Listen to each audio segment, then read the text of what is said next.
So what was the first program to air when the Disney Channel launched? What was the name of that? I will go to Andrew, see if he knows. Hey, Andrew. Hey, good morning. Yeah, buddy. All right, what was the name of that first show on the Disney Channel? Good morning, Mickey. You're correct. Hey!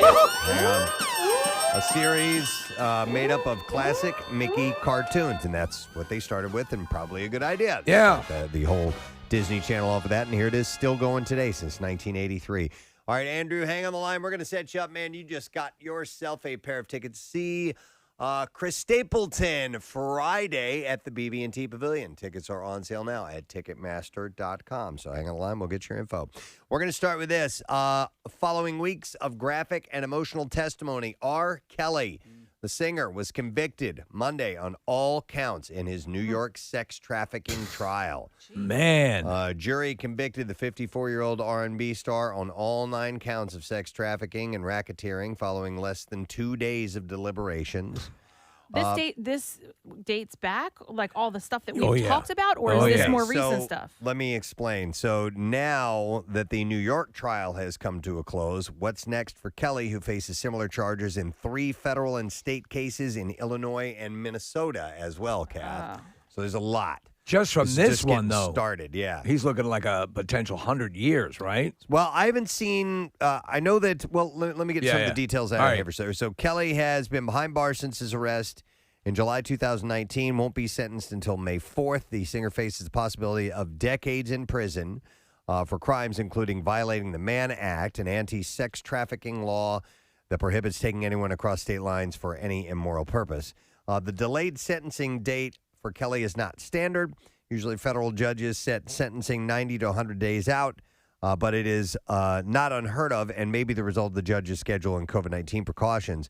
But Kelly's sentence will be calculated based on federal sentencing guidelines for the various crimes he's been convicted of, such as racketeering, which carries a recommended maximum of 20 years. So there's some math to be done. Right. Just in this case alone, just in this New York set of cases alone. He's in some really bad territory. He is, I mean, unless he's got a Svengali-type legal team, obviously they're gonna ask for a revisiting of this. But he's looking at the rest of his life in jail if everything comes through. I would think so. Yeah, and then some. He just flaunted it, too. Did you watch that documentary? About Aaliyah? About R. Kelly's relationship and No. also his victims? It was 2019, I think. Case, did you see any of it? I saw some of it. I watched some of it. Yeah, I didn't watch all of it. Pretty troubling, right? I mean, like horrifying stuff. Yeah, very much so. Yeah. Yeah. The singer, by the way, the New York case is only part of his legal peril. The singer also has pleaded guilty to similar charges, not guilty, in Illinois and Minnesota, and is not yet clear on how the verdict in Brooklyn will affect those cases or when they might reach a trial. You know, when you got a glimpse of him, Preston, during that interview with Gail King, remember that? When he was sitting and he started to freak out. They can't do this to me, man. Yeah. Ordinarily, the trial in the Northern District of Illinois, in which Kelly has co-defendants, would be up next, but nothing is certain at the moment. Kelly's co-defendants want to move forward to a trial as soon as possible, possibly in January. We have that audio for the case. Oh, we do? Yeah. Hit it. How stupid would I be to do that? I didn't say you That's were holding. stupid, guys. I didn't. Is this camera on me? Yes, it's on. That's stupid. Use your common sense. Hate me if you want to, love me if you want, but just use your common sense. How stupid would it be for me to, with my crazy past and what I've been through, right now I just think I need to be a monster and hold girls against their will, chain them up in my basement. Quit playing. Robert. I didn't do this stuff. This is not me. I'm fighting for my life. Mm-hmm. Behind bars is where your life is going to be, dude. Yeah. So, wow. So that there's more. It's going to go on for a while. It seems like only yesterday we were the man in the closet, right? Wasn't that my God, yeah. My mind's telling me no. Yep. So Will Smith is getting real. The 53-year-old is set to drop a memoir called Will, and in anticipation, he sat down with GQ to discuss what fans can expect. He said that he didn't delve too much into his marriage to Jada, as her arrangement with singer August Alsina and some of their other ups and downs have already been public. He said Jada never believed in conventional marriage. Jada had family members that had an unconventional relationship. So she grew up in a way that was very different than how I grew up. There were significant, endless discussions about what is a relational perfection. What is the perfect way to interact as a couple? And for the large part of our relationship, monogamy was what we chose, not thinking of monogamy as the only relational perfection.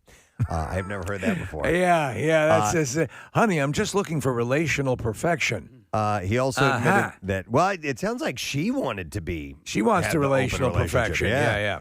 He also admitted that Jada was not the only one engaging in other sexual relationships outside of their marriage, but he didn't go into detail on that. He also spoke about his new project, Emancipation, and why he believes that now is the right moment for it. He said the entire world was in lockdown, watched what happened to George Floyd, and stood up with one voice and said, "We see it, we agree." He said that's never happened before, and with the opportunities, the opportunities are unlike they've ever been.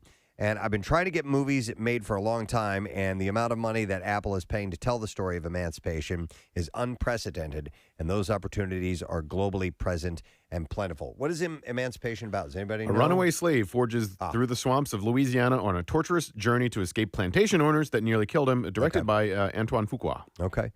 He said, I just want to encourage Black Americans to take the acknowledgement and seize upon the present global opportunities. I would just like us to argue less about certain things and pay attention to the big, ripe fruit. He also discussed his troubled childhood, where he saw his mother punched by his father when he was 9. I didn't know that. And added that it has, quote, defined who I am today. He continued saying, my father tormented me. Jeez. And he was also one of the greatest men I've ever known. He was one of the greatest blessings of my life and also one of the greatest sources of pain. So he had conflicting things with his father. The things that go in those early, reading about Cassandra Peterson for, our interview later on, she had a really nasty mom, Preston. She had like a real, torturous, abusive mother. And it's like, man, does that, can shape in who those, you when are, you're a little kid and you're looking up at that, it can just totally F you up. Yep. So, Will, the memoir is set to drop on November 9th, by the way. Let's see. I love this story. It's fun, and I think it has the right ending to it. But a lawsuit filed by Evel Knievel's son against Disney concerning Pixar's Toy Story 4 has been dismissed by a judge. Yeah, come on. I mean, come on. Because of the Keanu Reeves character? Yeah. Knievel's son, Kelly Knievel, through his company K&K Productions in September, sued Disney for trademark infringement, accusing the studio of using his father's likeness without permission for the character Duke Kaboom. That's right. That was voiced by Keanu Reeves in Toy Story 4. It was Evel Knievel for. Yes. It's more the toy though, right? Which is the so. Well, I don't know. Was the toy an actual thing? There was a toy, Preston. There was an Evel Knievel toy with a rip cord that you'd pull. No, it was a crank. There were two different ones, but there was this crank thing that you did. And, I had several versions of it. You had the Snake River Canyon one as well. It's very, very dangerous. Yeah. So, I'm just kind of confused here because there are so many toys in that universe that are actual toys. Right. Mr. Potato Head. Yeah. And so like the Slinky Dog and, all of it. Why didn't they just use Evel Knievel instead of creating their own? Because I don't think they wanted. Because the Evel Knievel, the doll, Yeah. was Evel Knievel, the man. You know, I mean, it was an action figure. It was based on a real person. So they probably didn't want a real human being. You know what I mean? Yeah. With a being problematic portrayed as a toy. history. Okay. Yeah. So but I see what they're going. Clearly, they're having fun with that type of toy, and yes, but. They didn't use the name, they didn't use the exact outfit and all that other stuff. So, but anyhow, it says, the story says, so though it never refers to Knievel by name, Toy Story 4 refers to Duke Kaboom as a 1970s toy based on Canada's greatest stuntman. The original lawsuit shared side-by-side images of Knievel in his signature white costume alongside pictures of the toy Duke Kaboom. They are similar. And says the character is clearly patterned after the Daredevil. Yep. So the lawsuit even compared a commercial seen in the film from the Duke Kaboom stunt cycle to a real commercial and toy modeled after Knievel that was released in 1973. There have even been other toys and merchandise of the Duke Kaboom character since the film was released in 2019. Did you have the Snake River? Oh yeah, You did? I had all never those. got that. I got the one that I had. I remember clearly, Preston. It had sort of like a long plastic serrated strip with a handle on it. You'd load it into the back wheel and you'd pull it out, and the back wheel would spin, and then he would jump. I love his backstory, though, the character's backstory, because it's so true of what they show you in commercials, right? Yeah. Every single toy, they always have this amazing setup. And then, it's a stadium. Yeah. Oh, yeah. And there's sound effects, and there's fireworks. It looks nothing like your basement. Uh-huh. Yeah. Oh, my gosh. Like all the You Hot always Wheels car tracks. And then they I think legally they were requiring, and you'd started to see them pop up. Stadium not included. Right. Yeah. Right. Fireworks display not included. Yeah, see here I'm pulling up the toy. So Steve, this is one I had. See, it had a crank on it. Oh wow! So that was it. That's awesome. You would turn it and it would get that wheel going, and then you would stop, and then you'd hit this button, and boom, he would take off. It was pretty badass. Do you remember, I was showing you a TikTok video yesterday of they had someone jump a small fountain outside of Caesars somewhere in one of the gardens. Yeah. And it was the little Evel Knievel thing. They must have been using that apparatus. That's funny. So the lawsuit even went on to accuse Disney of entrusting cast to not refer to Knievel by name in interviews with media, even if asked, making a comparison to an interview in which Tom Hanks and Tim Allen told Tony Hale to not refer to his character as Forky, but Spork, since the word had also been trademarked. But I mean, I could see them not wanting to, refer to the character as Evel Knievel. We're watching the commercial. They called it up. And Yep. What great memories. There's the crank Preston. Yep. Man, look at him jump. Oh, and the way that they edit it, and this is in the 70s, they edit it, makes it look like he does a backflip and lands it. Rides off into the desert. Yes! He's out. I'm out of here. Yeah. Instead of hitting your cat. Knievel was seeking unspecified damages of more than $300,000. He's also accused Disney of false endorsement and unjust enrichment. So they're not, they've passed on it, so they're not getting anything. This is interesting. Angelina Jolie and The Weeknd continue to spark romance rumors. Yeah. There's enough pictures of them hanging out together. She just likes to pick the weirdest guy there is and date him. She does. The pair, because her and Billy Bob Thornton and the blood necklace and all that. The pair were spotted over the weekend in Santa Monica leaving Giorgio Baldi after a long dinner. Hey, Baldi! Yeah, I guess that's how you say that. Yeah.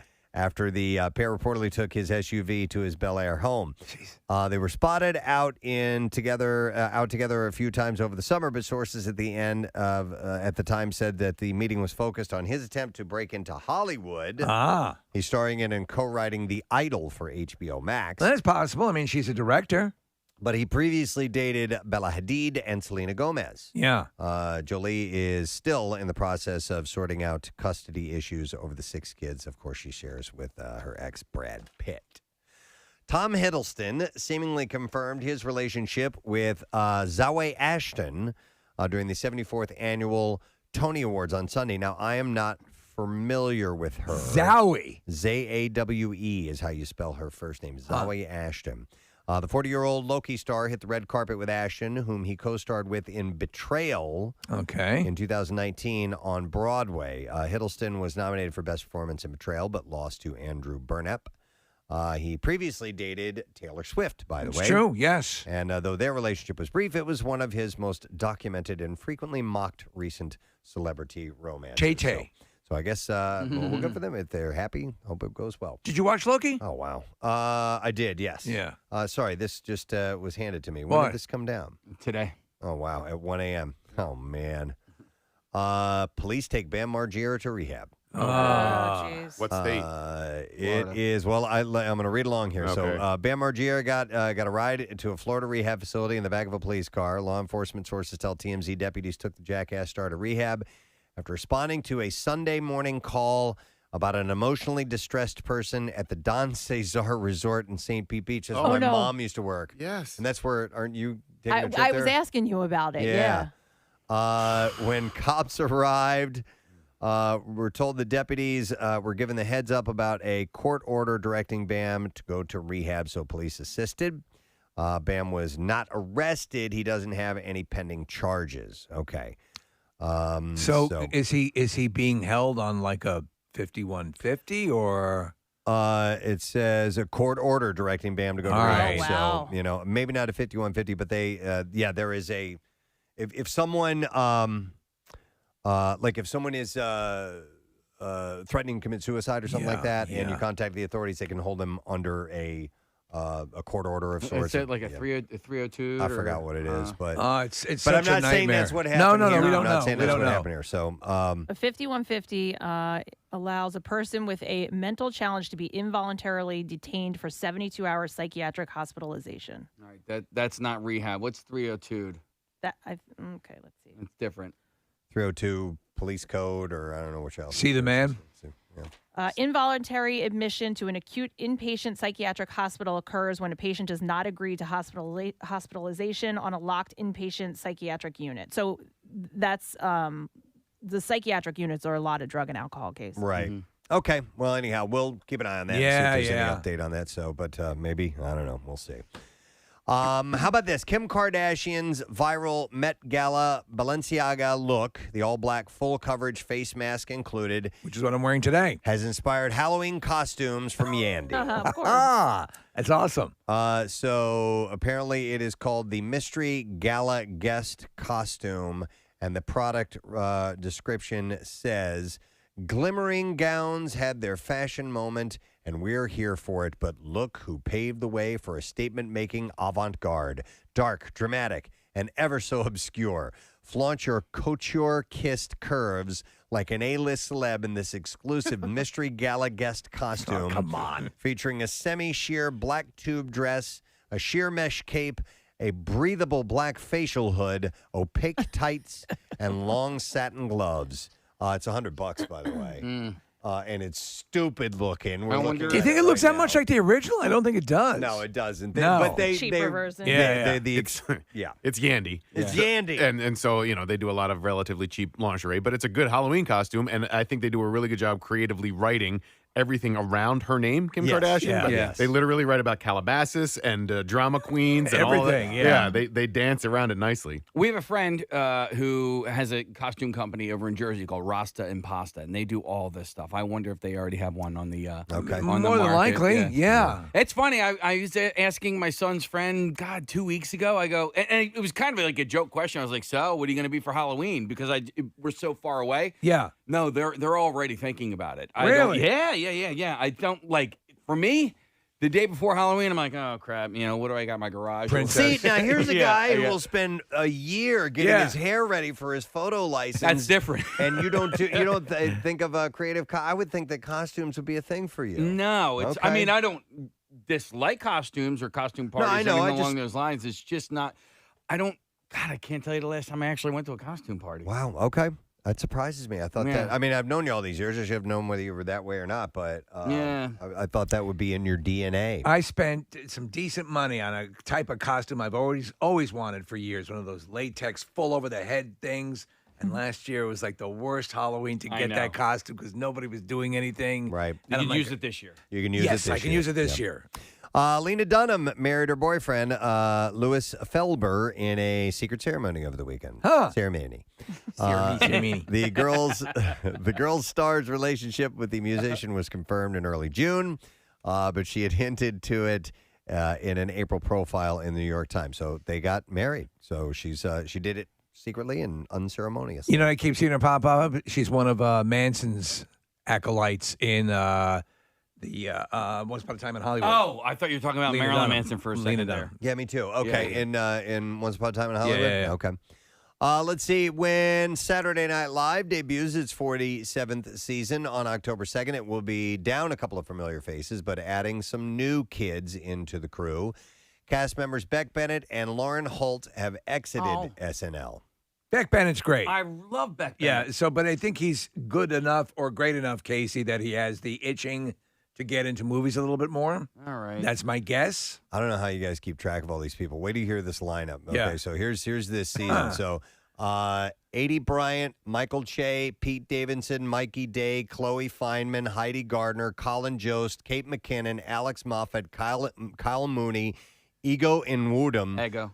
Okay, there you go. Say Chris Reed, Cecily Strong, Keenan Thompson, Melissa Valsignor, and Bowen Yang, featuring Aristotle Athari, Andrew Dismukes, James Austin Johnson, Punky Johnson, and Sarah Sherman. Yeah, I pretty much know I know all them of all. them. Yeah, I don't know any of those. But Yeah. you know When you what? got I mean, to I know a handful of those people. Every show they open with all their names and their pictures and their video, and so you get Does to that know. take 15 minutes? It does. It takes a while. long Yeah. Yeah, and especially then- with and featuring. Yeah, and Daryl Hammond does the announcement, so you hear it in a resonant voice, and you just get to know them when you watch the show repeatedly. Whether Bryant, Davidson, McKinnon, and Strong would be returning to SNL for season 47 had been an ongoing conversation over the past few months, with NBC finally putting an end to the questions on Monday with the release of that lineup. So they are definitely still in. The one thing that really has gotten me back into Saturday Night Live is my daughter, my oldest, and I think it's because it's live theater every single Saturday night, and so.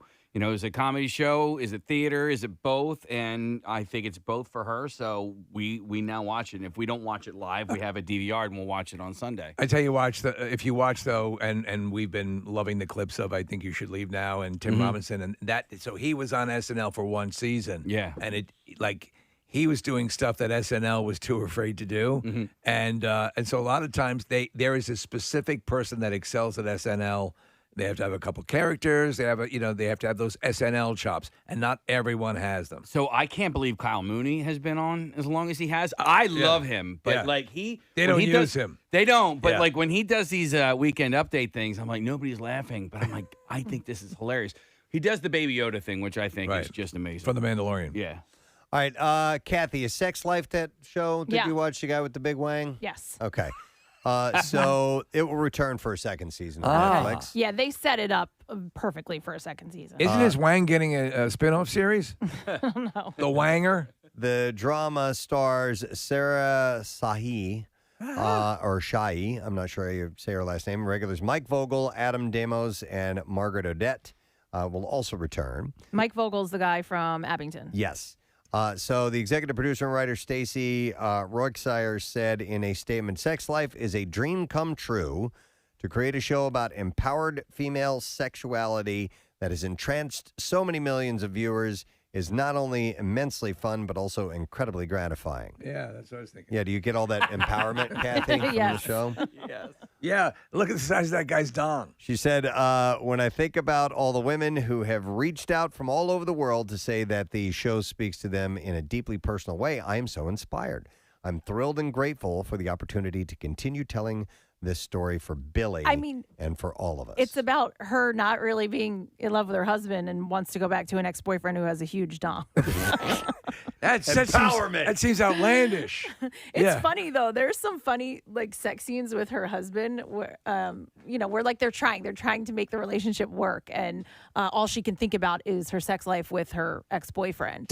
Listen, I don't want to get too graphic here, but at a certain point, wouldn't he notice that there's if she's sleeping with super huge Well, dong no, she's guy? not sleeping with him. Oh, okay. At least not in the first season. Okay. All right. Like so an you're echo? saying like he She's comes to bed. thinking- Yeah.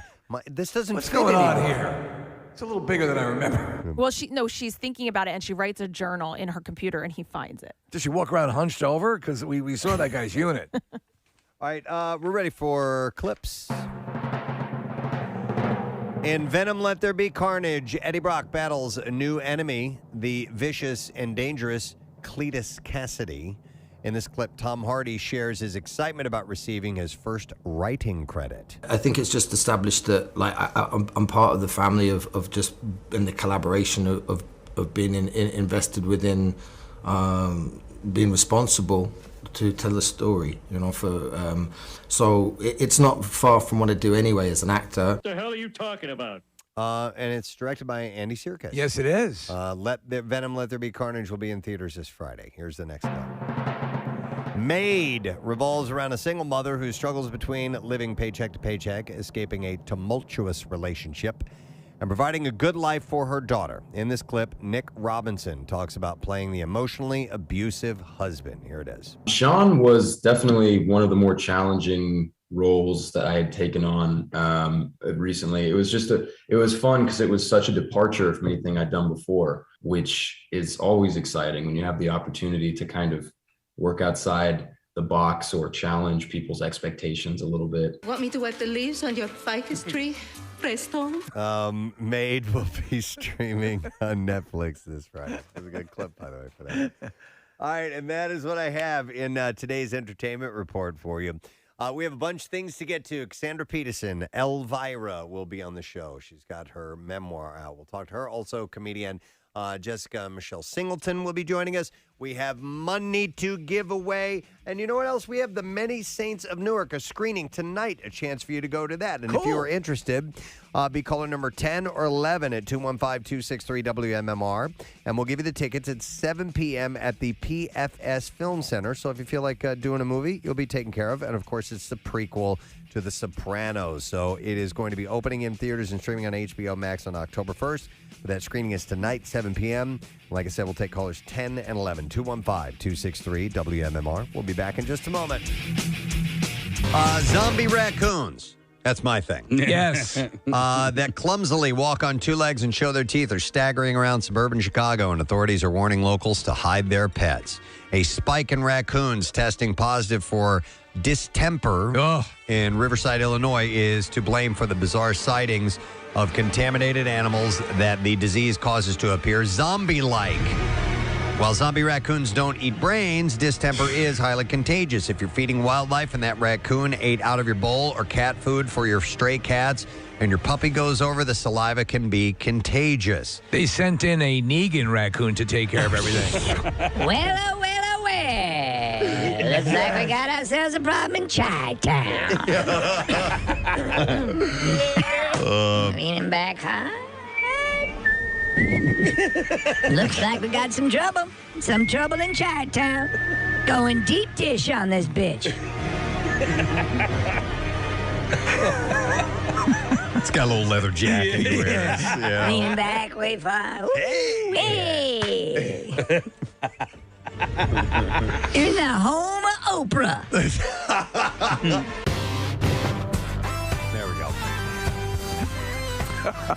We had mentioned this earlier this morning, but it's definitely worth bringing up. The restaurant named Cadence, which is a BYOB on Girard Avenue, was named the best new restaurant by Food and Wine. That's a super well respected journal in the world of the culinary happenings. Yeah. And so this is a big honor. But in the order, you have Cadence is number one in Austin, Texas. Suerte. Frenchette in New York. Conby in Los Angeles. Kumiko in Chicago. These are all one-word names. Manny's Chili Dogs. That's on there. No, Pat's Chili Dogs. Pat's Chili Dogs. Yes. Pat's Chili Dogs. Definitely the best theme. Yeah. Voted number one in Food and Wine magazine. Yeah, baby. That was from the band Cinderella when they were big in the area. They did We're Warren. When we're in town, we want some good chili dogs. We always read through Food and Wine magazine to see who won. They did a commercial for Pat's Dogs. Pat's Dogs. Pat's Chili Dogs. Pat's Dogs. Pat's Chili Dogs. That building is now a We Buy Gold. Oh, is it really? We buy gold. Gold for sale. No more chili dogs. Job not going well. Pat's Dogs. Pat's Chili Dogs. Pat's Dogs. Next step, selling blood. So number 6 on this list is Ada, which is Ada Indian Canteen. Ooh, I love canteens. When you're going out, you need water. Fox and the Knife in Boston. Boston sucks. Hey, we beat Boston. Yeah. Love me some good fox. There you go. Suck at Boston. How's the fox at this place? Indigo in Houston. Nightshade in Los Angeles. And in New Orleans, a place called Piece of Meat. There you go. You know, it's I think one of the most difficult parts of a restaurant would be a name that means something and pops to people. Yeah. You know, like Pat's Chili Dogs. Right. That's... Pat's Dogs. Pat's Chili Dogs. Pat's Dogs. Pat's Chili Yeah, I mean, the name will only get you so far, but it is an added bonus. Answer the phone, by the way. Thank you very much. I don't know. If you had a restaurant, what would you name it? I'd name it Answer the Phone. Thank you. I'm sorry. I'm tired of waving my arms. Yeah. It's been happening You the lose last few business. days, and I'm just going to say Answer the phone. Answer the goddamn phone. Yeah, answer. In fact, I'll say it that way. Yeah. That should be the name of the restaurant. Answer the goddamn. Answer the goddamn. Answer the goddamn phone! Great food! Answer the goddamn phone! Open online! We knew we were going to have one gentleman for sure that was coming in. We have two here this morning. This is a momentous occasion. Call it an honor. I'd have to say because he is the best-looking 60-year-old man I've ever seen in my life. It's his birthday today. Yes. So we first want to welcome our friend Sean Wayans, who's been here on many occasions. And his brother, Keenan Ivory Wayans, is here celebrating his birthday today. Oh, this is how you do it. This is how you do it, man. Welcome to Philadelphia. Yeah, well, now all the women in my family are going to kill you because you said my age. Oh. And they all lie about theirs. You're working as a stand-up when you met Robert Townsend, correct? Yeah, well, when I met Robert and Eddie and all of us, we all started out at the same time and in the club in New York at the Improv. Yeah. And that's sort of how we, started working together. And you, I believe, if the legend is correct, that you are one of the writers or co-writers on Raw, correct? Yeah, on Raw. I worked on that with Eddie. I also produced it, and Robert directed it. I remember that day. Oh, there was a picture. Put the picture back up. Yeah. I was back there with you guys, right? And I was slapboxing with Eddie, and I almost hit him, and then security grabbed me and was like, all right. All right, Junior, you about to mess up this money. Go sit your ass down. Wow. So that's cool. But all you guys have had such a massive effect on comedy and a type of comedy that I love, we all love, that is, you helped usher it in. Eddie Murphy did as well. What happened in my career was I started out, sort of by myself. Yeah. And then as my family started getting into the business, I kind of realized that it was either going to be all of us or one.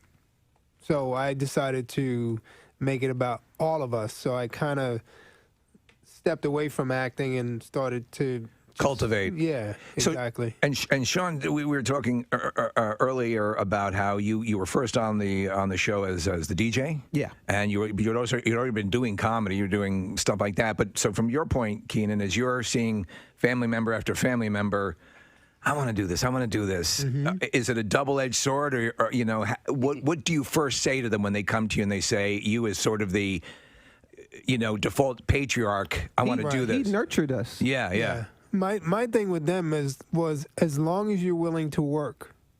I always wanted them to know that it wasn't easy, and I would give them small opportunities in the beginning. I never gave anyone a starring role who wasn't ready, and like I said, I made sure that they all put in their work, and it is the fact that they're where they are in their careers now is testament to the fact that they came in the right way. Did anybody ever get mad at you saying, "Hey, I'm ready for my starring role"? Always. Yeah. When Damon first started, I was the DJ, man. And you were a damn good DJ. I could play sketches too and scratch. Hey, the guy right behind you is really talented.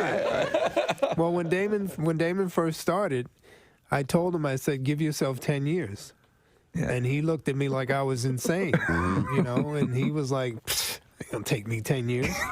Well, 10 years later, he was ready. We say the same. I tell like the interns and people who are coming up in the radio business, and now we've been, it's the 20th anniversary of the show, and I say, trust me, if you were to jump 5 years into the future and look back, you wouldn't believe where you were or how things have changed. Yeah. So that's very sage advice. But when you're young and hungry, it's hard to perceive that. It is, and the thing is, youth is something that people think everything is supposed to happen when you're young. Right. And they're disappointed if it doesn't, because youth is when, you make the money, you chase the girls, you do. And that's the experience that everybody wants, as opposed to, being great at what you do. Yeah. And being great at what you do takes a lot more time than that. And sometimes, youth passes you by. And I tell people all the time, if your goal is to be a CEO of a company, it doesn't matter if it happens at 20 or 60. Yeah. You still accomplish your goal. Yeah. All right. So you have to be a really good talent scout, right? So within Living Color, were you the sole decision maker as far as who was on the cast and who wasn't? Yeah. All right, so it was because you did an amazing job with that, and you look at all of the people that came out of there. Well, they were all people that I knew. That you knew. Right? So we were all in the clubs together. Okay. So when I got an opportunity, it was like, who's the funniest guys I know? It wasn't really like a hard thing to do because I knew they were funny. You were working with people like Jim Yeah. Carrey and all those all those guys were paying their dues. And he knew what to do with them. Right. Yeah. But that's a key. That is a gift. There's Lorne Michaels has that that ability, and also who's going to synergize well with each other. But your show aired at 8:00 on Sunday, and so you had a younger audience in myself, right? And I loved it. You know what I mean? Like Ace Ventura came out, I was like all over that. And like, It got moved to 8. Started at 9. Started at 9? Yeah. What did Parker Lewis Can't Lose? Was that your lead? The Ferris Bueller ripoff? I love that show too. Fox wanted to make it an anchor show. Okay. So they moved us to 8. Did they initially, or because would it first really, because it kind of hit the ground running, if my memory was, and did they go, whoa, we need to bump this up? Yeah, well, initially they were very afraid of the show. Yeah. Period. Like they had no idea what was going to happen. But Right. once the show was successful, then it was like every network strategy is going to be how many other shows can we launch? Right. So, they ended up moving us. In this day and age of reboots, we're seeing TV shows rebooted. What's the likelihood? We don't have a good sketch show. SNL's the only thing going right now, as far as I know. I think there's absolutely a new generation. Yeah. So it would just. I don't think that the guys from the past would step forward. Yeah. Yeah, want to do that again. But there's absolutely a new generation out there, and it would be fun. Yeah. We're in a time now where I think a show like In Living Color is needed, but at the same time, it's the sensitivity. Can you do it? Yeah, No, that's a good question. We were wondering about that, about the. Preston and I were having a talk earlier about the comedy club or the theater. When you guys are there, that's your realm, and all bets are off. You should be allowed. There's there's safe spaces for satire and comedy and thought provoking, whatever you want to do. That's your palette. And there's been hits on it lately. It's the phone. Yeah. You see, because Absolutely. the people who are in the club, they paid to be there and they want to see it. Yeah. But people who are filming, now it's going to people who didn't want to see it. You're right. And then when they do see it, now they're pissed. It's never the people who were in That's the club. why I didn't want to go. See that? Well, speaking of that, even some rock bands have adopted no phone. I don't think phones should get be out allowed. of here. I think you're there for the experience and enjoy the experience. And Well, Kevin Hart played the Link, the stadium here, and there was a no phone rule for that whole show. It can be done. It's a pain in the ass, but I mean, I would agree. Yes, you lift a clip out, you lift a soundbite out of context, and people are going to go ape. It's just crazy. I heard somebody. Thanks, Kath. We're going to get Cassandra Peterson on later on. Elvira, also Jessica Michelle Singleton's going to be in town tomorrow night, Helium Comedy Club. We'll talk to her. And of course, the money clips are coming up. But I wanted to talk about this. This is unique. So it's always interesting what can end a relationship. Okay. Oh, And yeah. We were just talking about this. Yeah. This is one of the more unique ones that I've seen. It was a woman on Reddit writing her story, and she's thinking of leaving her boyfriend because of how much he hates the actor Chris Pratt. Okay. And it's not like she has a crush on Chris Pratt, and that's driving him crazy. He just hates him so much that he doesn't shut up about it, and it's driving her crazy. Right. Okay, so whenever there's an opportunity, or maybe even outside of that, his hatred permeates their life together. Yeah. So, it got me to think about what and I'll read what she wrote here. But the the thing that can drive you crazy about somebody that's just like, and you want to leave them, but it doesn't make sense. It's just I don't know. Let me read the story. Yeah, so, please. She writes that they've been together 3 years and that he always, quote, hated Chris Pratt in Parks and Recreation and even more in Guardians of the Galaxy. And she adds that it went from bad to worse when he found out Chris Pratt would be voicing Mario in the new animated Super Mario Brothers movie. So this is just tearing him up. She writes, when he heard Chris Pratt would be voicing Mario though, he had a tantrum where he ended up breaking his Switch as a result. Oh, my God. His video game. Yeah. I tried to calm him down, but he childishly accused me of supporting Chris Pratt.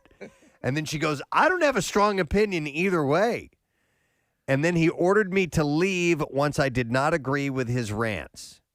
And she wrote that she's thinking about leaving him because she is not sure if she can deal with his behavior anymore. And she asked for advice. So I can see, let me ask you, are there things that you talk about when you get together with other people where you'll see your wife's eyes roll a little bit, or things that you go off Probably. There's nothing that comes to mind immediately, but I'm sure of it, yes. Yeah, so I have things I'm passionate about. Yeah, but you're not going to break up over it. No.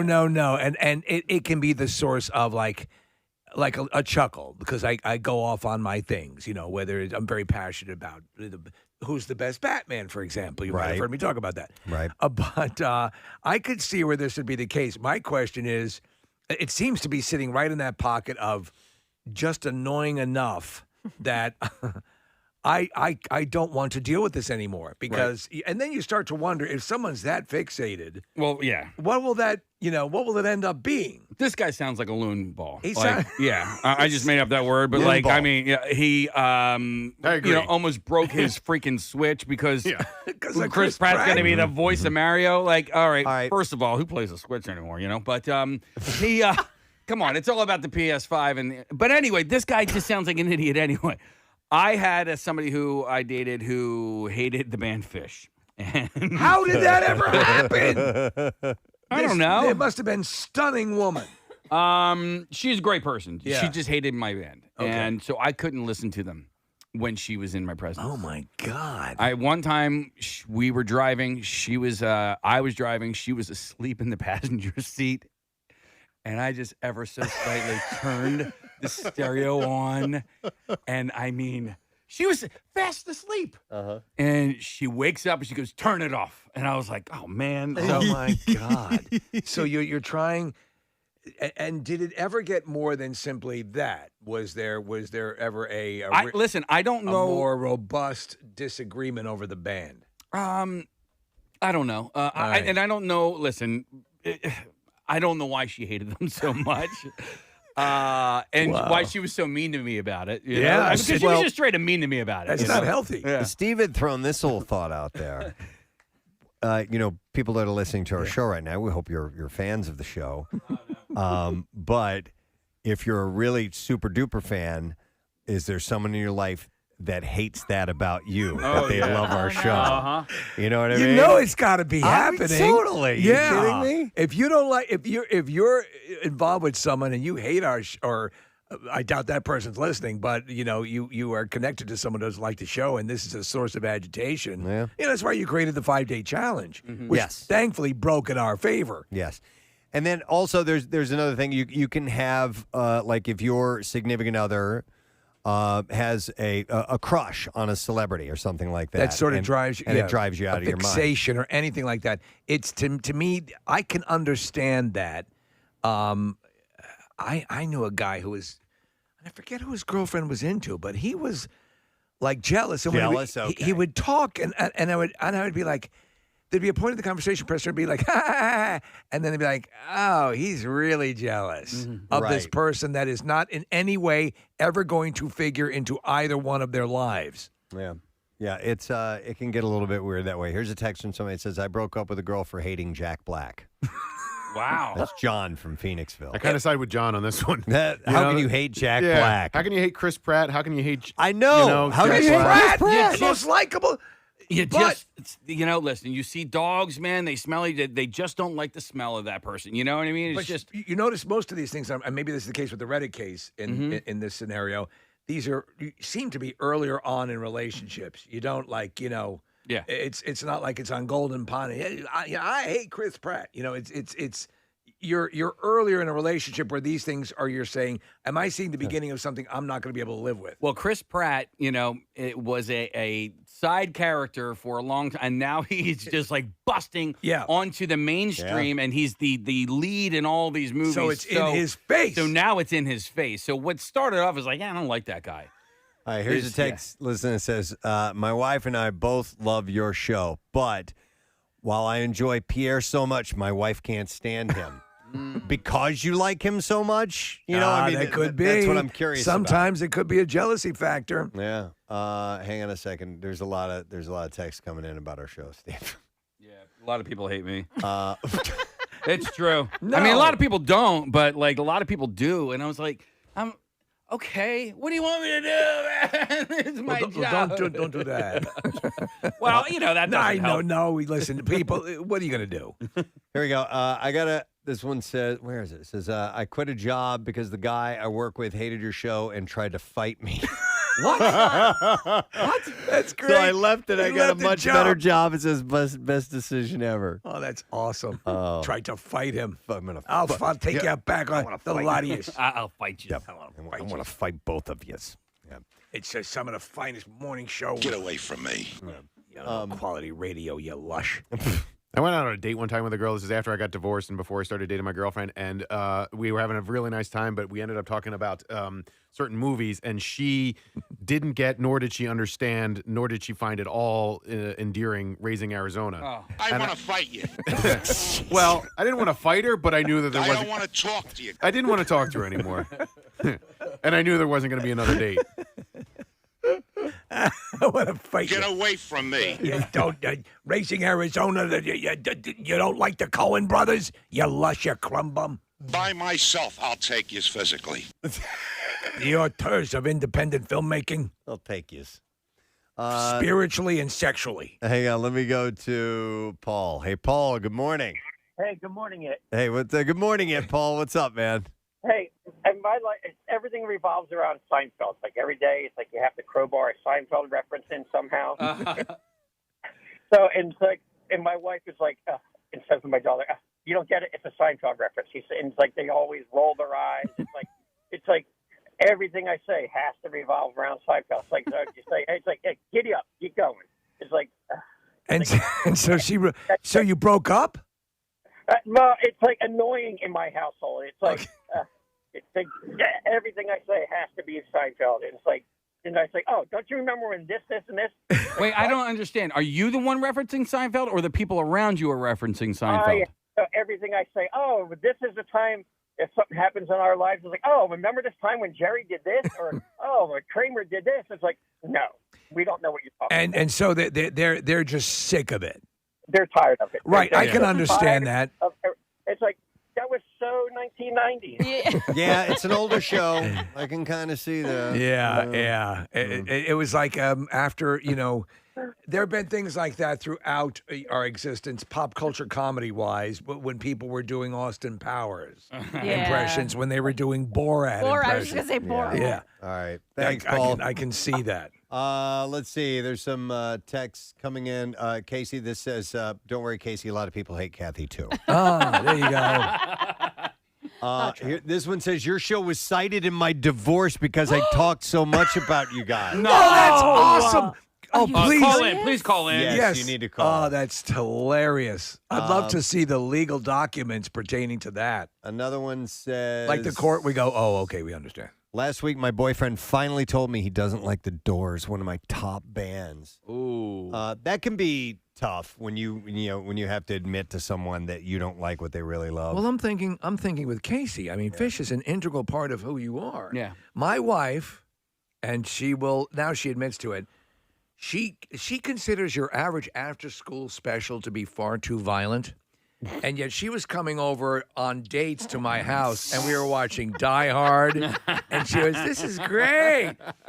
She must have really liked you. Yeah, well, I took it as a good compliment, but I'm like, are you kidding me? Well, it's funny. She hates horror. She hates, Yeah, when I was first dating my wife, I was like, okay, here's all the things that my ex-girlfriend hated about me. Right. And I was like, this is all, I'm like, this is it, take it or leave it. And she was like, all right, I'll take it. Did you kind of list? Did you just go, do you like this? Do you like this? Do you like this? Well, it wasn't so much like that, but it was in conversation. Okay. You were digging. Yeah. I got you. And I was like, all right, well, listen, I'm just going to tell you about this instead of you finding out about it on your own. All right, hang on. This sounds interesting. Let me go to Sammy here. Hey, Sammy, good morning. Hi, good morning. Hey, Good thank you for calling. So, all right, what'd you want to share? I got to hear this. I have been with my husband for almost 20 years now, and he literally hates everything. Sublime gets him in a complete rage. Sublime? Someone brings that up. All right. Okay, so when he hears the song or when you mention the band or anything like that, Anything. Anything. If you bring up the band, and even if you bring up something like Chick-fil-A, he gets so mad. Chick-fil-A? Why Chick-fil-A? 1-minute tyrant. Why Chick-fil-A?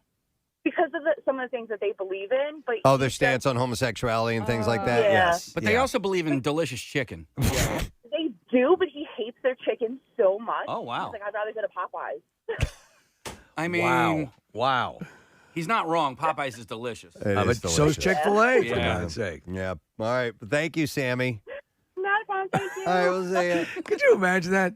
Let's see. I will go to, hang on a second. Let me go to Shane. Hi, Shane. Good morning. Hey, good morning, guys. Well, good morning, Ed, sir. What's up? All right, so before I met my wife, I was on Match.com and I was in talks with a girl, and she admitted to me that she could not stand Weird Al, like he freaked her out or whatever. So to me, that was a deal breaker. I went to the next message. That was my future wife. And so let me tell you something. I don't know if you ever saw the Goldbergs episode, but a love of Weird Al became the dividing issue between Adam and his girlfriend at the time on the series. Yeah. So that's exactly the same thing. Weird Al is apparently our own Nick Murphy, I'm sure. Yep, he's wouldn't be giving able a to thumbs get. up right Yeah, now. it would have to break up with someone who didn't like Weird Al. Believe it or not, and this is going to sound really, really stupid, but and it doesn't matter now because I'm married. And, Yeah. but if I met somebody and suppose we hit it off on a date, and I found out that she was a Cowboys fan, that would be the end of it because I couldn't risk the possibility that our children would be raised as Cowboys fans. Listen, so there's a quality of life issue that you have to be honest with yourself I know, about. Preston, but what if Rochelle hated the Beatles? I like having sex with her and Yeah. everything else that comes with that. I think I could get past it. If in the original dating time, though, if that became apparent that she loathed them passionately. Oh, I don't know. Maybe. But you never know. I think when you find that out Yeah. later on, Yeah. you've Yeah. also Before been able you've had coitus. and you but also besides you hopefully found other things that you embrace about the person. You're like, okay, maybe I can deal with this. Marissa? No, Casey, I can confer with this. I was hanging out with somebody and I found out that he was a Jets fan. Oh. And I thought about well, that kind of ruins half of my year because Sundays he'd be watching Jets games and I'd be watching Eagles games and he wouldn't want to go to Eagles There games. you He went go. to Jets games. So that was like half of our social calendar. Or he could be away. But the problem is if you have offspring, if you have children, and then it's like, How are you well, gonna raise how are them? we going to raise them? Yeah. No, there are a few. There were some texts coming in before you even said that, Casey, that had to do with the sports team. Like this guy said, the girlfriend he was dating is a Cardinals fan, and he might have to break up with her because of that. Do you remember in the movie Diner, Daniel Stern has to put his fiance through a sports test? Oh yeah. Yep, exactly. Is that Ellen Barkin? Who is that? Who's that actress? It was a different act. She's in that, but it was a different. It's a great scene, though. Yeah. Let's see here. I'm trying to scroll through these text messages. Nick, if you could pull Yeah. up some ones that would be worth bringing up. I'm going to go to Justin. Hey, Justin, good morning. Justin, you on the air, bud? Nope. Says wife listens to Joan Jett on repeat, and he finally snapped last week. Oh, my God. I want to hear that. I love Joan Jett, but I could maybe see that. Snapped. Yeah. Let's see. We will go to Heather. Hi, Heather. DBH, man. Yo, what's up? Doing bong hits and stuff. About 21 years ago, I dated a guy, and he was super obsessed with the band Kiss. And I tried to give it a shot. I even sat fourth row at one of their shows, but he was just too into Kiss. And I'm the girl who texted in about the doors. My boyfriend just told me last week. Oh, wow. really? Okay. All right. I'm all right with that. Listen, It's almost 2 years. But you know that a quality issue. Listen, if you're dealing with a band that provides kind of the soundtrack of your life, Heather, and someone, this person you are going to spend a lot of time with, loathes them, that's going to be an issue. Nah, because you know what? I loathe NASCAR, but I sit through it, and he knows it. Okay. Wow. All right. Okay. All right. Yeah, there has to be some give and take in relationships. Absolutely. Sometimes, actually, most of the time. Let's see this one. I have a text message that says, one stopped dating a girl because she refused to watch anything animated. Simpsons, Finding Nemo. Couldn't understand that there are still characters and a story, viewed it as just kid stuff. Huh. Yeah. Wow. I don't hate it, but I'm not really into animated stuff. Like, You know, I would like only The watch. Simpsons? I never really got into The Simpsons. Really? No. Okay. I mean, I didn't mind it. I didn't hate it, but I wouldn't. That wasn't like I wouldn't sit down and watch that. Did you like Steamboat Willie, the original Mickey Mouse? Let's try Frank. Hi, Frank. You're on the air. Good morning. Jabroni. Cool word. That is a cool word. What's up, man? So I had an ex who shall not be named, and she broke up with me because I wasn't into Harry Potter enough. And she shall not be named. Good reference. I like that. Thank you. So really, you weren't into it enough? Yeah, she literally said one time, "You're acting like a Slytherin," and I was like, "Oh my god, I can't do this anymore." So but she broke up with me anyway. All right. So what? Wow. You're acting like a do you Gryffindor. do you simply like Harry Potter, but you didn't have the requisite complete all-consuming adoration? Yeah, like she would make references, and they would just go over my head. And she'd be like, "Really? You didn't get that?" I'm like, no, because I'm a normal person. It's no way Because to I'm live. a normal person. That's just the way I choose to live my life. Oh, thank you, Dude, Frank. Chuck will reference movies. You know, we all talk in movie speak a lot. Right. And Chuck will talk in movie speak about movies. I'm like, dude, nobody saw she's having a baby. Like, why are you referencing that? Like, it's Yeah. Caddyshack. Rochelle, sometimes she will pick obscure movies or movies that we love that aren't, they're not Animal House. They're not Jaws. They're not, Right. the big blockbusters. And she'll throw, well, you should say that line. And I'm like, hon, trust me, it's not going to work. It's from the movie. That's a line for you and me. Yeah. And I get it. It's a little throwaway line from the American president or something like that. This little cutesy rom-com or something. And it's not going to fly. Not everybody's going to get that one. It's from the movie Carbon Copy. But when those lands land, Vice versa. When those lines land, when you get it, when somebody connects with you on that is like you will it is bond great. with that person forever. Yeah, you have that's a special connection. Yeah, I mean, She's Having a Baby is a pretty good movie. Okay. Yeah, because my buddy last year was like, what are you having for dinner tonight? Hot gnabs?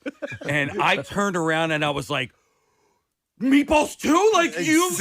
Yes. That was a connection. That was a connection. Oh, sweet mystery of life, at last I found me. It's like the last line in that terrible movie. So that means that you actually had to sit through the entire terrible movie with an alien that's at summer camp. Sometimes you have to accept that you're the only one. And I finally had to explain to you a lot of times, I'll just say, all right. And it's a line from Saturday Night Fever that is just this bizarre cutaway when Tony goes into his solo number. Yeah. And it's just this bizarre cutaway of this one woman sitting off to the side. She goes, Oh, my God. all right. And that because was... there's a similar line like that in Wildcats. And Yeah. I always thought you were referencing No, Wild. no. Okay. What's scene in Wildcats? Because I know that It's movie when pretty well. her ex-husband is at the football game, and he was always an a-hole, and then finally the Wildcats are winning. And he's like, enjoying the game. And he's enjoying the game. He's like, all right. And then she's like, he's like, no, it's a really good game. So I always thought it was from that. No, see, you've been living the line. How about that? Yeah. But when you go, that's mine. That's a Christmas Story. We know that. Yeah. Let's go to, hang on a second. I will go to Kelsey. Hi, Kelsey. Good morning.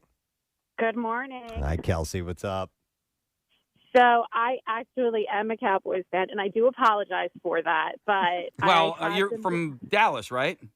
No. Okay. All right. Well, Kelsey, complete your thought here. We'll work with We'll you dissect on this. this other part in a minute. I've been a Cowboys fan for most of my life. And I had a guy break up with me, and he said, he's probably even listening, and I'm dying. He broke up with me because he said he could never truly love me. Oh, my God. Because Great. Because I was a Cowboys fan.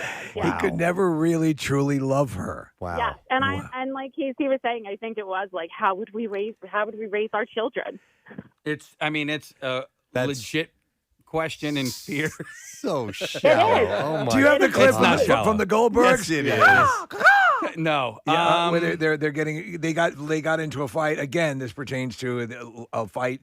Laney's father was a big Cowboys fan, and he said, Okay. how can you possibly? While I look for that, Yeah. Kelsey, are you married? Have you found a mate? I am, and he is actually a Redskins fan. Wow, okay. that's like even like It that's is like worse. your It's real that- enemy.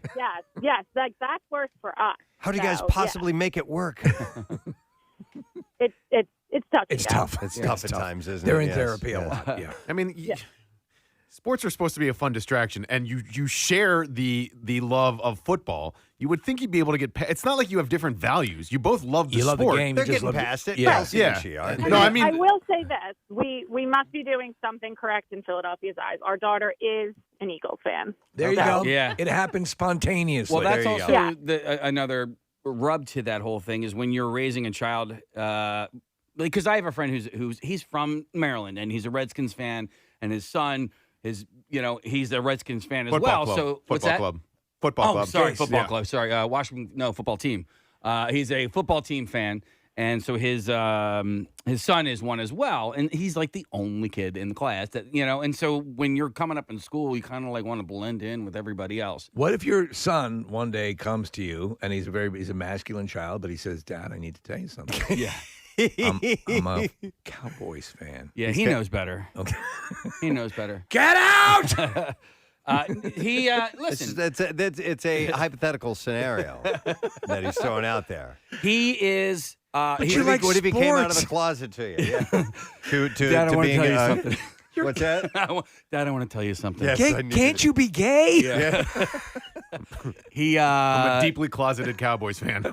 No, we both love the NFL, and obviously love the Eagles, but I love other teams. I like other teams. Sure. I like the Packers, and so he knows the rule is anything outside of the NFC East is okay because he likes wearing jerseys. He's got his Kyler Murray jersey and his Alvin Kamara jersey. He's got all. But those there's stuff. rules. But there are rules. Okay. Never a Cowboys jersey. Okay. Never a Giants jersey. Never a Washington football team jersey. And Okay. that's it. All right. Kath? Our friend Meredith from Helium, who represents the comedians that come into the show, she said, before I met Brian, that's her husband, I went on a date with someone, and he said his favorite comedian is Carrot Top, and he had no idea who Colin Quinn was, so that was our last date. Oh, my God. Carrot Top could kill the relationship. Let me go to Katie. Hey, Katie, good morning. Dilly Belated. Dilly Baladi. What's up, Katie? So, my husband, every time I come home from work and we're sitting down at the dinner table and I say, today on Preston and Steve, Oh, man. he takes this deep breath and he's just like, what did you learn from Preston and Steve? Like to the point where, I've tried to hide it and be like, so I heard this story today. and they'll be like, let me guess, from Preston and Steve?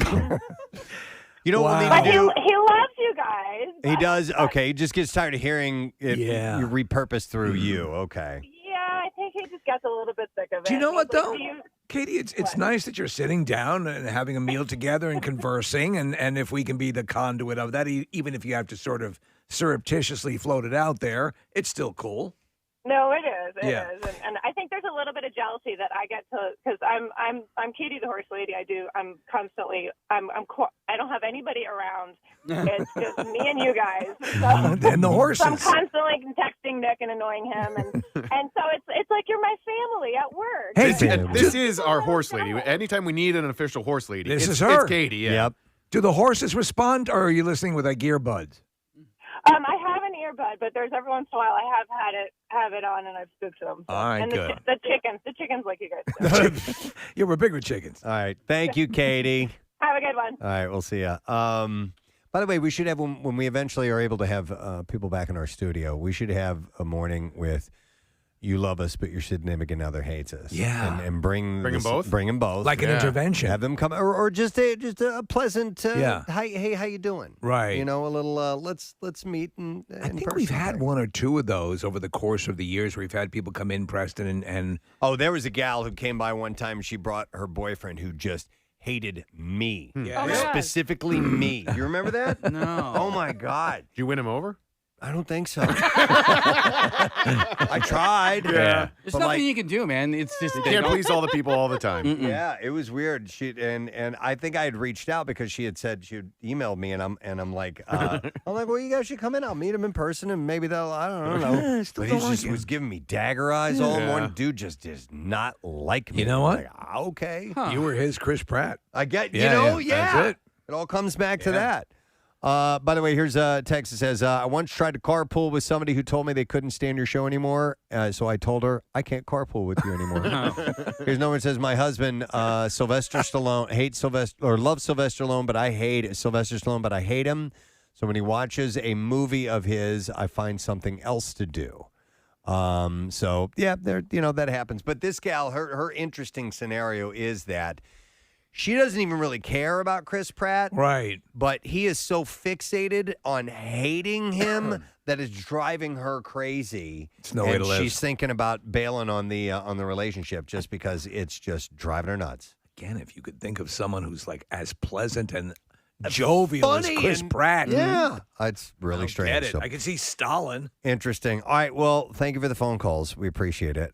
We are going to take a break because we have coming up in a little while your first of many opportunities to win $500. It is with MMR's Money Clips. We're going to have Elvira, Cassandra Peterson on the show today as well, and a few other things to sprinkle in there too. We'll come back in just a I remember moment. who the Bizarre performer File was is up saying next recently, as though, well. that they it's really easy to see from the stage when somebody does get on their phone. Have you guys noticed that? Like, if you're up on stage, you can tell immediately. If the light is on, Yeah. You can tell, but you just don't want to stop. You got to understand, you got people in the palm of your hand. Yeah.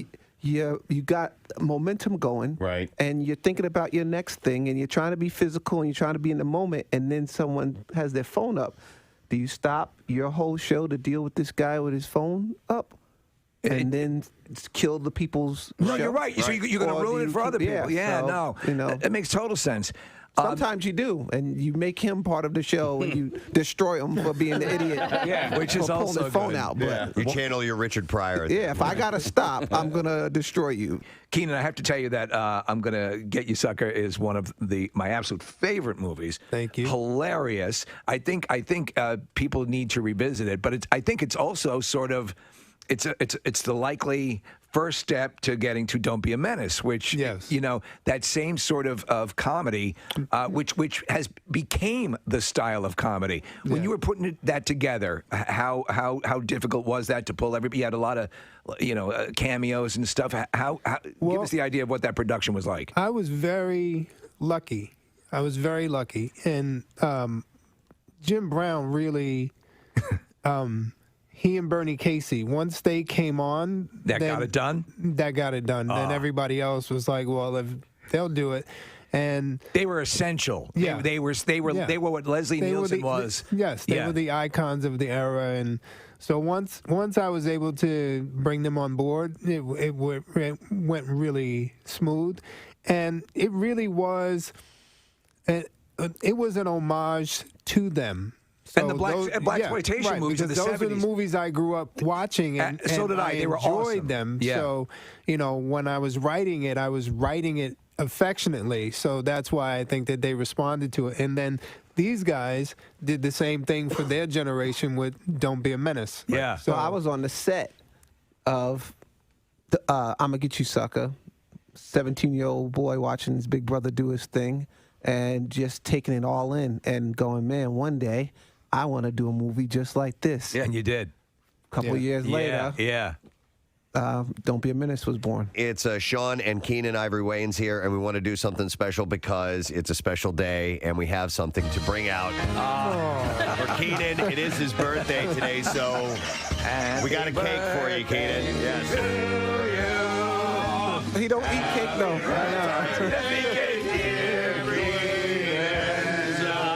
Happy birthday to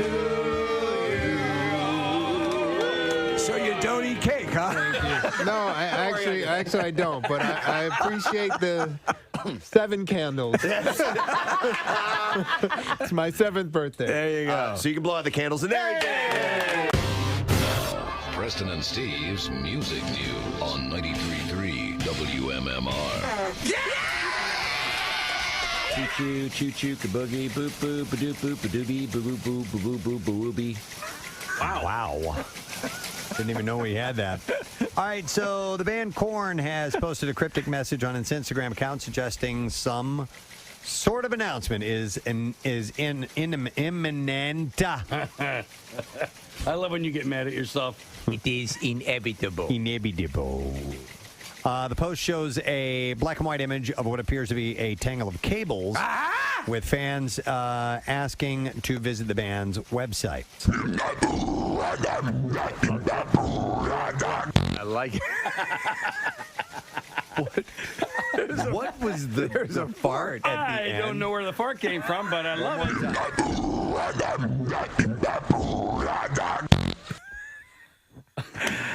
Play that at regular speed, right. please.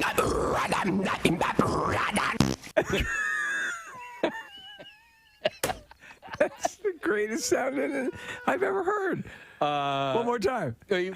Marissa, trace that back to April 20th, 2017.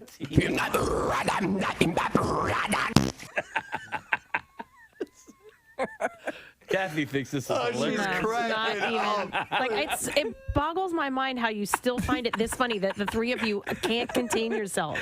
It's great. It's everything you want to say. Sometimes the words don't come to you. I play it again. Which speed? Slow. Let's do it slow. Okay.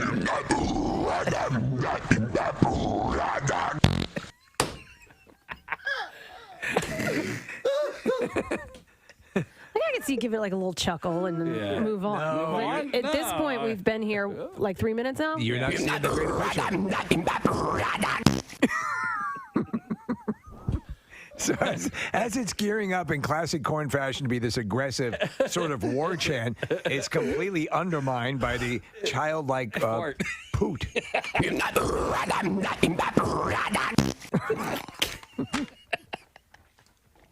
It's two completely conflicting attitudes. Hey, by the way, nobody else is laughing. Yeah. So it's not just Kathy is not laughing. Nick's not laughing, and none of our interns are laughing. Marissa has a smile on her face. Hang on a second. Do you ever see Amadeus? I usually don't find farts funny at all, Kathy. That one caught me off guard. Okay. Because it's more of a it's more of a raspberry than it is actual gas. Yeah. So. And also the mystery of it. It's like an escape room. How did it happen? We don't know. We may never know. We may never know. Okay. Music news. Yeah.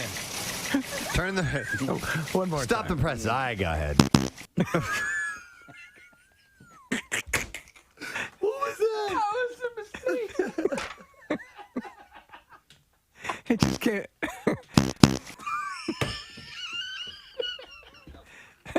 There can't be more of these gems. Can you do that more than twice? It's like finding a separate cavern in a diamond mine. Okay. See, sometimes when you hit this button, it doesn't work. So when I hit it twice, it went burp burp. Yeah. Look, Chuck's laughing so hard he's crying in the other room. I love it, Chuck. Anybody that doesn't find that hilarious is dead inside. Yeah, dead inside. Or just a little more mature. Oh, God. I wish the button was What is better. great is that you have a massive company, a media company, Beasley, who's currently paying us to do this. Dude, they took us down to D.C. last They week did for some big award in front of senators. Yeah. That's how stupid we are. Or they're bad. Genius. Or we make a living. Fast one, yeah. We make a living out of this. There you go. Follow your dream. 2 is funnier than 3 or 4, I think. Yeah. Wait. It sounds like a wrong answer type of thing. Is it Sputnik? Ah, man. 1 for yes, 2 for no. Or double A. Triple O. MCO. Let's stick with rumors. Viewers, will they want to keep up with the Kardashians if Kourtney leaves? And we might find out for months now. Oh, please. Tension between Kourtney and her sisters have been rising. Last summer on Keeping Up, viewers saw Kim and Kourtney reach an almost breaking point over their differing priorities in terms of family and work. And in a recent interview with Paper, Kourtney confessed that she'd love to leave the show in the dust. She said, I will always say I want to move away someday and just be away from it all. Sail away. Sail away. No one will ever see me again. I keep throwing up different places. I'm going to throw up. I keep throwing up in different places. I keep throwing I'm up. gonna puke. I keep throwing up different places, but then I'll go there and visit. And she's going to sail away. She's going to sail away, just like sticks. But then I'll go there to visit, and I'll be like, nope, this isn't it. But I'm glad I came. She's just afraid of Chloe coming after her. Yeah. She said, we've just been to Finland. And I was like, check. It's great for me to visit, but I'm not going to move there. Maybe Norway, Switzerland. I've got lots of ideas. She does have a lot of ideas. That's according to Kourtney. They're all annoying. On Sunday, producer Ryan Seacrest was put on the spot by an ET reporter who brought up the subject. Do you think that Kourtney is gonna leave the show? You think Kourtney's gonna leave Keeping Up with the Kardashians? ET is a reporter, mind you, so yeah. I'll always be right here. Seacrest seemed taken aback. Why? Because I'm from another planet? Are you a xenophobe? But then said, well, if the cameras go away, as long as they can come back, Kourtney. On my home planet, I was a botanist. He said, they can go away for a little bit, but bring them back so we can do another season or two. Honestly, I don't know how they do it. He said, I couldn't do it no matter what they were paying them. I can make things levitate. Just thought I'd throw that in. He said, I could not do it, so I give them a lot of credit for having those cameras in their lives all the time. And I love you, Kourtney. Love her. He loves her. He loves her. Well, that show has made millions for him. Oh, my God, yes. Honestly, I have to say, I thought that meteor would have crashed Earth long ago. And they still keep renewing it. It's very resilient. I wonder if it's like don't get it. Alcoholism or something. You're just addicted and Maybe. you just do it out of routine. Maybe. You know what? American audiences always need, though, that super rich family to watch. True. And there's what no. they do. Well, I guess there are a few of those. In fact, maybe even Dynasty itself is on. But I think that kind of covered the bill for a while. Then now we get reality TV, which takes over for that. So that's like the Real Housewives and all that stuff. Maybe you're right. So, I don't know. It's annoying. I don't watch any of them. None of it? I'm a botanist. Okay. No interest. Yeah. All right. So this is interesting. Haven't heard this name in a little while. All eyes were on Val Kilmer as he took center stage Sunday night at a benefit for his Twain Mania Foundation, created to impact the iconic writer Mark Twain's legacy to children. The 59-year-old posed on the carpet with a pair of binoculars around his neck. How's he looking, by the way? I have not seen the photos, Steve. I'm not really sure if we have any. If you guys To be honest, find any, that'd be great. There was a point there. Huh? Yeah, it's okay. He had throat cancer, some sort of variation. I've got a of throat little cancer. You got it? information All on right. that coming up. But we're looking at a picture of him right now. He looks. Now he was heavy for a while. He was very heavy. He got pretty hefty. Looks like he's lost the weight, but man, has he done some work on his face. He's Mickey Rourke-ified. Yeah, he's aged clearly, but you can tell that there's been some work around the eyes and the cheeks. And that just, I couldn't tell you, if you showed me that picture and said, who is this, I couldn't tell you that's Val Kilmer. It No looks way. like a drag queen pretending they're Val Kilmer. Yeah, kind of like that. He's not going to be featured in the new Top Gun? Yes, he's going to be in it. Is. So his son Jack was also in attendance for this event, but the appearance previews a comeback of sorts for the star, who is set to hit the big screen again in Top Gun Maverick. Last summer, Cruise said of Val Kilmer that he was doing really well. 93.3 WMMR. It's time for an MMR Money Clip. Oh, God, I love you. Now, here's your Money Clip keyword. All right, it is straight up 8 o'clock, so let's give you that word. It is digital, digital. And you have until 15 minutes after the hour to enter it. There are 3 ways for you to do that, by the way. You can text it to our special contest short code number, which is 45911. Or if you'd like to be entered for the grand prize, which is $10,000, just enter it via the MMR app or at WMMR.com. One random entry is going to win that $500. It's our company-wide contest, and that person will get a call from our company, Beasley. Make sure you answer your phone. Contest rules are available at WMMR.com. It is sponsored by Horizon Services. So again, the word is digital, D-I-G-I-T-A-L. Good luck to you. Now, WMMR presents Preston and Steve's Bizarre File. Brought to you this morning by Frolics Farm Fall Festival. Families know that it's not fall without a trip to Frolics Farm Fall Festival, kicking off Saturday, October 2nd, with a special appearance from Nick McElwain. Oh! Fun for the entire family. Frolicsfarm.com. It's a lot. For information. All right, I'm going to start with this story now. Okay. All right. These are just both of these people. Okay. Or a piece of work. Okay. A Maryland man assaulted his wife after she FaceTimed to him while she was having sex with another man inside a car parked outside a Best Western Hotel in Pennsylvania. So she FaceTimed him with the purpose of rubbing it in his face? Yes. And then he came and beat up her. But there's more about her. Okay. So, you never like to hear a story about a man beating up a woman, of course. It's horrible. But there's layers to this story. Okay. There's more at the end. Okay. So upon receiving the video calls, cops say William Atkinson asked a friend to drive him to the parking lot so they could confront the victim and her male companion. The duo, Atkinson told police, were egging him on during the FaceTime calls. When Atkinson arrived at the parking lot in Somerset, he struck the other man, and then the unknown male fled the scene. Atkinson allegedly punched and kicked his 32-year-old spouse. The beating left the woman, whom Atkinson said was his wife of 3 years, severely bruised and bleeding heavily from the face, nose, and mouth.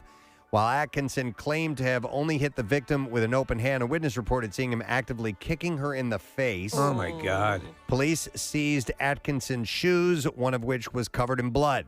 Police did not obtain a statement from the victim, who was extremely intoxicated and uncooperative with officers.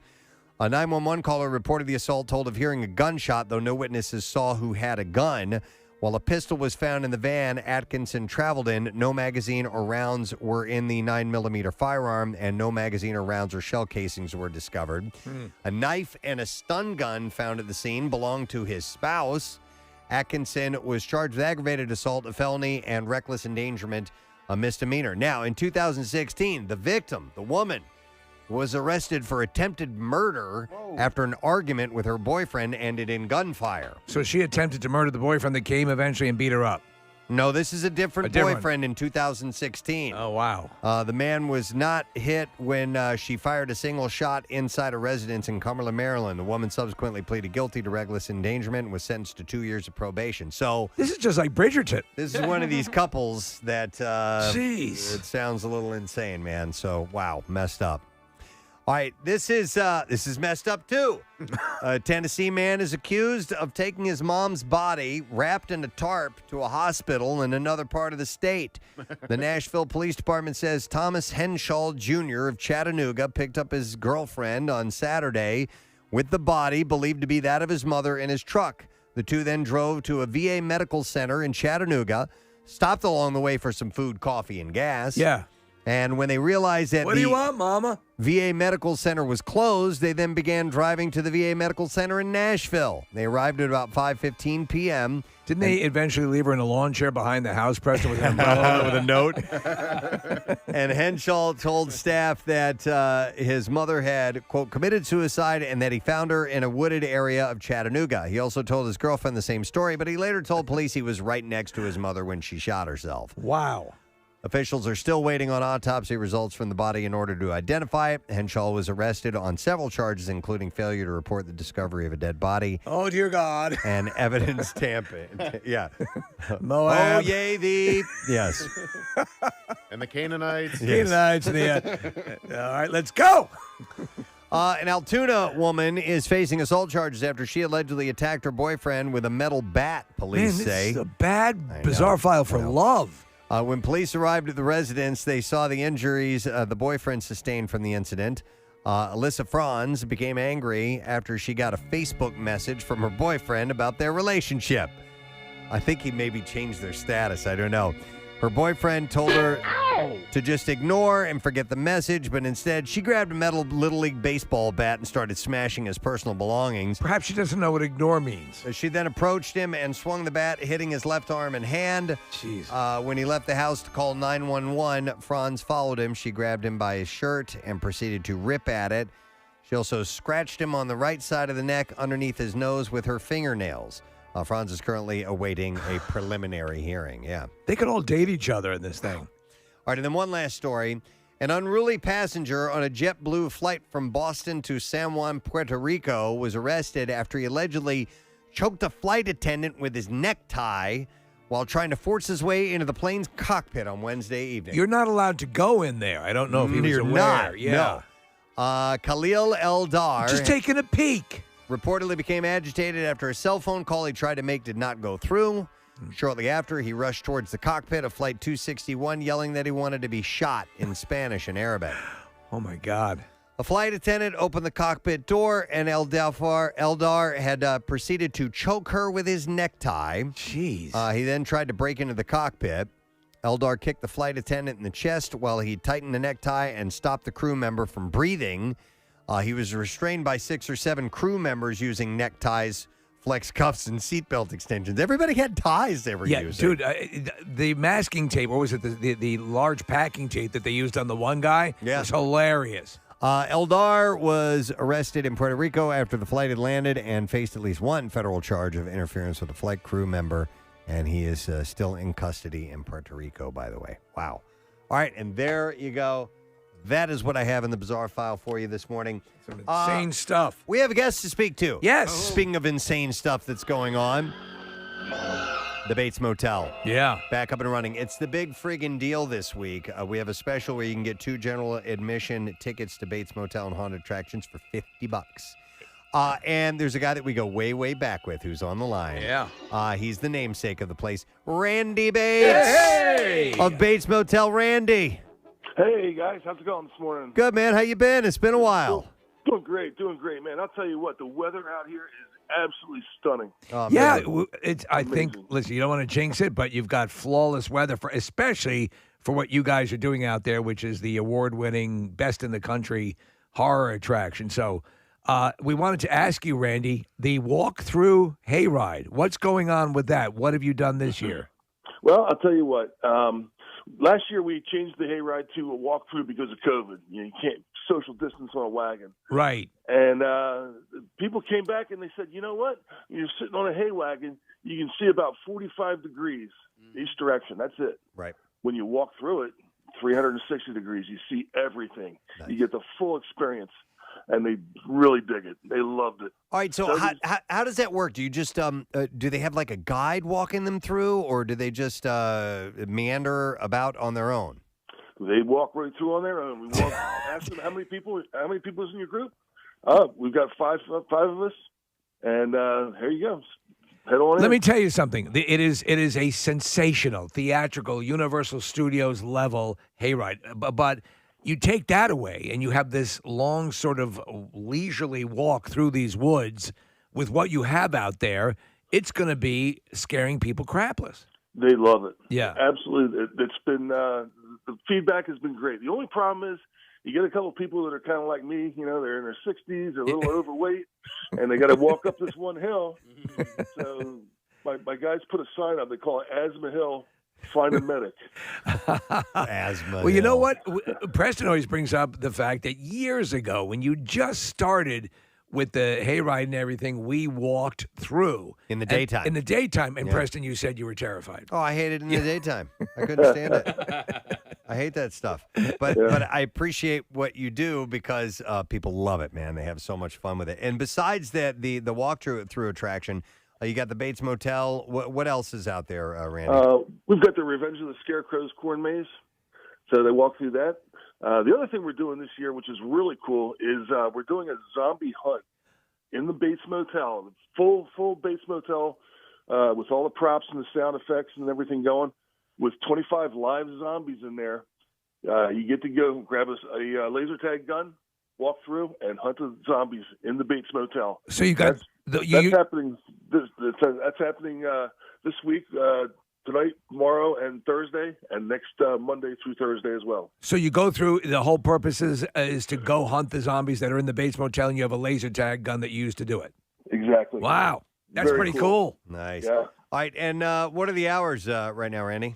Well, the zombie laser tag is 6:30 to 8:30, and then the Bates Motel is 6:30 to 10:30. And that's Monday through Sunday, or what? We're going to be open this weekend, 1st, 2nd, and 3rd of October. Okay. And then starting on the October 8th, we run every night through Halloween. I would say this, jump on this weekend because the weather, Preston, you just gave a flawless fall weather forecast. Perfect. It's the perfect way to kick off October. Yep. Saw that. You know, the other thing is, Preston, I understand you're really into the escape rooms. Yeah, big time, man. Hey, you know what? We got 4 world-class escape rooms in Westchester. You got to come out and try. I'm going to. We did the submarine one, and so I want to try the other ones out for sure. Oh, sweet. Excellent. So I count me in on that, Randy. All right. There you go. Excellent. Well, the big freaking deal is happening right now, and it's $50. You can get 2 general admission tickets to Bates Motel and the haunted attraction. So, all right, Randy, have a great season. I'm sure we'll see you. Okay. You got it. Talk to you soon. All right, see you, Randy Bates.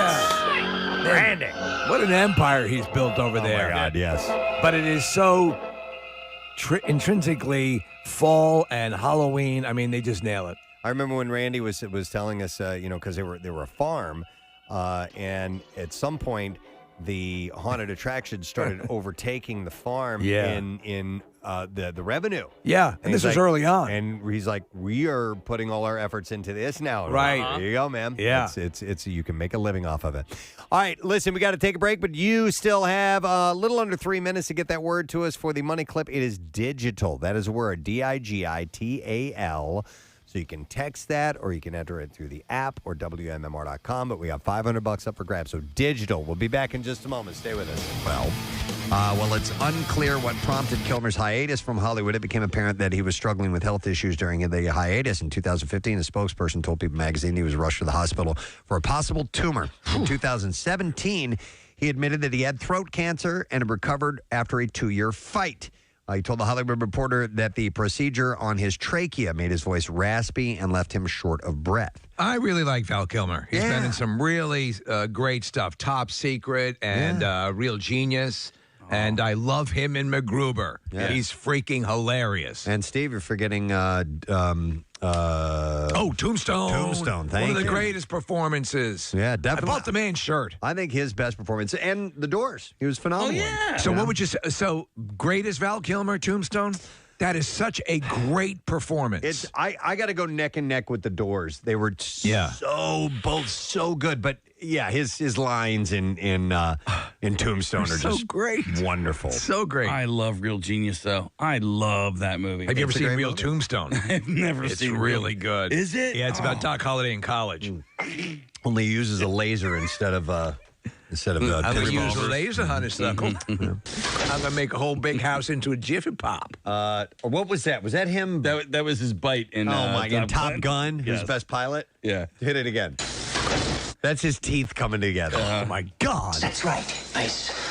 Man, I am dangerous. And there's the bite. Right, man. That line from Cruise, I hated. Ice. And then he pauses. Man, and brushes off his shoulders. You're awfully big there. Horrible movie. I'm 5 feet 3 inches tall, man. I'm a little tiny man. But as much as I hate Top Gun, I can't wait to see the sequel. Likewise, I because really want now, to see it. Because guess what? What I said And I thought they were going to do is they're going to go more realistic. Yeah. You think so? That's the word. Okay. And now with the availability of what they can do. Steve, wouldn't it be great if in the locker room saying they all of a sudden break into a dance number? Right. We're going for ultra realism here. I want to see Val Kilmer, though. You know, I want to see how he looks and how he's able to pull off Iceman, because what we just saw there up on the screen doesn't jibe with the Iceman I know. I don't think he can't be all that cocky anymore. You're not just writing checks. You're already can't cut. What was that? You're dangerous. Man, I can't understand your words. Man. John Hamm's in it, too. He was at the Blues game last night and on Saturday, and he's done a few spots on NBC for the Stanley Cup Finals, and so it'll be cool to see him in it as well. I love him in Nadnan. I'm sorry. I love him in Nadnan. He wasn't in Nadnan. No, Madman. Oh, Madman. Yeah, exactly. You can't put your lips together. That's, oh, man. I had a little surgery. Yeah. You got a little surgery? You look weird. Tonight, E.T. gets the exclusive with Val Kilmer. I'm going to rip the Band-Aid off. This can go hard on you now. You look weird. Bring it, you little bitch. All right, what else I have for you? 3 months after Nicolas Cage and Erica Quakey got hitched in a quickie Vegas wedding. A quickie. Quakey was quickie. You remember Nicolas Cagey tried to immediately get it annulled. 4 days. Yeah. Vegas. So after this, a judge in Clark County had granted them a divorce. Cage filed for an annulment 4 days after the wedding. He was drunk. He freely admits. That was his fourth wedding, by the way. Yeah. Claiming that it was based on fraud because Quakey did not disclose her criminal and romantic history to him. Uh-huh. See, you didn't tell me about your criminal history. You didn't tell me about your criminal history. TMZ if I had known, I wouldn't gone all quakey on you. TMZ reports that the annulment didn't happen, and it is I'm his friend now. Oh, see, little guy's my friend now. He's got great fingers. Quakey. Okay, so reports that the annulment. TMZ reports the annulment didn't happen, and it's unclear if Quakey will receive the spousal support that she has requested. So, honestly, I don't know what's going on there. I love Nicolas Cage Nicolas Cage has become what he's wanted to become the most. It's basically an Elvis type character. He goes around, in these, like right here, he's got some sort of animal print leisure suit on. This is ridiculous. What would you do to make your butt look good in a photo? Ooh, I'd have it wear a cowboy hat. For celebrities and social media influencers, it's about contorting the body for the best rear view. Yeah. All right, so you know what to do, Kathy? I'm not sure. I'm sure it's probably a little arch in the back. Well, for me, it's bending over and pulling the cheeks as far apart as possible. I think that's a different type of photo. Oh, I'm sorry. Yeah, that's I not misunderstood. What they're talking about. I think so you can see everything, where you can see where the skin starts to turn color. Oh, my God. Right? Is that what you're talking about? Listen, I didn't even realize I was doing it, but I was, I mooned my daughter. Oh, no. Oh, yeah. Just Here. Yeah, but I brown-eyed. Oh, no, your poor kid. You just traumatized her for life. So is that how you take a proper ass picture? I don't think any child should see their father's butthole. Ever. No. Write that down. Do what I did and just feel it. It scarred her. She was like, she freaked out. Oh, yeah. I thought more like, I was thinking more in the veins of my son that I was doing that too. And I was like, I can't believe I just did that. I just did that. I can't believe it either. Wow. I know. Yeah. The man in my little girl. right. Poppy. Hey, Daddy, I just saw your brown eye. Is that your butthole, Poppy? It was quite traumatic, Poppy. His name is Eddie. He wants to know if we can go steady. I've never seen your butthole. I had to tell him I did, Daddy. He's not my boyfriend anymore, Daddy. Thanks for scarring me, Daddy. Oh, the car pop? Oh, my God. Yes. Well, anyway, back to the story. I saw your balloon knot, Daddy. Hey, look over there.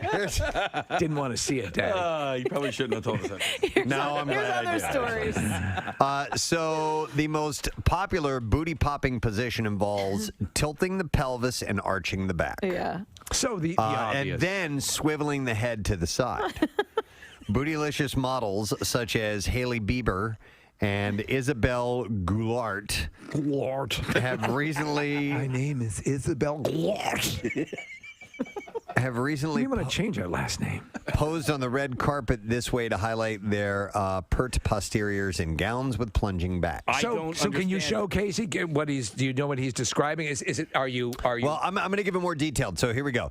Here's an influencer Daisy Keach, who last month enlisted a plastic surgeon to certify that her backside was real to her 1.1 million Insta followers. Said, "I'll stand up straight and spread my legs a little bit to make myself look a little bit wider than if my feet were closer together." She says, "Then I'll arch my back a little bit, right, and I'll kind of puff out my chest. I breathe out, and my stomach cinches in as I pose." God, what a bunch of nonsense to go through. One of our calendar girls though does this perfect, and I can't remember which one it is. I'm trying to find her pictures, but like is it Shay? Our cover girl? I mean, listen, they probably all take great booty shots, but there's one specific calendar girl, and I can't remember who it is. The 19-year-old influencer from Los Angeles says... Influencer. She says a lot goes into properly accentuating her most famous asset, which she dubbed the Keach Peach. The Keach? What's her full name? Her name is Daisy Keach. Oh, I thought you said Stacy Keach. I'm like, that guy? Daisy Keach, and she calls it the Keach Peach. One of her other go-to tricks involves bending the leg that's closest to the camera while standing, quote, super tall on the other foot.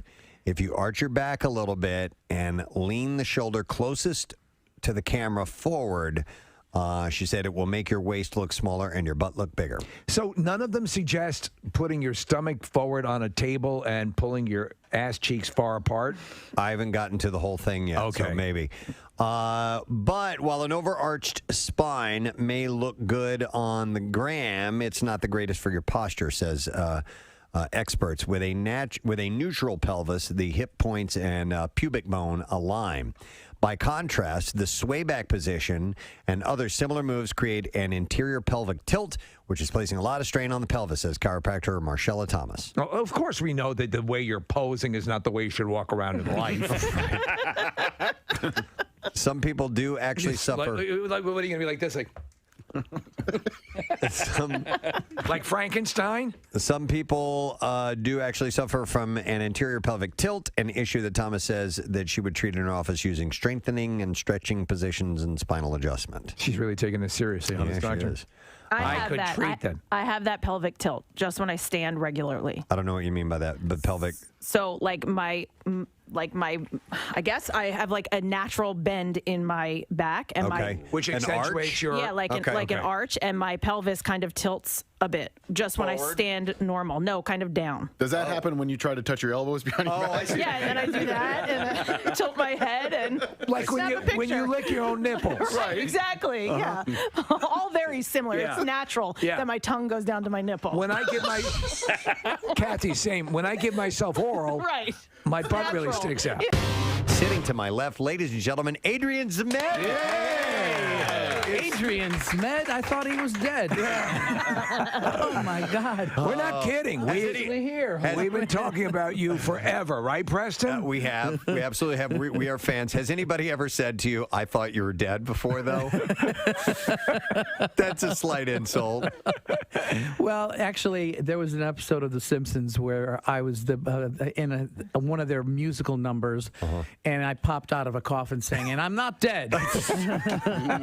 Here you are in this play, and again, Middletown, and it's two couples, and they're sort of there's some comedy, there's some sadness, but it's the way they've grown over the years. What drew you to this?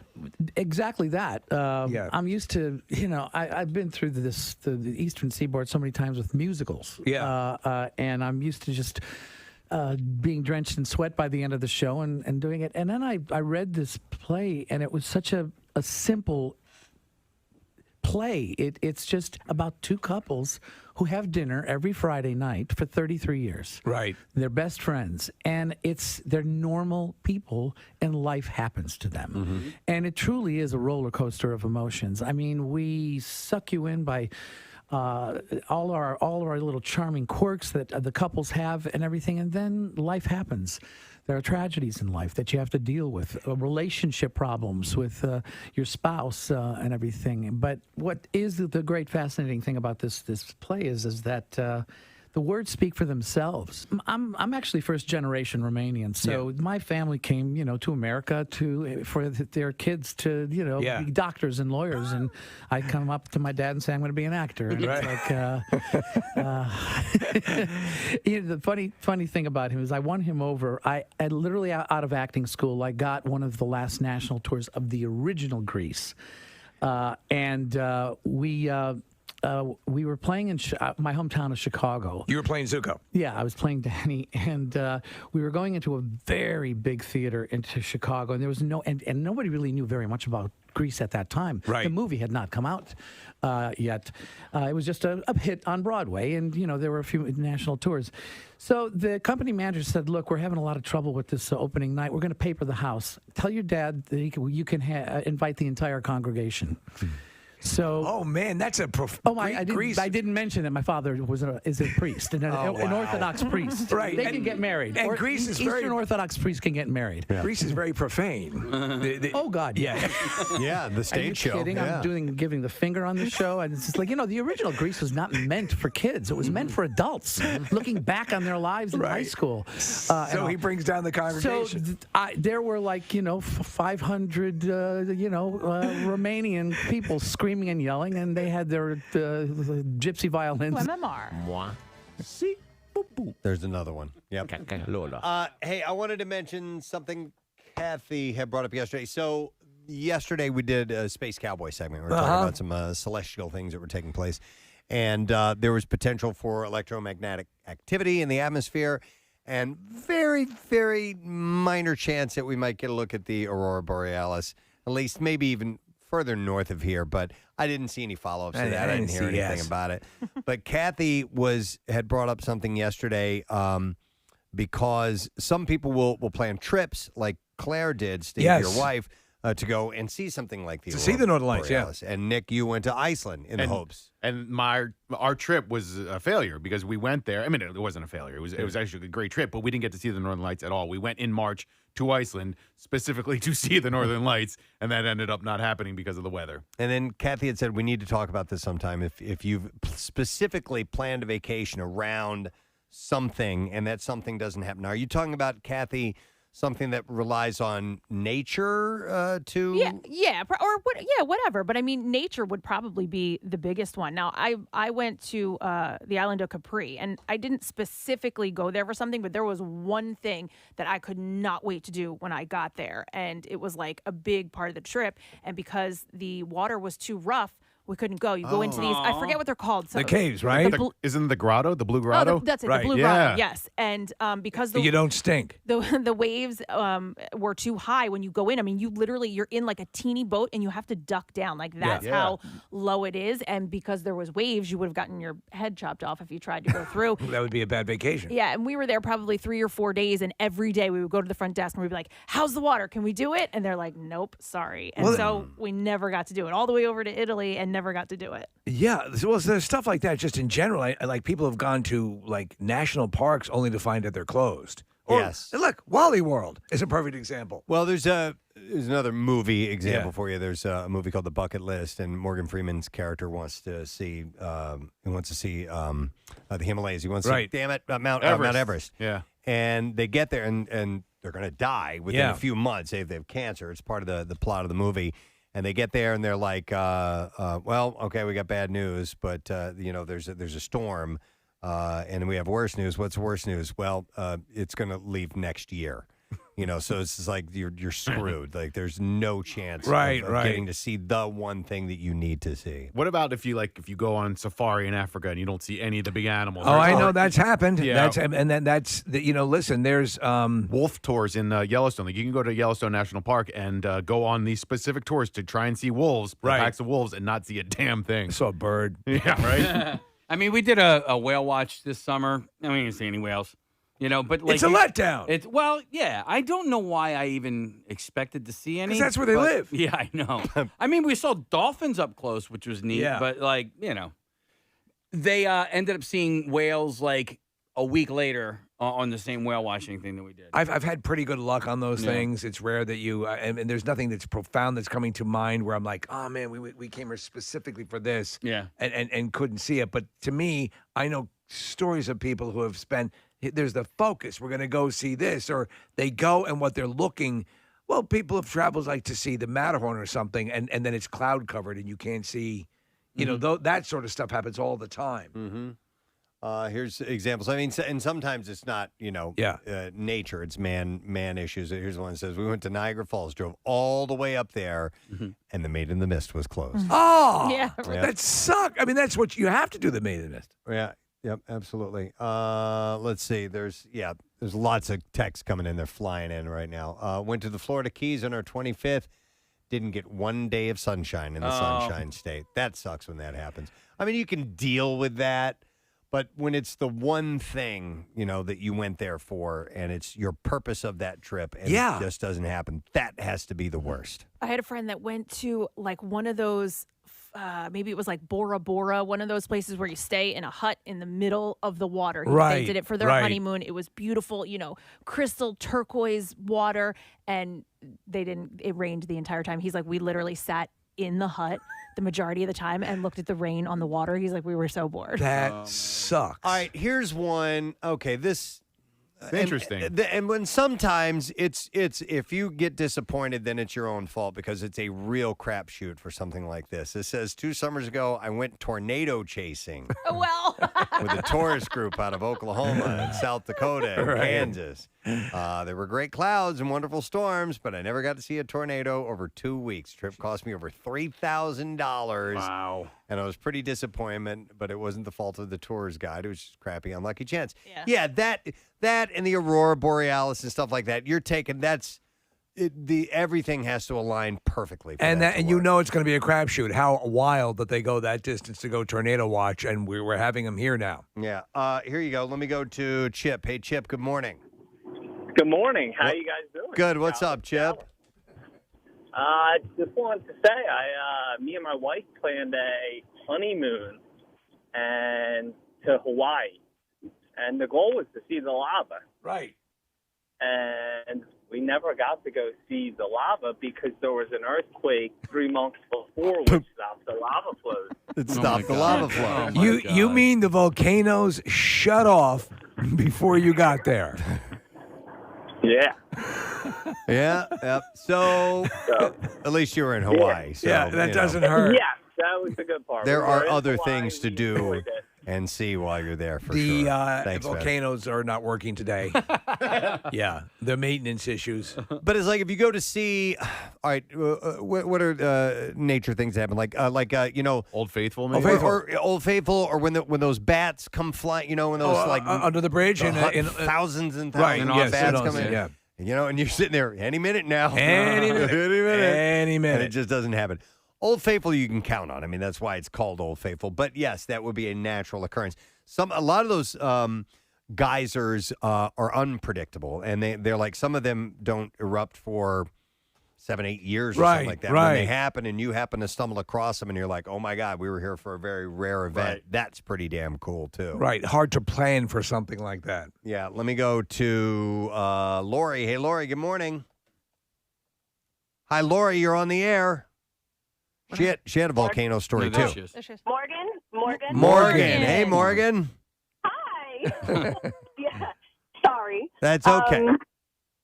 So, my now husband and I planned this big trip to Nicaragua. It was like we weren't even going to have a honeymoon because this was going to take all of the money. And the plan was for him, he was going to propose on top of a volcano that hadn't been active in several years. Right. We get there, and all of the volcanoes in the area have gone active, and you can't go up on any of them because there's the chance that, like, the one we were going to climb doesn't often erupt, but it'll cause earthquakes, and they've had people fall in and die. Oh, okay. So then you probably would want to skip that. Yeah, probably not where you want to sort of, confess your love. Well, you had the flip side of the coin. Your volcanoes became active while the Hawaiians. Yeah. Exactly. Yeah. Oh, so wow. it was still beautiful and a worthwhile wild trip. But, being proposed to at the base of the volcano doesn't have the same ring Right. to it as like from the top. And the continental breakfast at the Ramada isn't quite the same. Right. Yeah. Right. I hear that. All right. Thanks, Morgan. Appreciate it. Well, All right. in many cases, I mean, it doesn't even have to be a massive vacation, but if you go just to see something and a cloud cover, or that I would love in my bucket list would be able. I don't need to climb it. I just would like to see Everest from afar. Yeah, and you can, but you also can go there and not see it because of the weather. Yeah. Yeah, and that's do you take the risk? Yeah. And how long are you willing to hang out? I think that happens in Denali in Alaska quite a bit. Yes. People go up there, and it's I don't think you can get, unless you're going to hike it, get very close to it, and you go to these observation decks, tens of miles away. And Steve, yeah, same kind of thing. Like you can get all the way to the middle of Alaska and not even see the mountain that you're there to see in the first place. Marissa? Yeah, when the Phillies were in the playoffs in 2019 or 2009, I wish it was 19. My friend and I planned like an 18-hour trip to fly out to the Phillies-Rockies game. We get there on Saturday. It was snowed out. In October. God. In October. Snowed out. And there's just nothing you Yeah. can do. Somebody texted in and said, I went to McDonald's to get a milkshake, and the machine was broken. Man. I think there's something more to that. The first time we ever tried to go to Fantasy Show Bar, it was on a Easter Sunday, and we drove all the way. Wait. Hang on. Yeah. Easter Sunday? Whatever, man. It was just me and my friends. It was closed. Drove all the way over. For religious purposes? Of course. Mount Ephraim, New Jersey. Strippers have to go to mass. Bear in the air for you guys out there. And another time, there was another fantasy show bar that was on Admiral Wilson Boulevard, and we got all the way there, and I realized I had left my wallet at home. So I just sat in the parking lot while my friends all went inside. They didn't even bring you out a dancer? Hey, yeah. What's that? Nobody had enough money. No, my license. I didn't have my ID. I couldn't get in with an ID. Can you come out and dance for my friend? He's in the car. That would have been awesome. Like you bring a plate out to the limo driver. You could go there at age 18 and not drink, and we have some of those experiences. That blows my mind. That's pretty cool. You could get popcorn for free and Diet Cokes and sit at the bar. How you boys doing? Oh my God, dude. How's that Diet Dr. Pepper? What was the name of the guy, Casey, that worked there? I don't remember. I just remember the shower show. And I'll find out. Yeah. This text, I was in the Philadelphia Boys Choir. We went to South Africa to sing in front of Nelson Mandela, and when we got there, he canceled. Oh, my God. Dude. Wow. You know how much money they would have had to have spent to get to get the whole choir over there? And he had been booked on Celebrity Family Feud. And that's why he couldn't do it. That's why he did it? Yeah. Oh, man. To do that whole thing. Survey says. Hyena. Oh, wait a minute. Here you go. Here's one. Big wave watching in Nazaré, Portugal. That's on that 100-foot wave show. Said we went there, nothing. Preston. Like no surf at all. That's another thing. Surf, if you show up. Mind you, we were off season when we went. Yeah. We had gone for the Pearl. Was it the Pearl Harbor? We were at the Pearl Harbor premiere in Oahu. And I didn't know anything about surfing other than Waimea is where the biggest waves were. It's legendary. So me and Steve and Marilyn rented a Jeep and we drove to the north shore of Oahu, which is the other side of the island. We were on the south shore. What did we see, Preston? Dude, I'm like, we're driving by. I'm like, this can't be it. This can't be it. It was glass. It was glass. Calm. It was more calm than a pool. And we're like, you've got to be kidding me. And I'm like, this can't be right. I This swear can't to be it. God. Big sign that says Waimea Park right there. There was like no surf. Yeah.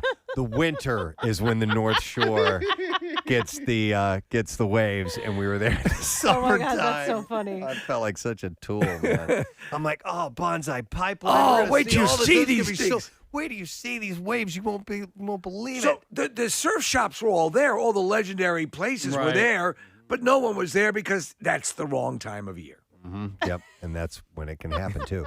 Which, by the way, so when you went whale watching, I always thought whale watching was more winter, right? It depends. Where they're migrating and when. But like if you go off of Cape May in the summer, chances are you're not going to see a whale. If you go off of Cape Ann or Cape Cod in Massachusetts, you can see them. But around here, you're just not going to get them that much. Nick, you bring up a good point. One of the probably the best whale watching time we ever had was going out of Boston. Yeah. And it was August. There you go. Yeah. Yeah. That's something I would never do. To me, that's like just throwing money away. Like, Really? you're never going to see a whale. No, you see them quite. I've seen them. Don't do it off Cape May. So listen, yeah.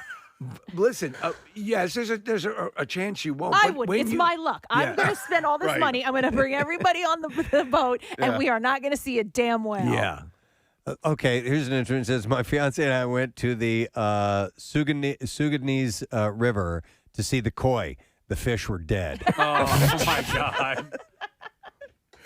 It was like a fish kill or something, Yeah, maybe? probably, Oh, my right? God, that's horrible. Back in the 80s, there was a gorilla living at the Philadelphia Zoo, and he was the oldest gorilla Yeah. in the world. Yeah, and yeah. so it was his birthday, and he died on his birthday. He was the oldest gorilla Were you going in to see him captivity. on his birthday? My older brother did. Yeah. He went with his Oh, godparents. didn't you say he gave him birthday punches? Yes. Oh, my God. That's horrible. Yeah. Wow. Okay. He's dead. Let's see. We'll go to JR. JR, good morning. Good morning. How are you doing? Good. What's up, JR? So I was in Japan for work, and I just wanted to go see Mount Fuji, and the number of steps to get there were a lot. I had to take a bullet train to get to a tram, to get on like a hanging gondola ride, to get on a boat, and the boat's supposed to be in the actual lake that's below Mount Fuji. And, I can see the shrine on the edge of the water that's supposed to be right in front of where you can see this, picturesque Mount Fuji, but unfortunately it's all fog cover. So I can see in the pamphlet what I should be seeing, but I never actually got to look at it. There you go. That's a perfect example. And now Japan's on my bucket list, and seeing Mount Fuji is exactly something I would love to do. So yeah, but I mean, you get there. There's nothing you can do. If you can stay a couple days, like we went to Switzerland and we stayed sort of at the base of the Matterhorn, and so maybe there was one day where you couldn't see the top, but the other days were perfectly clear and glorious. Yeah, obviously, the longer you can stay, the more likely you are to see something. But a lot of times, it's just one day trip that you're doing. Yeah. Thanks, guys. Thanks, man. Here's a text that says, went to Grand Canyon in May, and we were snowed out. We couldn't see anything. In May? That must have been a freak storm. Well, no. The North Rim doesn't open until after Memorial Day, and so it depends on which part. Oh, you're right. I'm thinking. Okay, yeah. No, it's The higher season elevations still there. would have stuck around. Yeah. So, but you can get lucky and be in the Grand Canyon on the South Rim and get down into the Grand Canyon and have perfect weather. But yeah, I mean it's pretty high elevation, so they can definitely have. Don't they snowstorms. fill the canyon in during off season? Well, try to. They cover it because they With don't a want tarp. the water to get too warm. By the way, I love this text that says, this all sounds like an Alanis Morissette song. Yeah, isn't that ironic? Let me see here. We will go to Diana. Hi, Diana. Good morning, you rock. Thank you, Diana. What's up? I went from Philadelphia, drove all the way to San Diego to see the giant zoo that they have. Yes. It was 90% of the zoo, the animals were inside because it was too hot. No, that does happen. Yes, when it gets was too hot. They were in air conditioning, and I walked through that thing in like 10 minutes. By the way, I I found the San Diego Zoo underwhelming. So did I. It's supposed to be a legendary zoo, and I'm like, you've got to effing be kidding me. Steve, there were more birds than anything. Listen, and I was there when I was in high school, and I remember thinking, these birds, this is so stupid. All I'm looking at is birds. I'm not kidding you. What's going on no, here? but She hates birds. it was before. Like I guess I've hated birds my whole life, but I was like, this is like, where are the big fun animals? About the bird. No, but it was a huge letdown. Hated it. Okay, hang on a second. Which zoo are they at in the beginning of Three's Company? Is that the San Diego Zoo or is it the Los Angeles Zoo? It's probably the Los Angeles Zoo. Okay, because they were in Santa Monica. Is that where that was Yes. set? Okay. Come and knock on our door. Come and knock on our door. We've been waiting for you. We've been waiting for you. With a gaze that's hers and his. Three's company too. And she pretends she's a flamingo with her leg up. Oh, my God. It's so adorable. Priscilla Barnes. I will go next to. Oh yeah, let's get this one.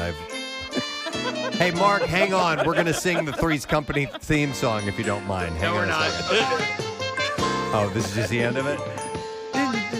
Oh, it never stops. It never ends. I forgot you did this.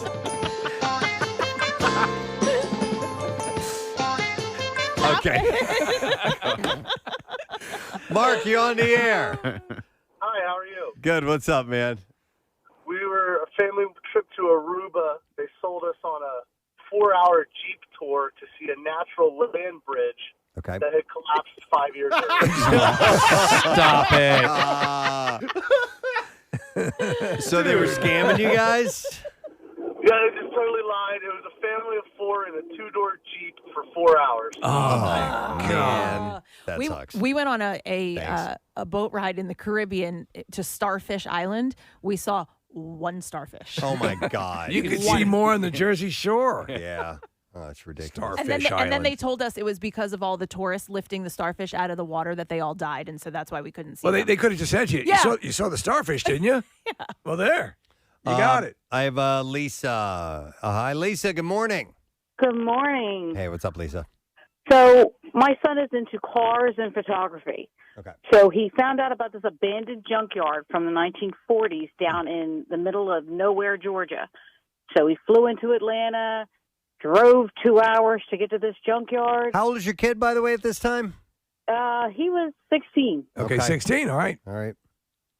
We get out there, the camera's broken. Oh, my God. Well, the place was still there, right? Pardon me? The place that you were going to was open. It was just that was a personal issue. Exactly, Right. exactly. But the whole trip was for the photography part of it, for school and everything. But A big waste. it was he had a great time, and we thank God we had camera phones and we took pictures with our phones, but it just wasn't the same. Yeah, I think ultimately, if you can get there and everything is as promised, that's cool.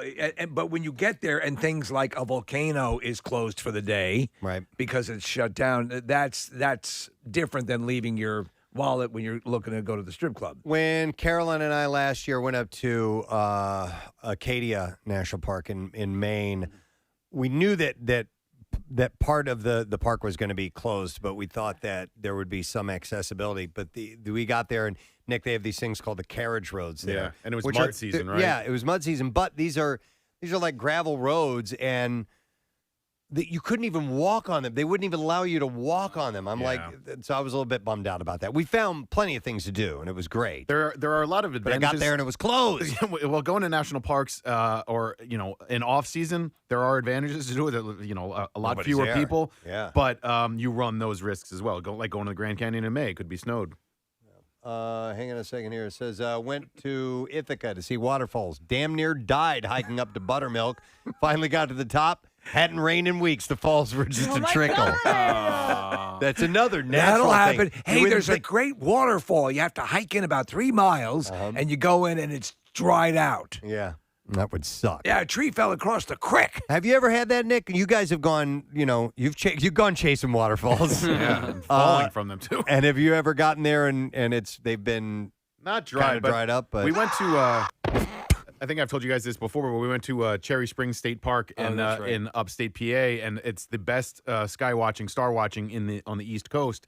And it's you go there for dark skies, and we went, and it was we didn't plan it properly. It was a supermoon, so it was a full moon with the brightest light that the moon reflects, and we couldn't see a damn thing. So you could go to try and see the Milky Way, and get some really good night vision. And but the moon's overpowering it. And that was the thing. Carter and I went to Wyoming, and the one thing he really wanted to see was the Milky Way. He wanted to see the galaxy because the stars in the west out there are so clear, and it was the same thing, full bright moon. We're like, goddamn moon? Mm-hmm. Are you kidding me?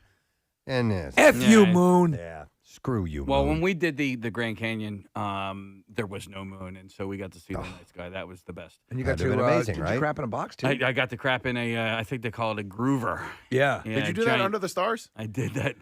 Did I? No. Groover on a Sunday afternoon. No, I only pooped when it was when the sun was out. Okay. When it was There's a rule. Yeah. Poop at night, not so nice. He was trying to convince me that I could really do a trip I like think that. you could. Wait, No. and he goes, "You would get over crapping in a box." Oh my God! When Beth. everybody, This know about woman that. puts her pants on I don't inside think out. There's no way she's going to do that. I just think that there's a mindset, right? And when everybody else is doing it, like you kind of get over it. Yeah, I just think that I wouldn't get into that mindset. Maybe, out of sheer necessity, you would Yes. have to do it. You have but, to do it. I would love to see places like that you've gone to, Case and Nick. I always look at his pictures. I do love it, but only if I could be airdropped in. Yeah. Right. I'm going to go to Mickey next. Hey, Mickey, good morning. Hello? Yeah, you're on the air, Mickey. Hi, it's Nikki. Oh, Nikki. Yes, we planned a trip all the way to Moose Alley in New Hampshire because I became obsessed with wanting to see a moose in the wild. Why don't you forget the moose for a moment? Okay. So you're obsessed with seeing a moose. Seeing moose crossing signs in Vermont. And we drove and we saw moose crossing signs and we showed up to the border of Canada and we drove all along this road where there's hunting cabins and people telling us where to go. And we stayed we were there a week and we never saw one moose. Not one. You were there a week in Moose Alley and never saw one moose. Mm-hmm. Right. And then we found out that apparently moose season ends October 31st, and we showed up November 1st. Oh, come on. There's a hard deadline on moose season? They don't give you a grace period? No wiggle room on moose season? No, there's a train that comes, and if they don't catch that last train picks them up. by the 31st. Well, boys, it's been a great season. Everybody on the bus. I have the ledger right here. Where's Manny?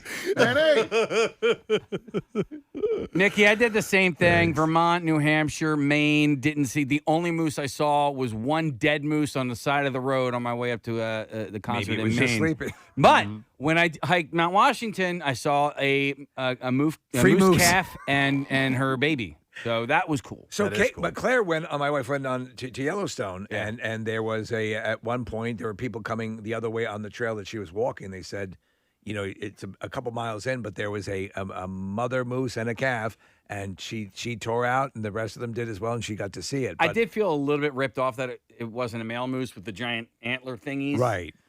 Those are antlers, right? Yeah. Okay. Yes. They're wings. Well, no, I wasn't sure if they had a special name because they don't resemble normal. You can call it a rack antlers. if you want. A rack? Yeah.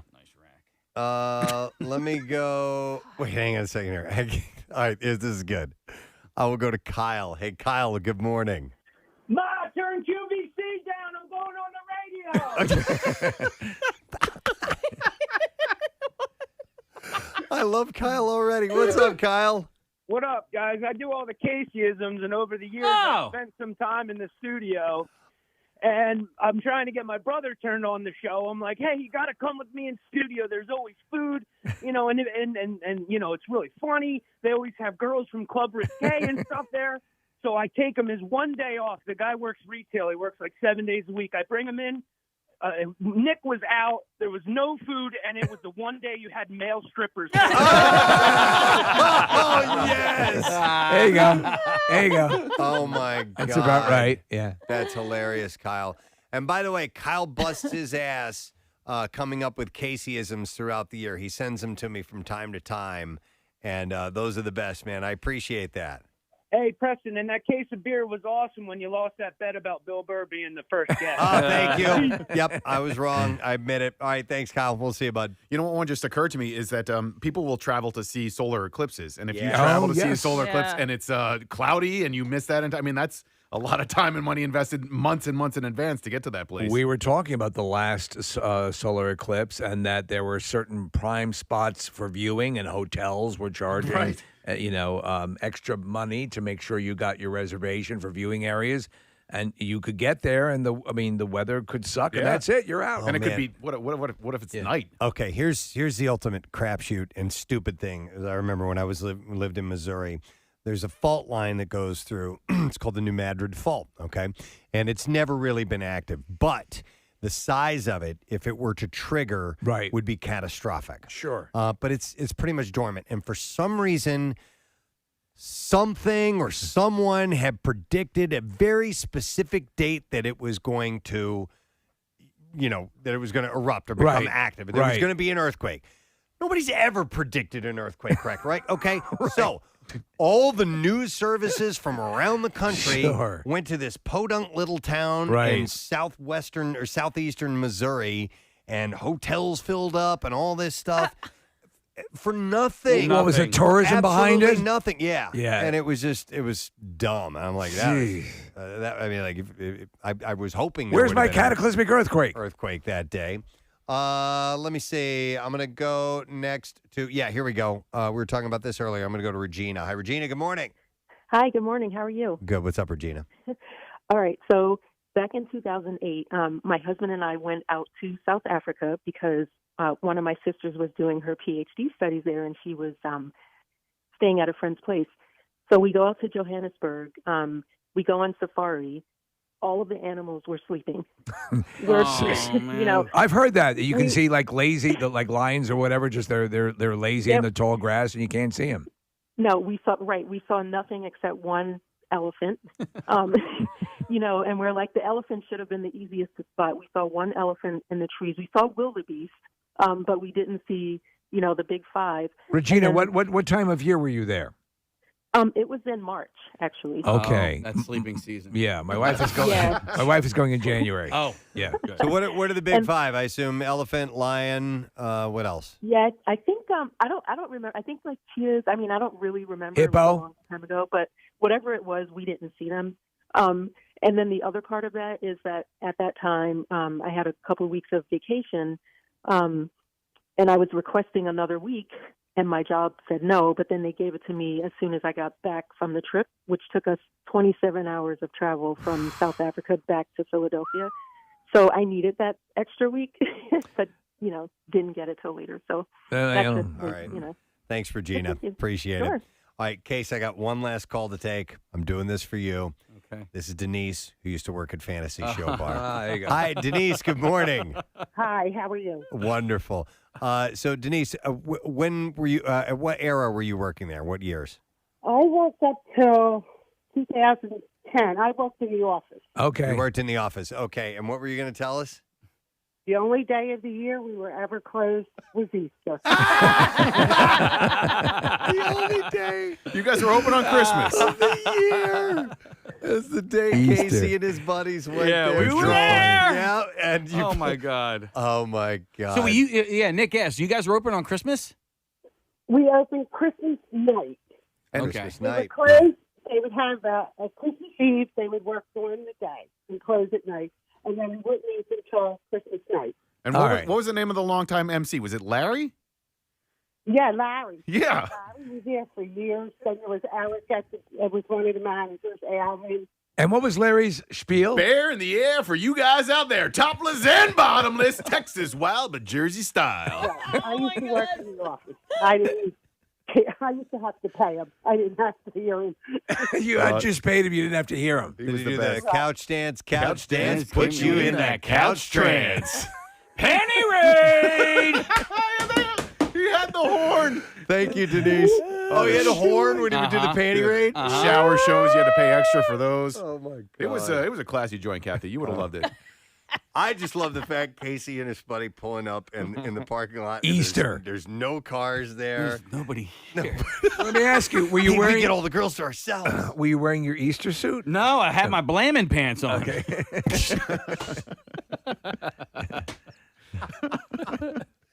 Really thin pants. Yeah. I think it's a Family Guy thing.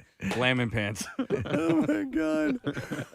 Oh, that's the worst when you pull up somewhere expecting, no matter what it is, and they're closed. I mean, like with the intention, a la Clark Griswold and the whole thing. Do you people even That's know what another Easter's story. about?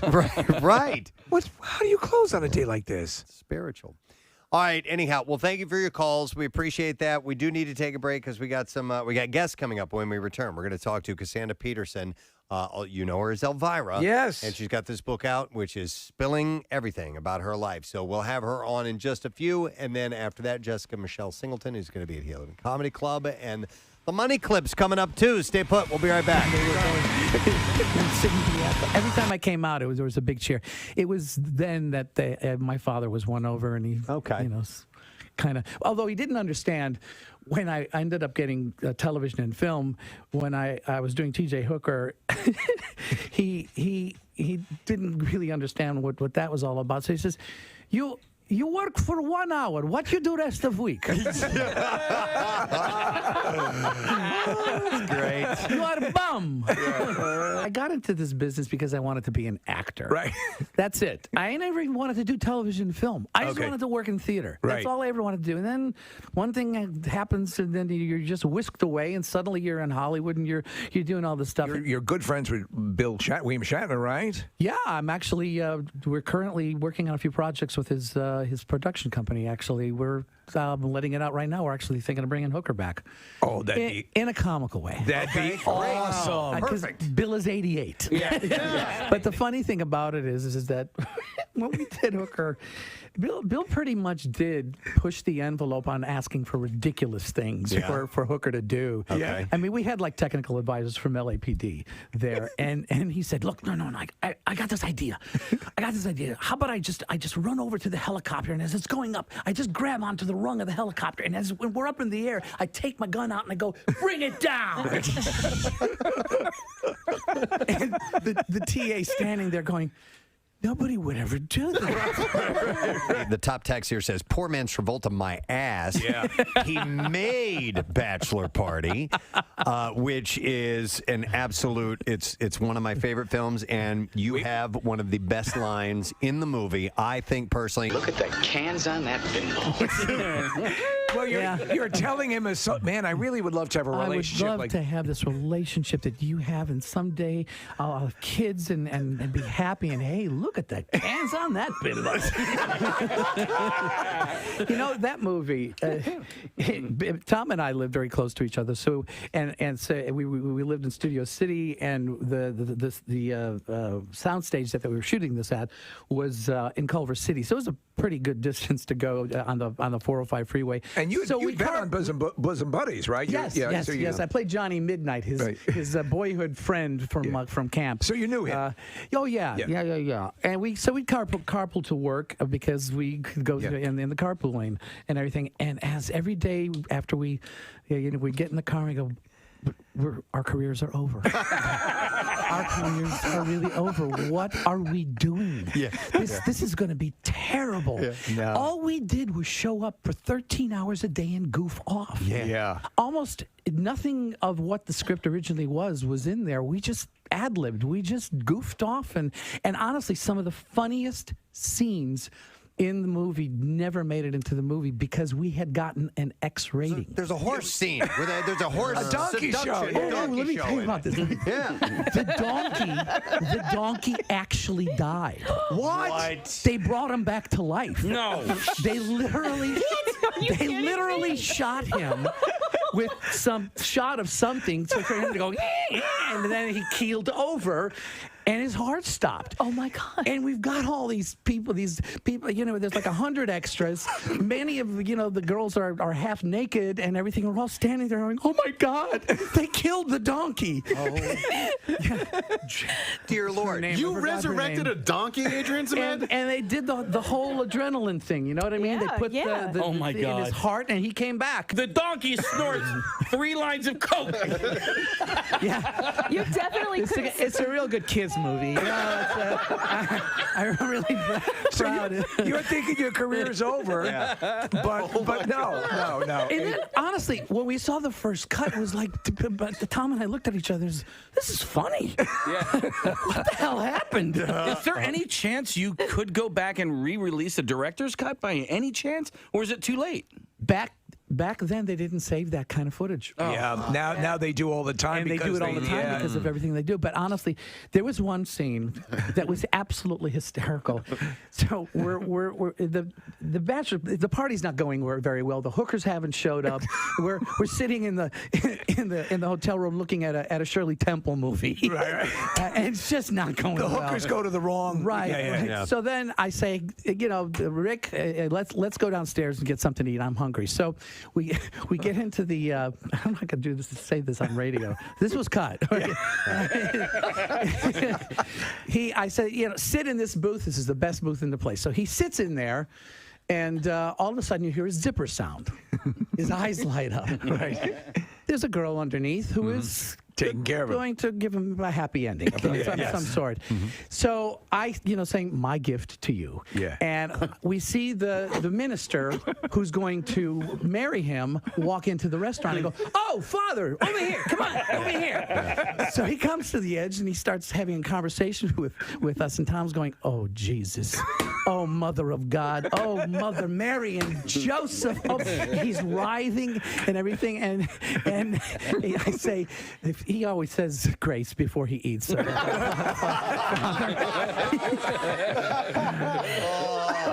That's great. He can't take it anymore. He gets up and runs out. And I said, "Father, sit here. It's the best seat in the house." Close up on his face, you hear the zipper sound, and his eyes go like. That's great. Didn't make it in the movie. We had offended everybody else. They didn't want to offend the Catholics. It's so freaking funny. You and Tom were friends. Could you tell then what a talent he was and what he was going to go on to And be? honestly, one of the nicest guys in the business. Everything that's ever happened to him, he deserves every bit of it. He's a great, great guy. That's great. Very talented. Wow. Yeah. I wanted to ask you. A lot of people don't know this, but Tom was not originally cast in that role, and neither was Tawny Katane. Tawny Katane was the it girl of the time, and she was the White Snake videos. It predates, I think, the White Snake video. Who was? Well, we shot 1 month with the other cast. Who was it? Oh, no way. It was Paul Reiser. Really? And Kelly McGinnis. Oh, my goodness. Did they get fired? Well, the producers just felt there wasn't a chemistry going on and everything. And Tom, they had just seen a screening of Splash. Okay. Oh. And they said, we really need to get that guy that's like for this. I couldn't even imagine. And Paul Reiser's talented, man, but he's great. He just doesn't have the kinetic. He was very funny. Was he? He was very funny. Yeah. There just wasn't a chemistry that was going on. That's happened before. Back to the Future. Eric Stoltz was. They filmed for quite a while with him in the lead role, and the scene where he falls and hits his head. That's Eric Stoltz's head.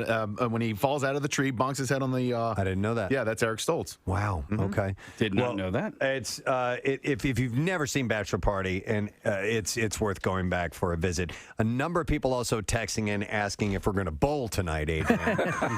It's funny. I've had the great fortune and lucky to have 2 cult classic movies that are really.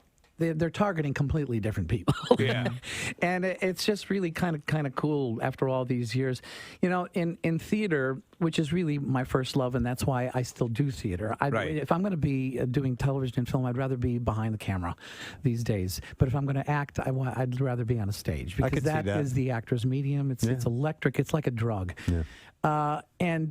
Grease too. It was an opportunity to put it was my Danny Zuko that I put on film. Right, because you weren't. They had to created another character, which is basically Danny Zuko. Yeah, and it was a weird thing because you had Grease comes out. You have Travolta's on a meteoric rise. You have Olivia Newton-John. You have all these big stars in it, and then they go with Grease 2, and they cast. Not unknowns, but they actually did something really kind of. They took a big chance. Yes. In what they did.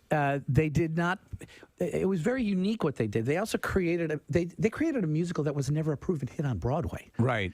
So none of these songs had ever been heard. It didn't have a track record or anything. And a lot of people, Grease 1 obviously was a massive, huge success. But Grease 2 didn't actually do badly. In its theatrical release, it made about $80 to $100 million. I watched at that time, and people think that it wasn't as big a hit, but today it outrents and outsells Grease 1. Really? It's more kid friendly, and it's actually more of the essence of what Grease, the original Broadway show, was about. It was about all the T-Birds. It was about all the Pink Ladies, whereas the movie of Grease became a vehicle for John and Olivia. In the play, Kaneki sings "Grease Lightning," not Danny. That's true. It's his car. Yeah. Everybody has had a song in the Broadway show to tell you their story, and that's what. So it's more of an ensemble piece. And Grease 2 was directed by Pat Birch, who was the choreographer of the Broadway show.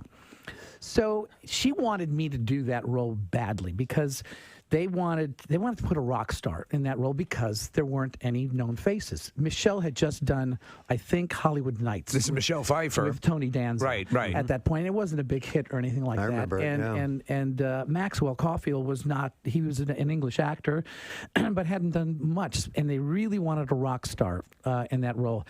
But Pat wanted me to do it, so she strategically brought me in. After they would see like one of Casey and the Sunshine Boys or one of the Gibb brothers or whatever, and then I went in and said, "All right, it's still his. All right, it's still." Until after 12 callbacks, they finally said, "All right, it's his role." Well, honestly, I watch it every time it's on. It has a good energy to it. You're again sort of a self-deprecating, funny guy. The whole bowling sequence is pretty. You can't help but get swept up in it, and it has its own energy. And to this point, you had a lot of talented people involved with it. Yeah, a lot of people came out of that thing. Even the Seagal twins went on. The girls who were the cheerleaders went on to have their own series. You have a lot of fans in Philadelphia, and to prove that, I'm gonna show something to you. I don't know if anybody has made you aware of this or not, but I think Steve made an offhand comment one day about somebody getting an Adrian Zmed tattoo. So we do this feature every Tuesday called Tattoozy. People come in and actually get a tattoo from our show. It's called the Preston and Steve. They'll get a tattoo with us in it, and we've been doing it for years and years and years. We had a guy who called in and volunteered to get an Adrian Zmed tattoo. God, I'm looking at it right now. This is a guy. That's your face on his right pec. It's huge. This was within the last year. Within the last year, yeah. Yeah, that we and had the guy this done. Eagerly came in. Please tell me that's not permanent. That's permanent. That's a real tattoo on this man's So when chest. he's 90 years old and I look 90 on his chest. Yes. What was I thinking? So we took a picture of you from Grease 2, and that is now permanently on this guy's chest, Adrian. This reminds me of something that Sally Struthers said about tattoos back when we were doing Grease. She said, "Oh yeah, back in the '60s, I was a flower child. I got a tattoo of a butterfly on my butt. Now it's going into its cocoon." We're so delighted that you had a chance to come by here. We are big fans. Nice to come in. We knew you'd be great. Yeah, be we with knew you you'd guys. be cool. That's great, man. Excellent. It's my pleasure. And you know what? We should do a promotion where we go bowling with Adrian sometime. Yeah. How cool would that be? Yeah. Ladies and gentlemen, some love for Adrian Zmed. Thank you so much. All right, thank you, Kathy. Our next guest is ready to go. I love her. You love her. Oh, God, We all love her. For years. Yep, and she's got a book out called Elvira. It's Cruelly Yours, or Yours Cruelly, I should say. Elvira, Memoirs of the Mister of the Dark. And we've caught some excerpts that have come out, and some pretty deeply personal, and as a memoir should be, but some pretty dark things and open. She's really open about this stuff. Yeah, so I admire that candor. I'm excited to have her on. Please welcome Cassandra Peterson to the show this morning. Cassandra, hello. Oh, hello. How are you guys? We're doing wonderful. Listen, we're huge fans of yours. Always loved your humor, your sexiness, your energy, all this stuff. It's so great. And this book, I've been waiting to see your story behind everything, because it seems like it would be chock full, and no surprise, it definitely is. And like I said, when we started seeing some of the stories coming out, they were the more salacious side of things, which is what happens when books come out. And was it hard to sit down and open up about all of that really, really personal and sometimes troubling things? Yeah, some of it was hard to write, but I wanted to include everything. I just people know very little about the person behind Elvira, and that is on purpose. I've kept it pretty private because Elvira is a brand that I own, and I have a company that I run where Elvira is, my main source of income, and I wanted to make pretty sure that I didn't blow that out of the water, No, it's a smart move, because people have had things. I mean, I remember years ago there was a legal wrangling. I think it was the actress who played Vampira, or there was all this sort of stuff, and you were maybe a little bit looked similar, but they were entirely different characters, and you obviously had the sense of humor and so on and so forth. But still, people can get litigious about all sorts of things, and you ended up having to work through all that. So how long did that take to rectify that? With the Vampira situation? Yeah. Well, it was such a bummer because she initially had a job at the station. She would have been paid weekly for the use of the name Vampira. Right. But she decided that she didn't want me playing the character. That was the oddest thing. She didn't want a comedian playing the character, so she wanted instead the singer Lola Falana from Las Vegas. No, Lola Falana was great, but they could never. That would not have worked.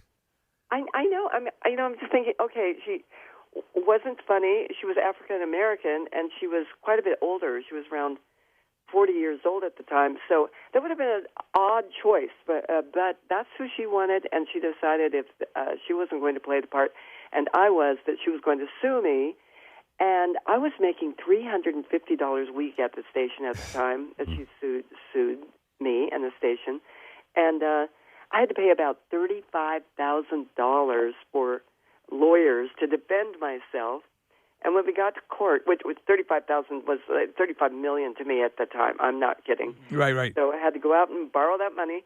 And when we finally got to court, they threw it out. They said, this is a ridiculous, frivolous lawsuit, and you can't sue somebody for looking like you. You can sue someone if I would have looked exactly like her and used the name Vampira. Right. Then you could have sued me. But they threw the case out.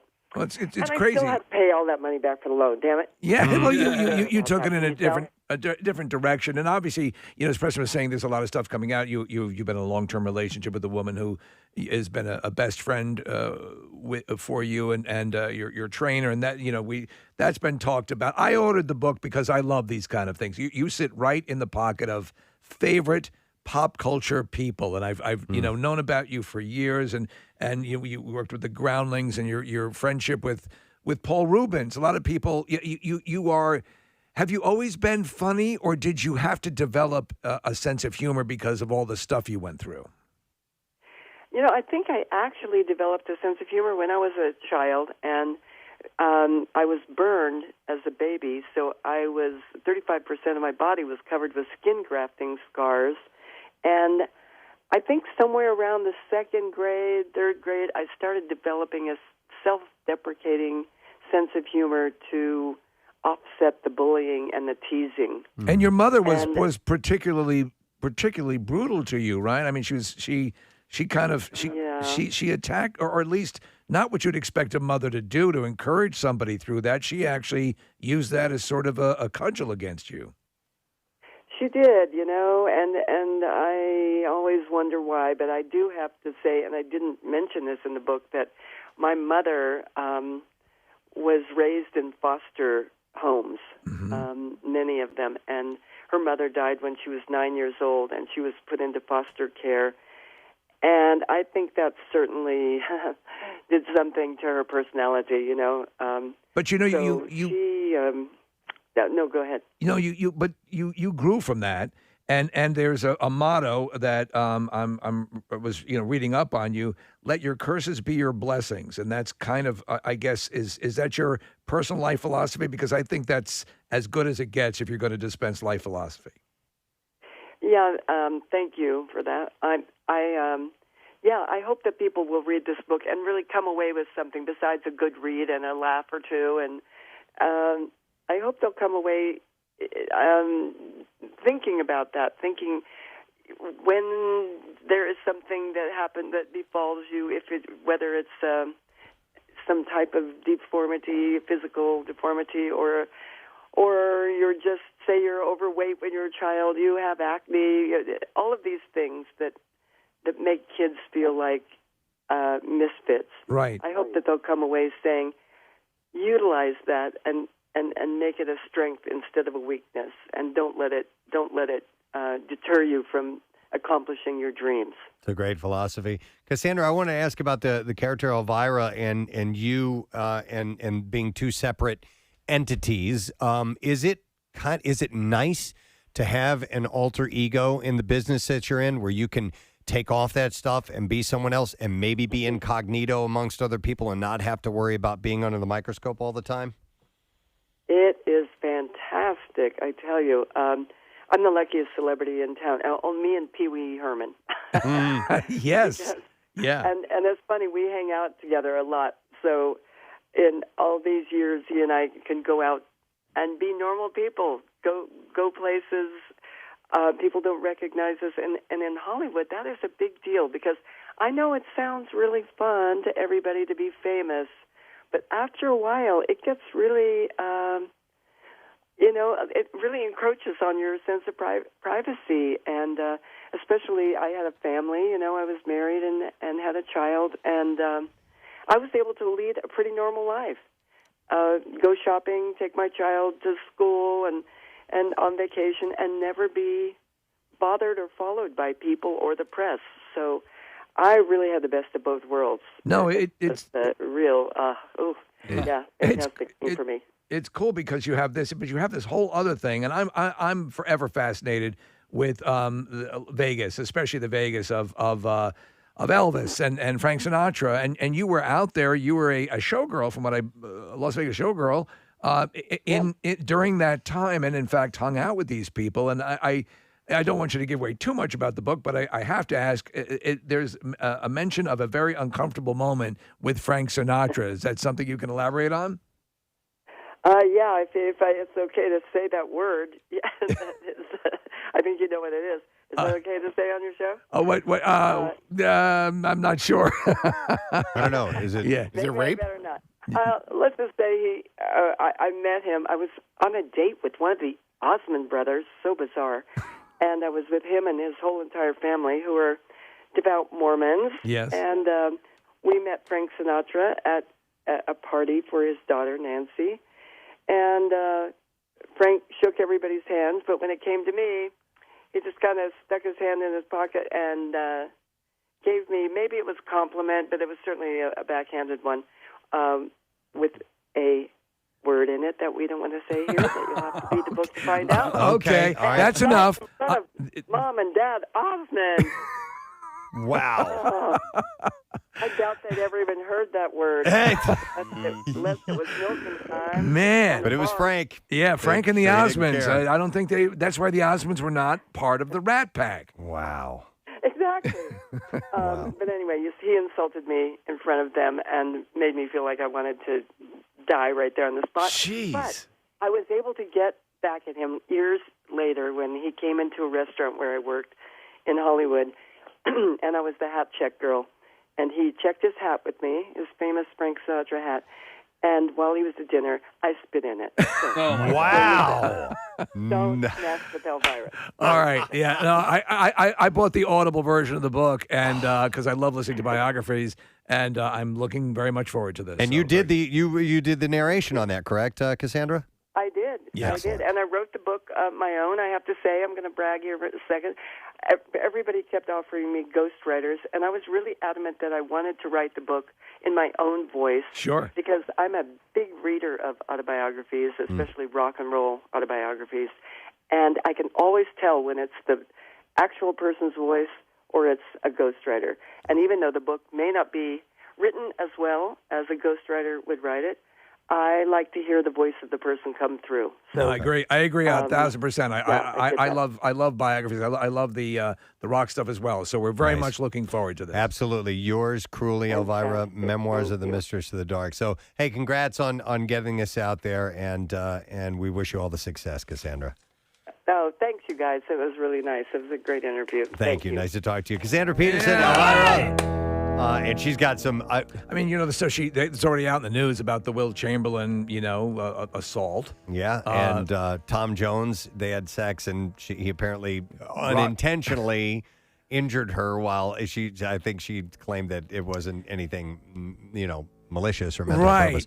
But I don't know. I didn't understand the Frank Sinatra thing. Did he pull his Johnson out or what? I think that's what he did. Okay. So I'll have to find. I thought he called her something. That's what she was saying. Maybe. I don't know. He put his hand in his pocket, though. Maybe he was. Well, that's how you sell books. But she said that Frank then referred to her as a something, and that was the word she couldn't say. In front of the Osmonds. Yeah, you don't do that in front of the Osmonds. Man, come on. Not in front of the Osmonds. They had just had their first cup of coffee.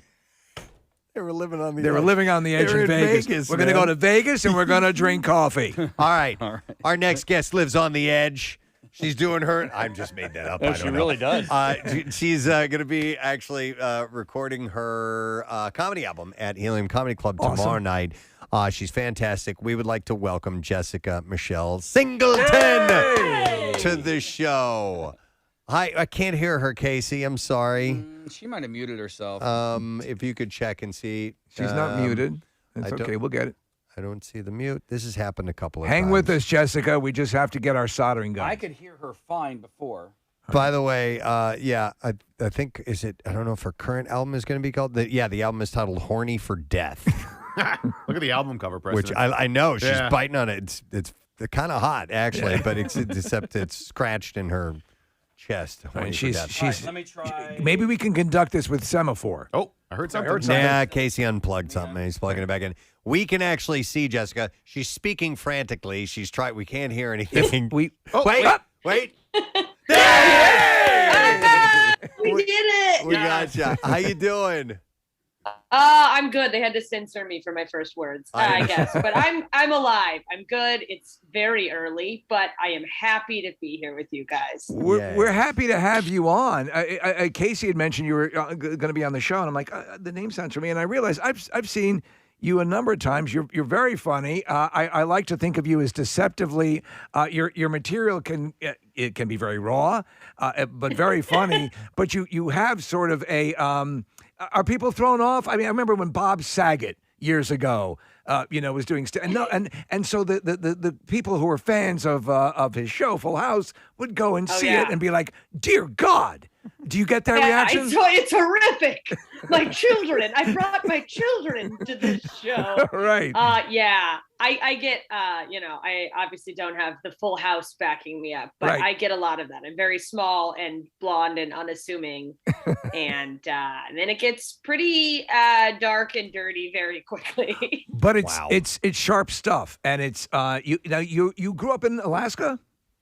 I did. It's a state of depression, I like to call it. It's a nightmare. Thank God I got out of there. It's why is it even a state? You ever look at a map of America? It looks like America's tumor. It's just, oh boy, it's rednecks of the north, which I love, but too cold.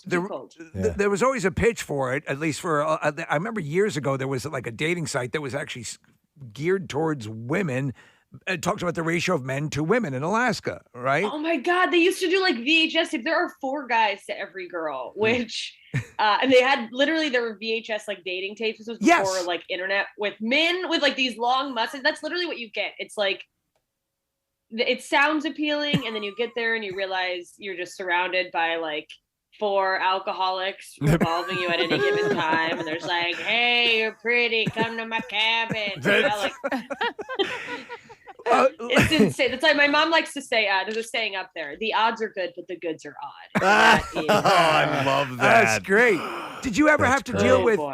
Did you ever have to deal with? Because some people have issues with, the sleeping and the longer days, and the I don't know how far north you were in Alaska, but yeah. It's you have to black out your windows. You have to get like full blackout curtains, or you'll go nuts in the summer. And then in the winter time, because where I lived, it would get down to like 3 hours of daylight, and people just have these lamps. Yeah. They just sit under a lamp to get vitamin D. It's like, love to hang out, but not feeling good. Got to go sit under the lamp for a few hours. It's like bears hibernate, birds leave, and people were like, "Yes, let's build a town here." This seems like a good idea. Nature hasn't warned us that we need to leave. We're too stupid to pick up on the cues. You had a little quote from your mom. You had a little quote from your mom, and that was funny. Who in your family is funny? Where'd you get the sense of humor from, or is it?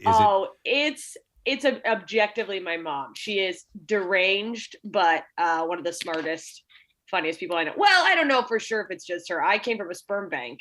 So who knows? Maybe there's a guy with a real big sense of humor that he's like, "I'm going to fill up this cup and spread my laughter around the world." My God. Like a Johnny Appleseed. Yes. Wait, There's a plan. How is learning that information? It's shocking. I didn't learn until I was 19, and it sort of like slipped out, and it was like, well, cat's out of the bag. And there was a lot of like, well, this is messed up, but also my dad was like an addict, a very, very large man. And I was like, well, at least maybe I won't have a bad back by the time I'm 30. I don't know. He was like a hardy. It's very interesting. I did the 23andMe. I found out I'm mostly Jewish. All my Jewish friends were like, that's why you're so funny. You know, I was like, all right. Did you find any biological family members when you did that? Distant ones on the website. And I went through one sort of like manic cold brew day of being like, do you have any uncles or anything who lived in California in the 80s? Sending a bunch of messages to strangers that are like, no, I'm just trying to connect with my cousins. Kathy. Here. I don't know what you. Kathy on the show found a whole bunch of siblings she didn't know existed. No, not siblings. No, not siblings. Well, not siblings, it was yeah. my dad's sibling. So it was an uncle for me. And we suspect that there's plenty more out there.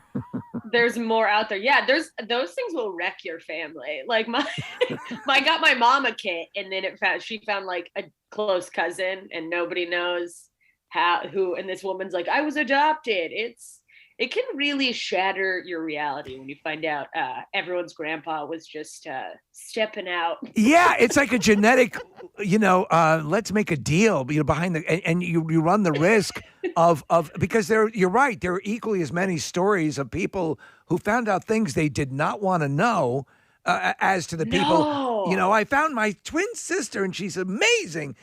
There's just as many, if not more. I have a murder in the family I didn't know about. Yeah, I got like a message from a man just named like the Wolf Shark or something on Facebook, and he's like, I saw that we're cousins, and I was like, okay, with Wolf Shark. I was like, that makes honestly that if I think about my personality, that checks out. No. You have toured with and write with, I don't know, you seem to be friends with Melissa Villaseñor and how did you guys meet and strike up that friendship? You know what? She had started just a little bit before me, but we met out in Los Angeles at open mics way back.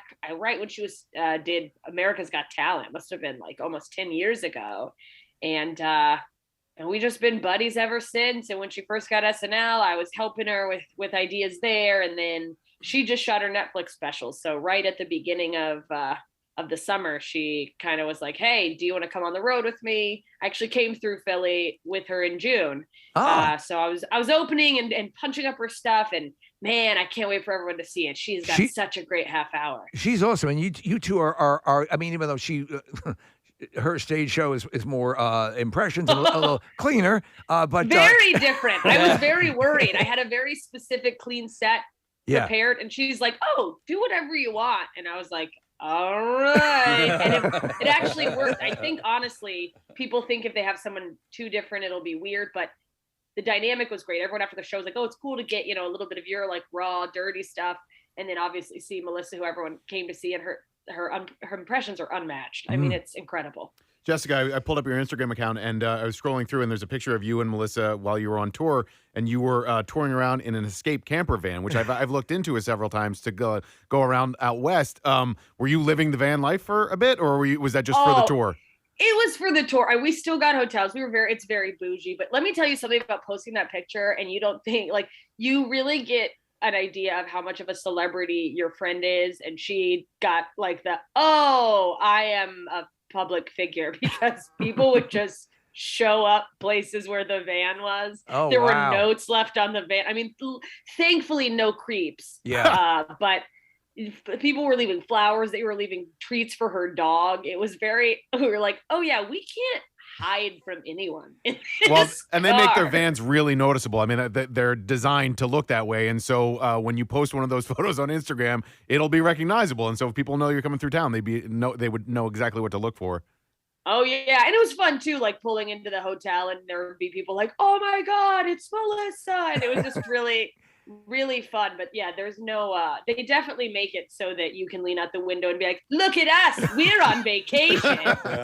Do you get do you get like groupies? Like, guy groupies? I get, this was what was interesting is seeing really like your material and how it affects the kind of super fans you get, because Melissa couldn't have had the nicest, they were the sweetest, right? Young people of all gender identities, diverse. And I mostly get like toothless men who are like, I heard you talking about your butthole.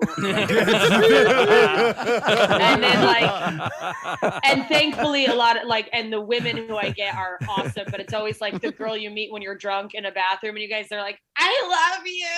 And you don't know, you just met and you're like, we're going to be friends forever. I love that dichotomy between her fan base and yours. But now you have a fan she's obviously intrinsic to SNL.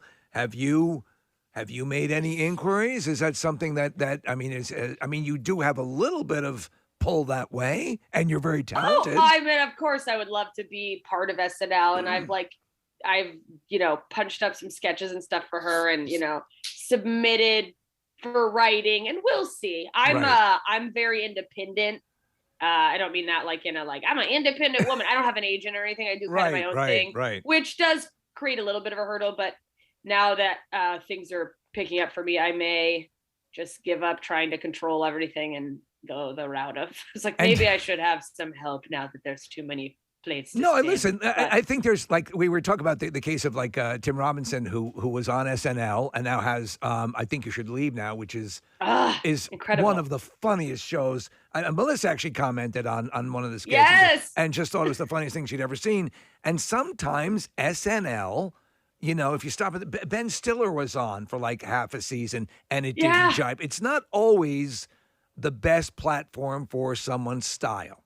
Would you agree with that?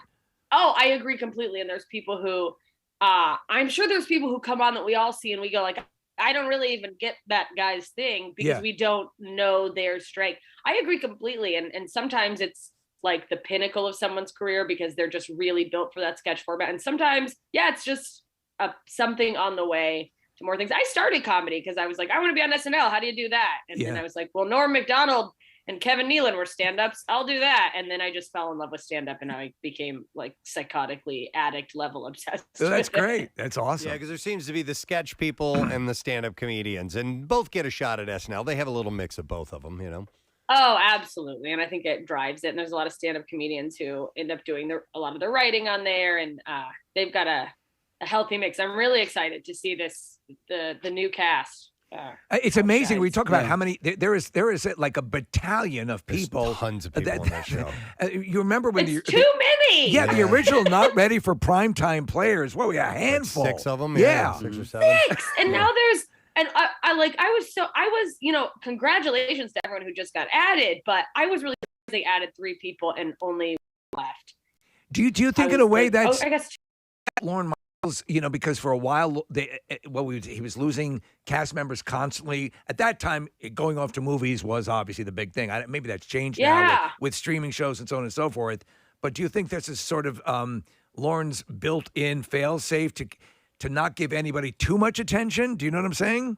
Oh yeah, or to pad it in case people do leave, so that he doesn't have to go through the hype. I mean, the girl who just left, I was this is. I mean, I don't know her, but it looks like they're trying to replace Adie Bryant. Yes, they had a very same typecast, and then I think Adie was oh, I'm not leaving, and they're well, we don't need you anymore. That sounds so bad. It's cruel. That's you guys. It really looked like he was. Well, we need someone who looks like her. This girl is good and happens to look like. Let's get her in there. And then as soon as Adie was, I'm not leaving. I'm sure she was uh-oh. My days are numbered. Cutthroat over there. It's crazy. But hey, so I have a question on why you chose Helium Philadelphia to record your album. I mean, Helium they started here in Philly, and now they're all over the country and actually have their own recording record label. Yeah. And so you're recording with Helium Records. How did that and how did Philadelphia come about? Well, let me tell you, the truth is my album got recorded at St. Louis. And my plan was to record it in Philly, but the St. Louis crowd I did it in front of, they just really showed up, honestly, in the way that I am expecting and knowing that Philly will. So I was screw it. Let's not play with fire. Just put that on track. But but I'm gonna get video footage from Philly, and because it's just, I gotta tell you, as someone who I'm not a big name. We all know that. People listening are going, who the hell? Well, look her up, JMS Comedy on Twitter, by the way. Very fun. But But I started coming to Philly opening for a comedian named, I think Ari Shafir was the first comic I came with. Yeah. And I got to tell you, every time I've come, it's just good people, fun crowds. Philly comes out. And I'm sure you guys know this from the events that, you guys have done, but like Philly shows up there's some towns you go to and they go like, it's like they were forced to leave their homes and go to a comedy show. And Philly's like, we're out, we're turning up. It feels like a group full of like literally friends. And to be honest, there's a vibe that reminds me a little of my hometown. It's just like kind of rowdy, good people who love a good time. Yeah, you're nailing the vibe. I mean, that's so. I've often said that it's a big city with a smaller town vibe that you can actually use things here. I mean, outside of a pandemic, of course, and all that other stuff. But regardless, it does have that vibe, and the people. This again. I've said this to many comedians, but when we first started the show, over 20 years ago, there were no real comedy clubs, and now there's a vibrant comedy scene, and comedians love coming to Philly because we respond well. Yes, I would say it's probably one of, if not my favorite city to go to. Well, you know what? Philly as a city is like that one friend who's always down. That you're like, if I want to go out, I can always call Jim. He'll always go party with me. Philly. And that's the entire city of Philly. No, you're absolutely right. Hey, also, you got your nails did. I see that. You got your yellow fingernails. And you got them because right after Philly, you're not going straight from Philly to Hawaii, are you? No, I have like kind of a crazy way. I go Philly to Raleigh, then I go to a wedding in the middle of nowhere, Ohio, where I hopefully won't die from ticks or just being trampled by a parade of rednecks on the dance floor. And then it's my boyfriend, actually. His parents are celebrating their 50th wedding anniversary. Wow. And they have very generously invited us all out. Funny, Bob Sagetay at the beginning, his dad was one of the exec producers of Full House. So, they fly everyone to Hawaii on your 50th anniversary money. Wow. So it's going to be great. We're going to Kona for like 5 days and just, because I've been going nonstop with this album promotion, show promotion, and it's going to be nice to just like plop. Well, yeah, like I admire that you're. I think it's. Listen, you're successful. I think you're going to break even bigger. I mean, you're all the ducks are lined up, as they say, whatever the hell that means. But but I hate ducks. I'm just kidding. But do you see yourself mostly, because people you genuinely love stand up? Will that be your complete bread and butter from here on in? Because I mean, you could. Be a female Bill Burr or Bill Burr is a male you? I don't know. Yeah, Bill, he's kind of a male me. I mean, that would be the dream. It's like I'm not opposed to taking on other things if they feed into building my stand-up audience and giving me more stand-up opportunities. But for me, a lot of people stand-up is like a stepping stone to something else. And as I said initially, I thought it was, but this is if things go as well as I hope they go and seem to be going, they are. That's what I want to do. I want people to, when they think of stand-up, they think of me, and like when they think of me, they go, well, she's a stand-up comedian. Excellent. Okay. Excellent. Nice. Well, you'll be doing it tomorrow night and filming the video for the album. Yeah. Whatever that means. It's you know what it means? Social media clips. There you go. Social clips. I have to put, I need little clips going, look at me doing the joke you can hear on the thing. Well, hang on a second, though. What if tomorrow night goes even better than St. Louis? Well, then I'm in trouble because the album drops on Friday, man. Don't put that. No, I mean, it's coming out. Look, it probably almost guaranteed will because Philly is always a like out of the park crowd. But that's just something listen, sometimes you got to go like, I just got to live with the fact that that's not. Yeah. Well, you got in-person experience. You got a good one in the can. You definitely. No, I don't mean that as a euphemism or anything like that. I got a big one in the can. That morning coffee is running through me. But you got a good one. You should definitely go. Yeah, we're running with this. I know what you're talking about. I was like, let's not jinx it. What if a fist fight breaks out in the audience in Philadelphia? Well, no one knows. Concern. Yeah. There was a much more popular concert after the original Woodstock that no one's aware of. So. It just happens. Yeah, I was like, let's just run with it. Well, tickets are available at heliumcomedy.com. You can check Jessica at Helium, and you'll be back. We'll catch you another time, but don't miss you now because this is going to be a one-night special Wednesday night engagement at Helium Comedy Club. So, and hopefully we'll see you here in our studio sometime, Jessica. I would love hilarious. that. Hopefully next time I can come in. Excellent. All right, Jessica, Michelle Singleton, ladies and gentlemen. Thank you for joining us. We appreciate it. All right. With that, Marissa got confirmation of the Elvira, Cassandra Peterson, and Sinatra exchange. Okay. So she said he came up and he shook all the Osmonds' hands, and then when he put his hand out to shake, and I put my hand out to shake his, he leaned back, put his hands in his pockets, and said, and I'm going to paraphrase, "Nice boobs." In front of everybody, but he used T. Okay. Yeah, so that freaked out the Osmonds. In front of the Mormon family. Yeah, and that's, she didn't like that. What, you don't say that to a dame? Yeah, right. Chili, break her legs. All right, we're going to take a break. We'll come back in a second, and the B-File and the Money Clip are up next, so don't you go anywhere. There was an email that was sent out that we were going to have our studios checked because there may have been bed bugs brought into the area.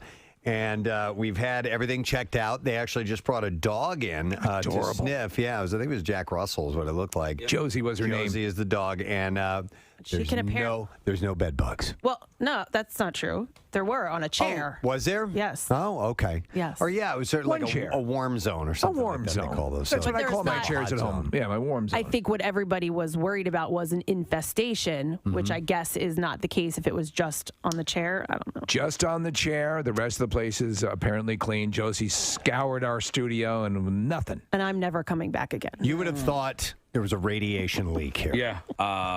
So I never told my wife that there was a bed bug. She wouldn't have let you go to work. No. That was the first thing I told my wife, and I started laughing. Yeah. Because, listen, I'm surprised that's all we have. They're ripping the entire building apart, walls that haven't been opened up in years. Yeah. I imagine at night there must be a big vermin hoedown when we leave. Because you walk around, there's these caverns. Like a wall will disappear. Yeah. There's a big opening now. Yeah. You walk down one hall, it's 11 degrees, and then the next hall, it's 1,400 degrees. It's a whole new environment. It's like you're on some spaceship that's just, morphing all the time, and that's what this is here. Well, I'm just glad that they alerted us to it. Yeah. Because during some of the construction, apparently they were removing asbestos, and nobody ever told us. Well, that's when that wall went up down at the end of the hallway. Yeah. Because, and I almost walked into that wall. That's how quickly it went up. I started to turn down to go down to what I thought was Chuck's office down the hall that used to exist. Like Looney Tunes. And there was a wall. So my wife will, when we go check into a hotel, it's always the same situation. We open the door, we shut the door, we leave our bags right at the door while she goes and strips all the beds and looks through all the furniture for bed bugs. She's like definitely fanatical. So before you guys even enter the room, we have to leave our bags at the door. There's an inspection. I really wanted to come in a hazmat suit or some sort of bubble, but I couldn't find anything. That would have been awesome. Yeah. I'm going through our text chain, and I'm like, hey, by the way, this is going on. I'm not going to tell my wife. And then Kathy immediately goes from 0 to freaking out. Oh, yeah. Get the F out of here. I'm not coming into work tomorrow. Who the F has bed bugs? Holy F, no, like 1,000 exclamation points. And then she says, do you know how hard it is to get rid of bed bugs? What's the company going to do about it? And when? And then Preston sends a GIF, of like a bedbug jug band. Yeah, playing music. And then Kathy fires back, that's not funny. It's not funny. I think I said F you to anybody who's not taking this seriously. And then I think Nick said, read Joe's email. And then Kathy says, F the email, F the bedbugs, and F whoever doesn't think this is a big deal. Where are we going to do our show tomorrow? Clearly, we can't go to the station, and we need an on-site location. My house is clean. Was ready. My house is clean. Yeah. She was ready to set up shop somewhere else. 100%. If you guys would have said, we have to do the show somewhere else, I would offer it up my house. Oh, really? Oh, my God. So it was one bug down the hall, right? Yes! Okay, I'm just asking. Could you see Casey coming home? Diane wants to check him, so she takes out the blue light. Doesn't find any bed bugs. Just semen Bathed in semen, yeah. All over my face. We're good. The woman was saying that they have dogs that can do all sorts of that check for bugs that actually will. Wait a minute. I thought you meant that bed bugs use dogs to travel around. Mush for a ride. I thought you meant as piggybacking. You've never seen the bed bug Iditarod? No. It's good. Yeah. It must be majestic. It's compelling. Good dog, good dog. It's good dog. I love being out here in the open range. Let's do music news. Now, Preston and Steve's Music News on 93.3 WMMR. Hailstorm singer Lizzie Hale has confirmed in an interview that the band is compiling a special package to celebrate the 10th anniversary of its self-titled debut album. Released in 2009, the LP featured the single I Get Off. I get off. Bill Weston, I get off. So anyhow, Hailstorm... I'm going to shoot. Oh, dude.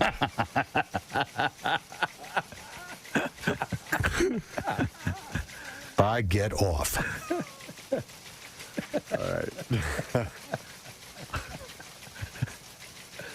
Now I'm thinking about Bill at the moment of ecstasy. No! I know. Yes. I know. Bill's pillow talk. I get off. I'm going to shoot. Yeah. It's about to happen. You feel a little tingling. Heading down the tunnel. Another tunnel of love. Barn door. Barn door. Barn door's open. Look at the door. Quickly, massage my low-hanging fruit. I'm almost there. There's no way we can do a meeting today. There's no way. Steve just canceled the meeting. I can't look at him ever again. What do you think the recap's going to be like today? Oh, Lord. I think we got a C-. Yeah. Well, the Bella show is done. Maybe he's talking to him right now. Is Thursday, June 6th. Today is Tom Araya's birthday. He's in a band. Casey, could you say that name for me, please? Yeah. It's if you don't mind. Thank you. Anytime that I actually need to say the word Slayer, let him do it. I'm going to have Casey do it. I can't yell like that. The band.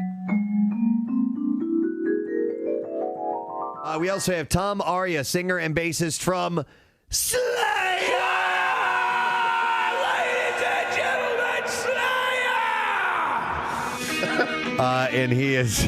That's the only way you can say the name of that band. He's 53 years old today. I can't yell like that.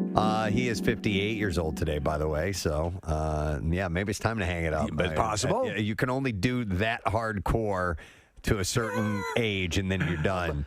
Slayer! Ladies and gentlemen, Slayer! I actually never had that conversation with my father, but I just had that conversation with my son. I pulled him into a room. It was just he and I talking. I said, "Hey, listen." You listen to me. No. I said, "This. This is not to embarrass you. Okay. I'm just telling you. You're not a little kid anymore. You're turning into a young man, and so you're at a point in your life where you have to shower every single day, and you have to put deodorant on under your arms every single right? time." I mean, that's a standard talk, right? Casey, the reason we had the talk with my son, who's 12, is because he stunk. Yeah. And it was one of those things where it's like, dude, you need to shower more. But it's and embarrassing when you hear that. When you do shower, you need to wear deodorant because there's an effect, and it's just what happens when you get a little bit older. But like, he needs to do it because he's going to get made fun of. He'll be the stinky. I don't want to have the stinky kid. You don't have the stinky kid. No. One thing I didn't do, and throughout my entire school, and I've mentioned this on the air before, and that is junior high and high school, I never washed my gym clothes. Ever. No? Oh, I think a lot The of whole kids. year. The whole year. I know, right? All right. Did you go to gym a lot? Every day. Okay. Were you active in gym, or were you a cool kid standing off to the side? No, Okay. no. Yeah, You were the kid that smelled like Doritos. Yeah, to participate. Doritos. Yeah, that's what the gym suit would smell like if you didn't wash We it. said hoagies. We go. So we say to the kids, "All right, you got to take a shower. You smell like hoagies." We should put out a Twitter poll. What does body odor smell like? Because we've heard hoagie and Doritos. And now that I do remember associating smell with, I think, my own body odor. You ever sniff your own pit? Do a little sniff occasionally. check? Yeah. Of course you have to check. So I remember smelling when I was younger that I always thought that my own armpit smelled like onions and mustard. Really? Yes. To get mixed together. Now, would you normally eat that? Yes. Okay, so on it's hot dogs. pleasant for you. Yeah, so I kind of liked it. So Yeah. maybe that's why. Maybe you did actually, you're sweating out the onions. I didn't even think about that. Well, you can sweat out garlic. Yeah. Like if you eat a very garlic-based diet, and when you sweat, you can smell like garlic. Yeah. Which is a fairly pleasant Can you smell, sweat right? out apple crumbles? Yeah. Apple crumbles. Let's try. I don't know. What about chocolate chip cookies? Blueberry. I just want to see if I'm missing an opportunity here to sweat out chocolate chip cookies. Yeah. So hoagies, Doritos, and mustard and onions, and I'm sure there are other people that have a scent that they basically have labeled as body odor. Well, of course, we talked about this, that the old belief is that when white people, Caucasians, get wet, they smell like dogs. Like wet dog. Right. Yep, and dogs' paws smell like corn chips. Yeah. And that is actually true. Yeah. So these different things. I don't know. We tend to be enamored of our own smell, right? To some extent. Enamored with our own? Yeah. I mean, that's why the smell of your own farts is actually really good. It's a pleasant thing. Really Not always. Well, listen, you can Every blow, single time. You can blow yourself out every now and then. No, you but can't. you're pretty proud of it. Well, yes, exactly. That's the fine distinction. That's Is a even though prize winner right there. it may be horrible, you're like, oh my God, I'm a champion. I've had to leave the room from my own. You've offended yourself with your own gas? I didn't say I wasn't proud of it. I was like, man, that was strong enough to make me leave. Did you walk out cursing yourself? Yeah. What kind of animal am I? Kind of impressed. I honestly, Nick, I didn't think that was possible. Like, I swear to God, the worse that it smells for you, the best that it smells for me. Okay. Like, if it's a really bad one, I'm like, oh man, Preston's gonna be really It's mad. like licking your elbow. It's almost impossible to do. Yeah. Yeah, but if you have one that's coming and you can tell by the it's gonna be by bad. the heat and so on or the pressure and you know it's going to piss me off, do you actually go, oh yeah, that's a good one? No, Okay. no. You don't take a little sneak sniff for yourself? All right. Oh, I always take it. All right, we need to go. Yeah. Okay. But I will say, The cupping. Have you cupped recently? Sure. Yeah. Of course. I never cup. I never cup. No, You don't have to. I don't have to. I'm an old pro. Amateurs. It's also a good way to run a self-diagnostic. Absolutely. I mean, there's a lot of relevant medical material to be gleaned from assessing your own odors.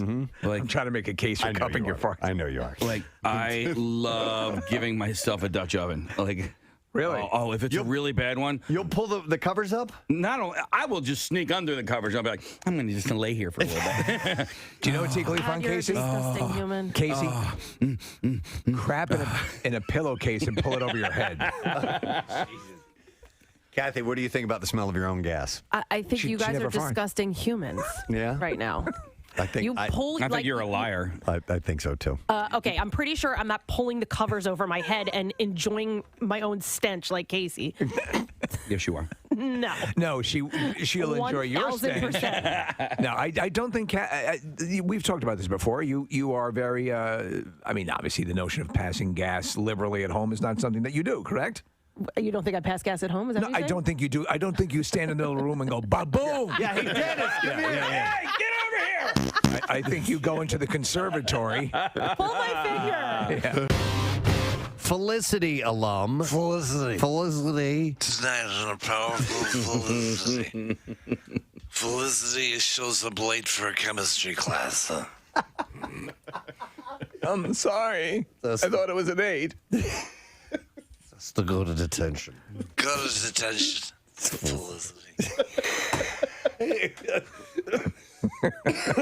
Carrie Russell. Carrie Russell. She, formerly of the long locks, who killed her career by cutting her hair, but has now grown her hair back and is doing great things with the American. So Carrie Russell was Felicity. Sound like history in Russell. It's Carrie Russell's history. Presented by Rita that she grew her hair back and it was wonderful. Oh, she plays a commie bitch who pretends she's one of us. Those commies. In what? In The Americans. Oh, The Americans. You don't watch that? No, She's a spy. I don't watch that. It's like that John Travolta, Kelly Preston movie. Oh, yeah. You know, The Experts. The Experts. But she may join J.J. Abrams and Star Wars Episode 9. We forget that it was J.J. Abrams who created and wrote a number of the Felicity episodes. I did forget that, yeah. Yeah. No word yet on whether she'll tackle a hero or a villain in the epic franchise. The movie begins shooting in London this month, by the way. Unless we forget also that Carrie Russell won Mr. Skin's Best Butt Shot, I believe, in the Anatomy Awards. Get a nice pooper. No kidding. Casey says got she a hell of a pooper. kind of butt you want to spend a weekend spelunking at, if you know what I'm saying. And we are back from vacation. We are. So the. Oh yeah, this is nice. Is good stuff. Look, there's some soccer players in there from Thailand. Some kids. I'm gonna help you out. You guys all right? Wait, I see light from the badge. Oh, We can do this. Wow. It's a new survival story, unlike any other. Walk this way, kids. Here we go. Is it a stalagmite or a stalactite? The tight or from the ceiling stalactite hang on top, and the mites are. You know that? Yeah, that's the old stalactite. It's tight. It hangs tight. on, and stalagmite might make it to the ceiling if it keeps growing. So. And all this is taking place in Felicity. In Felicity's butt. Okay, yeah. Text says, driving my kids to daycare. My 2-year-old is calling my 1-year-old a commie bitch. Thanks.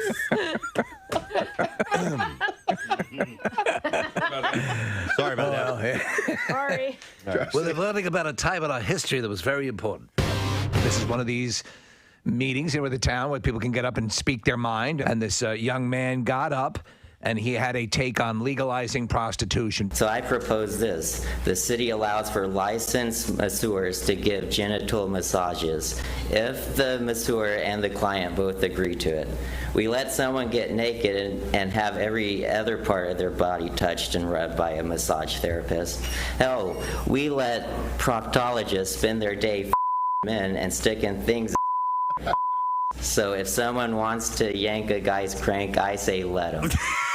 Oh my God. That really is as inspiring as FDR's speech on December 8th, 1941. I love the last part of that. Hang on. So if someone wants to yank a guy's crank, I say let him. I say And so I say to you, if someone wants to yank a man's crank, I say let them do it.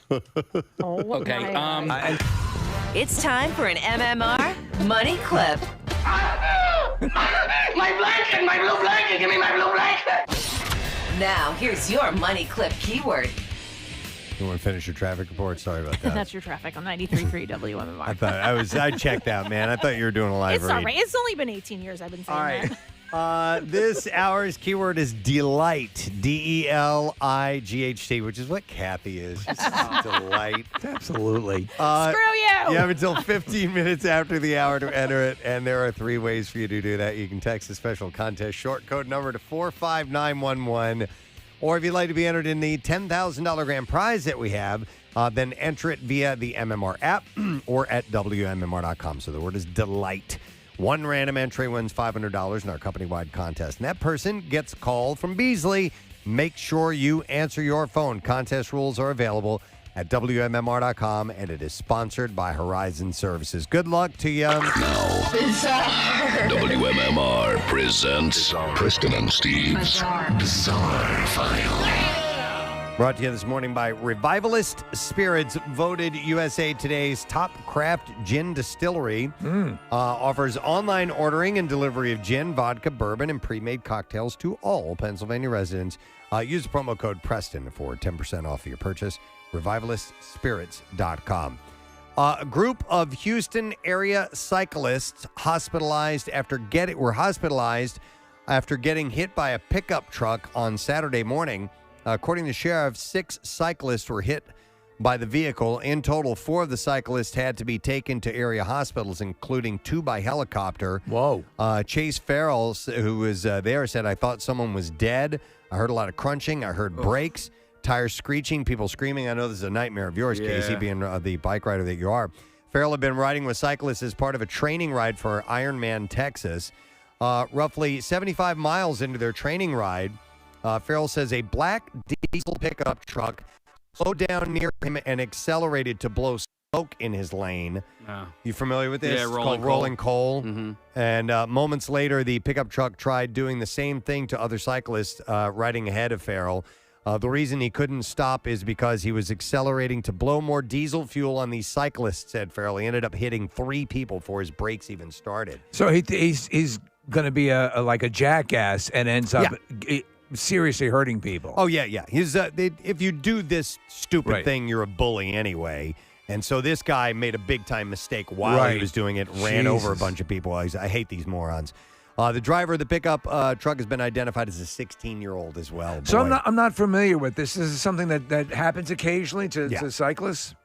Well, to anybody. These guys have these big souped-up diesel trucks. Right, yeah. They're really loud, and they have a way that with the acceleration, if they hit it a proper way, all this black, thick, putrid smoke comes out, and it's just their way of being a dick. Yeah. They're just, you're a bully. That's all there's to. Congratulations. If you do that, you're a bully. There you go. You made it. Well, now potentially he will be a murderer. Yeah, exactly. So that can happen too. So the first car jumping attempt in 5 years by North Dakota's version of Evel Knievel ended in disaster when the car driven by the man known as the Flying Farmer corkscrewed off the ramp and rolled.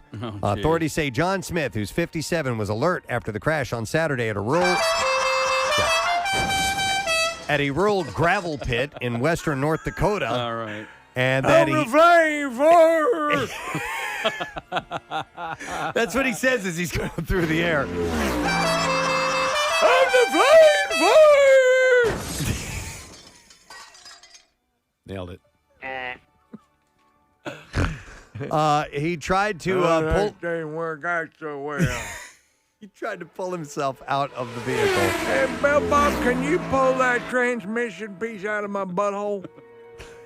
While he was talking to the rescuers, he eventually he was cut out and taken by medical helicopter to a hospital, according to firefighters. I need to check my math. The extent of his injuries wasn't known. The crowd of about 300 spectators went silent when Smith crashed. They did? Yep. Family members, including his daughters and wife of 34 years, Melinda, reacted emotionally, running to the mangled car. Oh, look at that. Smith's previous jump was in 2016 when he rose over towering flames to clear a burning trailer. Smith, who farms near Makoti in western North Dakota, said that he was inspired by Evel Knievel while he was growing up. My personal hero. He has gained notoriety for his jumps at fairs and other attractions across state, and he's performed more than 100 jumps. Can I be honest with you? Ever since I was a little boy, I wanted to own a monkey. Even jumping over a frozen lake one time. That's right. Yeah, so that's what he does. He's the Flying Farmer. And I love the signage that he uses. It's obviously just done with a can of spray paint. Right. The Flying Farmer. Well, you can't say these people didn't give fair warning. The owner of an industrial area in the UK next to a new housing estate has put up a sign that read, we are industrial, we are noisy, we are smelly, and we were here first. Okay. I can't argue that point. I agree. It's like when people buy a house near an airport and then complain about the noise. The sign went viral on social media, and a brochure for the new estate reads, if you love the rural charm of village life, yet still need great city connections, and Staunton Gate is the ideal place for you. An employee of the industrial area says his boss put up the sign before the new houses were built in order to head off any complaints. Yeah. As they do make a bit of noise, and the neighbors are largely okay with it, but people shouldn't move next to an industrial estate if they have a problem with the noise. I bet you the homes are cheaper, right? Right, yeah. A woman is facing manslaughter charges after allegedly killing her boyfriend by throwing a cell phone at his head during a violent scuffle. So the cell phone hitting his head killed him? Well, that's what they're claiming. So the 22-year-old Roxana Adelina Lopez has been made a formal suspect in the ongoing probe by a criminal court in northwest Argentina. She has been allowed to remain on bail while the investigation continues. Her partner has been identified as Luis Dario Guante, and she is expected to allege that she picked up the cell and used it as a missile to defend herself after being beaten around the face by her boyfriend. Well, that's not good. The phone hit this guy in the temple, and he died after going to the hospital complaining of severe migraines. He died 8 days after the incident. But news of his death only became public as it emerged that Roxana was at the center of a court probe. So she has yet to be charged with any wrongdoing. The victim's mother went to police asking to take legal action against the suspect after he died. Following an operation for severe brain injuries he is said to have suffered after being hit in the head. So it's not clear what prompted the fight between the two, but she threw the phone, and I guess it hit just the right spot. So, all right, there you go. That's what I have in the bizarre file. That's all I have time for right now? Yeah. Okay. Santa's got to go. Wrap that up right now. And you have about 4 minutes left to text the word delight to us. Our special contest short code number, by the way, which is 45911 for the MMR Money Clip. You can also enter it at the MMR app or at WMMR.com. So the word is delight. Now, if you've already done that, you might want to win some of these movie passes that we have to give away. It's a screening tonight, and I have 5 of them. We'll take the first 5 callers. It's for the Many Saints of Newark. It is at the PFS Film Center at 7 o'clock tonight, and it is the prequel to, of course, The Sopranos. So we'll take those 5 callers, and we'll set you up right now. 215-263-WMMR. Coming back in just a moment. Trash, music, news, lesson question, those things. Legit. Well, legit. Maybe. You know what? I don't care. But he was definitely in front of this group. He was prepared. He seemed... And then he goes on. It's not just enough to state that's your intent or what you'd like to see happen. Yeah. You have to provide... You got to back it up. Examples. Yeah, some context. Some context to it, yes. Here's clip 2. Picture this big old sweaty guy would get your hand be that worse than giving him a full body massage, getting up in there under the folds of fat, or being the proctologist sticking your finger. Holy hell. If a grown adult wants a job, another grown adult is willing to give one for money, then let them. That would truly be a happy ending for everyone. Okay. Oh my God. The crowd loved it. There is, I think, legitimacy to his claim, by the way. Are we going there or are we not going there? I want to hear. What do you think? I like the way you... Casey started doing like a velociraptor all of a sudden. His head was going left and right. Are we going here? Well, yeah. I mean, dude, why is that illegal? Rub and tugs? Yeah. There is that. This is an age-old question about the in fact, right before the Magna Carta came into being, there was the rub and tug. I mean, there is a separation of church and state, right? So, is morality a church thing? Wow, this got a lot deeper than I thought. We were simply playing a goofball, Lisa, but you want to work out whether prostitution or sex trade should be legitimized. Well, maybe we should put them in malls. Let's talk about abortion. Yeah. Let's lighten things up a bit. Once you've starred in a movie that's nominated for an Oscar, it's safe to say that you're famous, right? Yeah. Well, Saoirse Ronan, who is 24 years old, still doesn't feel famous, though. Yeah, she's adorable. Yeah. I love her and the accent. It's wonderful. She's just thinking. It's a garden party, asking inappropriate questions to Meghan Markle. I love how they drop the G on ing words. Ronan continued saying she avoided reading about her. So she said, I was farting. What was that sound? I was farting. Farting hard. You just know that'd be adorable. Just outside, standing in the glen, farting. In the glen. The glen. The morning dew collected on the leaves and grass. Yeah. Just decided it'd be a good time for farting.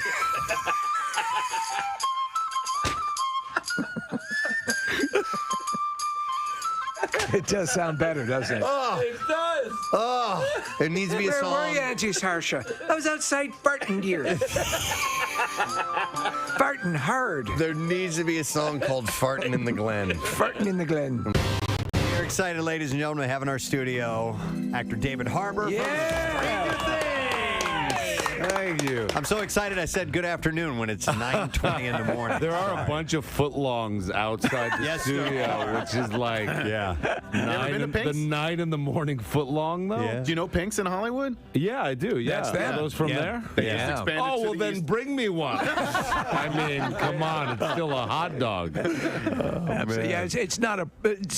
classic breakfast fare, but it works. It's very good. We never actually get breakfast food here. It's always like that. It's always a dinner thing, but it all works. And all that stuff. We've been up since 3:45. Yeah, exactly. So it is kind of dinner for you guys. David, where are you from? Where did you grow up? I'm from White Plains, New York. Know it well. Yeah, Yes. do you know it? I'm from New York, yeah. Okay, Yeah, I know West is a guy like 45 minutes out from the city, suburban very boring place to grow up. Nice. if you work in the city, it's a nice area to be in. Yeah, exactly. I mean, I couldn't stand it when I was growing up because it's like that suburban thing, and you're like 14 years old and all you want to do is act out. And so I would take that Metro North train down to New York, though. Oh, yeah. When I was like 15. And, back then you could do a lot worse things than you can nowadays. We could go to bars. And Sure. I mean, they didn't have any of the rules they have nowadays. So it wasn't the creative arts that were driving you to the city? It was the party? I would tell my parents that I was going to the Metropolitan Museum of Art. So, yes, the arts were driving. Yeah. If my parents are listening.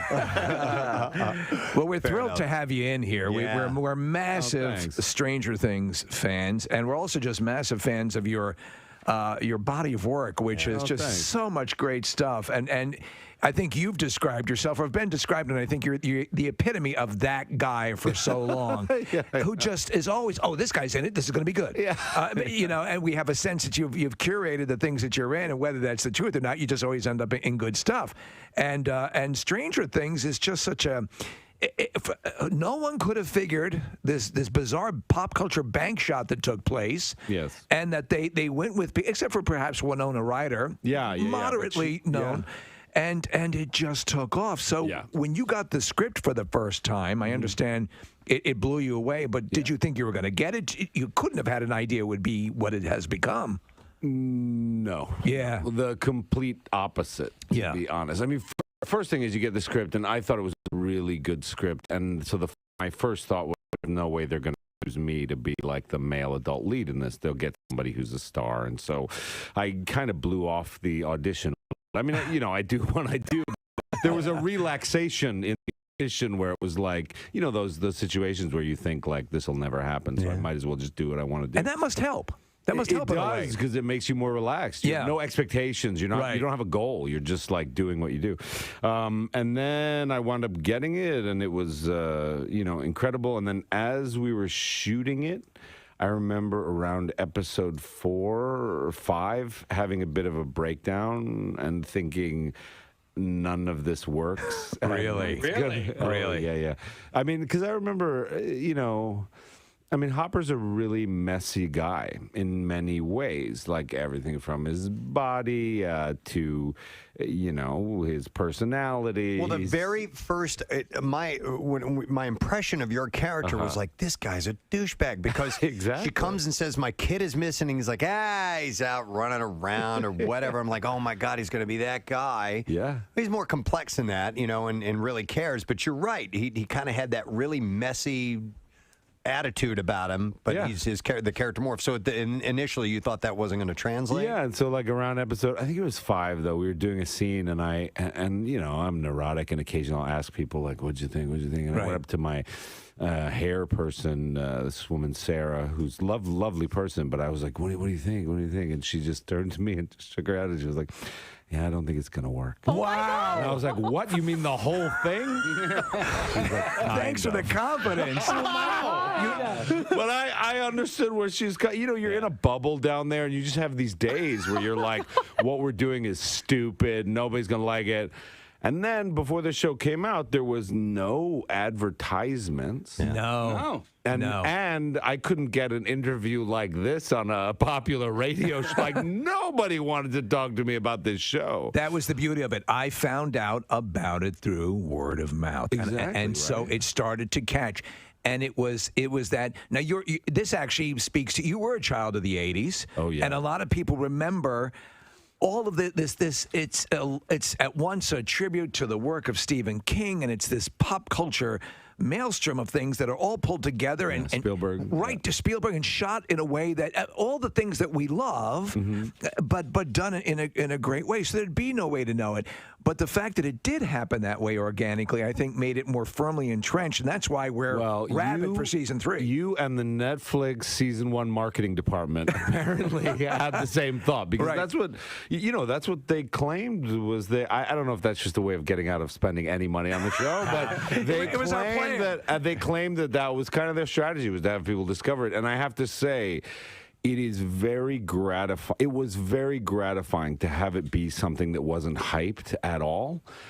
and just to have people stumble across it on Netflix, and then the social media aspect of it. They just told their friends, and it was all over like Facebook and Twitter. Like, what is this? Yeah. And I think in this world where everything is so hyped, it's nice to have ownership and discover something that almost feels like a little pearl you found in an oyster, like a surprise, you know? So let me ask you then, here's the conundrum now. Now it is a thing that's I know, now we're talking about it. Right, Oh, right. God. But whereas season 2 is always, everyone's like going, okay, what season 2 kicked ass. Yeah. I know. And it was... And guess what happens in season 3? Traps the bed. We jump the shark. No, it's my character gets on water skis. Nice.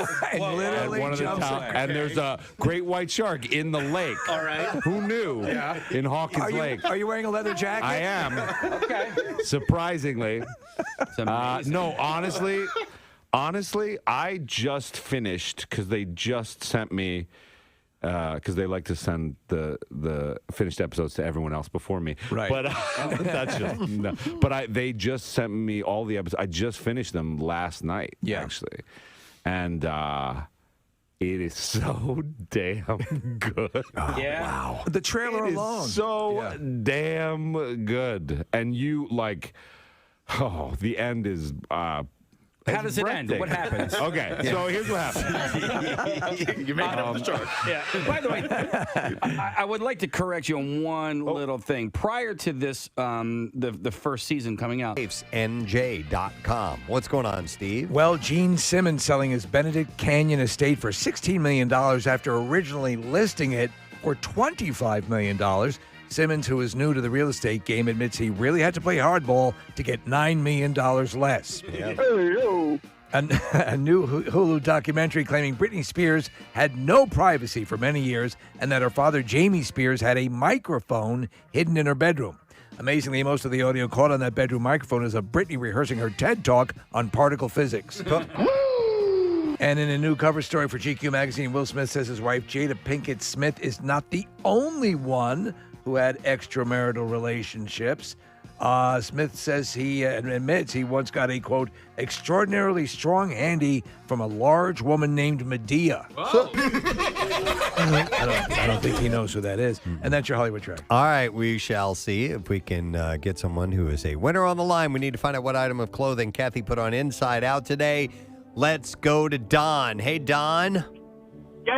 Gadzooks, my man. All right, what did Kathy put on Inside Out today? Pants. Her pants. That is correct, and yes, she really did. True story. Yep, it was in the middle of a news story, by the way. She tried to put her hands in her pockets and realized they were on the inside now. Pockets weren't there. Don, we are going to give you a pair of tickets to see Patton Oswalt at the Met on Saturday, October 9th. Tickets are on sale now at Ticketmaster.com. Let's get to music news. Now, Preston and Steve's Music News on 93.3 WMMR. All right, brought to you this morning by Armor Metals and Recycling. Get cash today. If you need cash fast, bring your scrap and e-cycling to Armor Metals and Recycling. And walk away with cash today, located in Pennsauken, New Jersey, or at armormetalsrecycling.com. Thank you, Bill. The guitar played by Johnny Ramone on all 15 Ramones albums and at nearly 2,000 live performances by the rock band, sold at auction over the weekend for more than $900,000. Close to $1 million. I was blown away by that number. Yeah, well, there are super hardcore Ramones fans. Yeah. But wow. That's big. That's like Beatles territory money. What? All right, so Nick, I'm going to have to ask you, can you do a search on the biggest get for rock guitars? Yeah. The 1965 Mosrite Ventures 2 electric guitar was bought by a collector in the U.S. who wishes to remain anonymous. Ramone, whose real name was John Cummings, bought the guitar to replace his original Blue Ventures 2, which was stolen, and it was played at every Ramones performance from November 1977 until his retirement in August 1996. Wow. The Ramones disbanded in 1996 after a tour that followed their final studio album.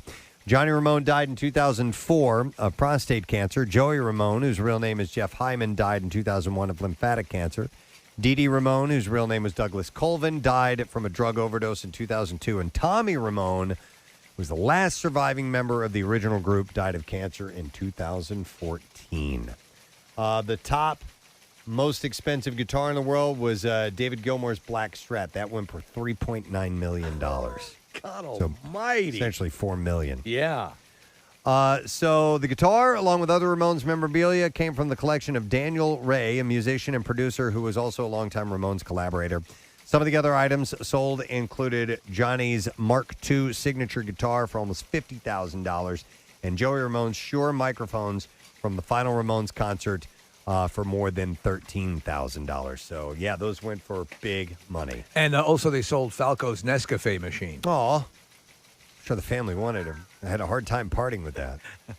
I love this story. It's a follow-up at a sold-out show Sunday night. Bass player Darren Wall took the stage for the first time since he was shot in early September. It was Wall's band Greyhawk was playing at a show in Boise, Idaho, when a man with a gun tried to enter the venue. Wall pushed the man to the ground, was later shot in the leg. Police arrested the shooter, identified as 26-year-old Ethan Bird. I either reported this in Music News or the Bizarre File. I don't remember. I remember the story. But Wall has been resting since the shooting. The bullet is still inside his leg. He admitted he was nervous and excited for Sunday night's show. And there's an interesting little twist to this. After 3 weeks off, his band was ready to perform again in a show that will go down in rock and roll history thanks to a throne used only by a few rock stars who needed a little bit of help. Yeah. The throne belongs to Dave Grohl. He used it to, of course, rock out while sitting, after breaking his leg during a show in 2015. And then he lent that to Axl Rose, who had an injury. Axl slipped on some nacho cheese at the... What happened to his leg again? I don't remember, but Wall said that he made a comment about hoping to use the throne on a radio program, and social media got the attention of the Foo Fighters management. And he said, Dave called me from the MTV VMA Awards. Wow. And said, I'll ship that throne up to you at my expense. That's fantastic. The throne allowed Wall to rest his leg while playing. One change needed to be made to the chair before it was shipped because Wall was shot in his left leg while the chair was built for Grohl, who broke his right leg. And the great thing about that throne, Preston, there's a basket for bagels and such. Nice. Yeah. I thought that was such a cool story. That is awesome. And I love that Dave stepped up, and I love that this guy was, saved a bunch of lives. It's really cool. Try as I might, I've attempted to get you your throne here in the studio, Preston, but no one has taken. Apparently, it's a lot more expensive than one would think. All right. Thank you. I appreciate the effort. We'll keep working on that throne. Coldplay has released 2 new versions of My Universe, their new collaboration with BTS. Which was just released a few days ago. Those guys can dance. Stripped down acoustic version of the track, as well as the Supernova 7 mix created by Coldplay's Guy Berryman. On Sunday, BTS performed premiered a short film documenting the recording of My Universe in BTS's Seoul studio alongside Coldplay's Chris Martin on their YouTube channel. Godsmack's 2018 album, When Legends Rise, has been certified gold by the RIAA. In addition, 2 more of the album's singles, the title track and Under Your Scars, have also been officially certified gold by the RIAA. The album's first single and chart-topping track, Bulletproof, earned a Platinum Digital Single Award in September 2020 and was previously certified gold. David Lee Roth is headed back to Sin City for yet another string of Las Vegas dates. Van Halen's original frontman will close out 2021 with a New Year's Eve performance at the House of Blues, and before going on to play shows at the venue on January 1st, 5th, 7th, and 8th of next year. And then one last thing, we had Stephen Van Zandt on last week, and he has published his long-awaited memoir, and it is out today. It's titled Unrequited Infatuations, and tonight it'll appear at the Book and Greetings bookstore in Northvale, New Jersey, and tomorrow night he will be interviewed at Manhattan's 92nd Street Y with the interview available for streaming, and then Bruce will interview Stephen on October 17th at a still undisclosed location in Asbury Park, New Jersey, in promotion of the book, which will also feature a panel discussion moderated by Jon Stewart. So that is all I have in music news for you this morning. I gave away the last of those passes for the Many States of Newark, and I failed to mention that Nick had done an interview with the stars of the movie and that is available at PrestonandSteve.com, right, Nick? Yeah, it was the day before you guys got to chat with Michael Gandolfini and Alessandro Nivola. They're both really nice guys. Michael, obviously, the son of James. And it was a really cool conversation I got to have with them. It's only about 10 minutes long, but it's up on PrestonandSteve.com with some photos as well. And my review of the movie. And I'm really interested to hear what other Sopranos fans think once they see it, because it's different. Have reviews started coming in on Yeah, it? and they're kind of all over the place. So I think a lot of people are going to view this movie differently, but anyway, I'm intrigued by all of it. But if you want to take a listen to the interview, you can do so. It's on our website. And the movie is about the Moltisanti family? Yes. Moltisanti, which is Italian for many saints. Many saints, and there it is. Nice. All right, with that, we're going to take a break. Unless you guys want to add some more Oz. Is there? Do you want to go to this, Preston? It just popped up on the screen. It's going home. Lisa, hi. Hello, how are you? Wonderful. I don't sound as good as you. What's all this cheeriness about? I just won $500. She did it. Oh, that's nice. Congratulations to you, Lisa. Where are you from? I'm from Bear, Delaware. Bear, Delaware. All right, do tell. How did you enter to win this time around? I was listening to MMR at work, and I put in the magic word, and out they called me saying I won $500. There you go. Did now what I was going for is, did you text it or use the app or go to the website? I used the app. Okay, use the app. Hey, you're still in the running for $10,000 with our grand prize. It's pretty nice. We're just giving you a little taste of $500. Yeah. But no, will that do you some good? $500? Oh, yeah, always. Excellent. All right, I well, was Lisa. at Firefly all weekend. I need to pay off those bills. Oh, totally, man. You blew it all. Yeah. We're here to refund you. All right, congratulations, Lisa. Thanks for listening to MMR. Thank you. All right, there you go, gang. Next chance is coming up at noon. Pierre's going to have your shot. Let's take a break, come back, wrap up the show, and don't forget Tattoo Tuesday. We'll get our winner for that, too. Stay up. We totally would have had you on. Preston and Steve. No. You are in some of our favorite things. When the first trailer for Black Mass came out, and the dinner scene with you and Johnny Depp, and I'll just sort of leave it at that because I know you wanted to hit on this, Steve. Oh no, we're gonna go over all your stuff because we're big fans. But yes, no, Casey's right. We were fans before Stranger Things. It just cements the adoration. But to that point, you go through these things. This has been your quantum leap. Yes. I mean, but you were that kind of guy. You were on Broadway and you working that whole deal. When you went in to I know you had an issue with working with kids initially, right? Because kids can be a liability, right? Initially. I mean, because I find you've got to get the right. I'm so quick to hate a kid in a thing. if he's, you know what I'm saying? If he's I do know what you mean. I know exactly. You got to get a Haley Joel Osment. You got to get somebody who really gets it. These and we kids got are like great. 6 of them. Yeah. I know. I know. And so they never. The old thing is never work with animals or kids. Yeah, but you and I are the same age, right? So when I look at this, Are you 75? Born in 75. No, 1975. No. So you were born on my brother's birthday in 1975. Oh, right? wow. So that I turned 44 on the 4th of July. So wait. Yeah. I was born on your brother. My brother was born in 73. Oh, 73. I was like, wow, 2 months apart? Brother, how did that happen? Something with test tubes and cloning or something. It's right out of Stranger Things. Yeah, exactly. So the upside down. You and I and Nick, actually, as a matter of fact, we're all contemporaries. So we grew up with the same movies. So there are movies that came out in the 80s that still work today that have kids in them because they were so good. The Goonies is one. Yes. Stand By Me is another one. Sandlot is another one that came a little bit later on. Okay. And so I liken E.T. Yeah. As a matter of fact, E.T. Yeah.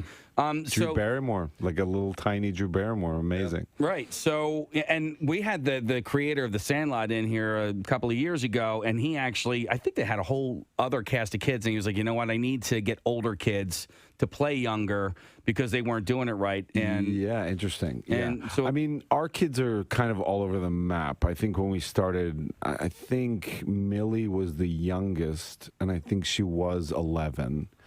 years old. And then I think Caleb was the oldest, and I think he was maybe 14. So they do span a little bit. But in general, they are kind of aging with the show. Like Millie in particular is, she started out, she was 11 years old, and now she's, 14 or something. She's and a young woman now. It's a little weird to see, but it's natural. Well, it's weird for you. It's just weird for Hopper, too. Yeah, it's like a nightmare. I love that and to Preston's point about the character, this character, and I think I like complex, I like villains where you can sort of see why they are what they are, and they're not just, mustache twisting. And I like heroes that sometimes get pissed off and have luggage, and that's how Hopper came into the to the deal.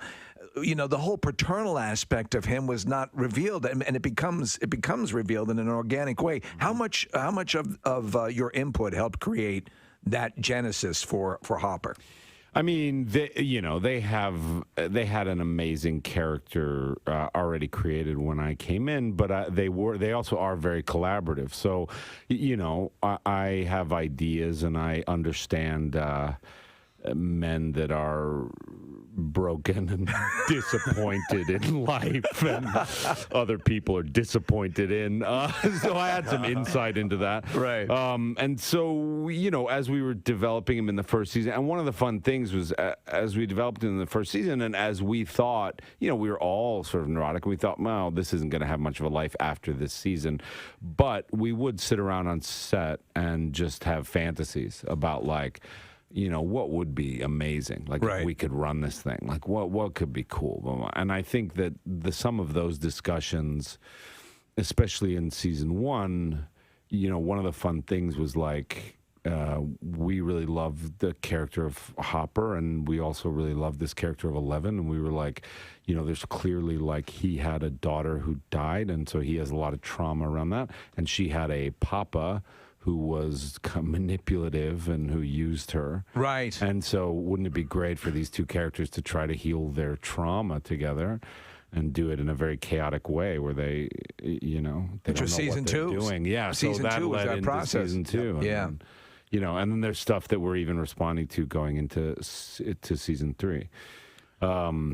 Yeah. Yeah, no. David, I loved you on Newsroom, and I love you in this, in Stranger Things, and they're very different roles. Very different. And the writing on, which is Aaron Sorkin's show, and on the Newsroom, it's so fast-paced, and so a lot of your characters build on the fast-paced nature of the entire show and how quickly the dialogue is delivered, whereas on Stranger Things, it's the spaces between the notes, right? It's a lot more drawn out, and you can be a much more subtle actor. Do you have a preference? Does it matter to you? Or do you just like to work when the work is good? No, I mean, I do feel like with the Newsroom stuff, I feel like the gestalt, the larger piece is very good, but as a component in it, you don't have a lot of freedom to do, you don't have a lot of ownership in a weird way. And so with Stranger Things, there's a lot more ownership. I mean, you get to explore a lot more behavior. A lot of times, Sorkin's stuff and a Newsroom is very much about the point you're making, on the page. Whereas with Stranger Things, you may say something and mean something entirely different, or you may say something and then behave entirely different. And there are these pauses and these drawn out things, especially with your character. I love that. I love the way your character is you take a lot a lot of time. What's up with you? Why? Yeah. It's compelling, you get drawn in as a result. Yeah. No, I mean, that's my whole thing with acting has always been that, a lot of it, human behavior is always very complex, and sometimes, a lot of times, I think people say something that, and then they behave entirely differently. And that's sort of how I've seen the world since I was a kid, is I've always been confused by human beings, because they would say things like, I love you.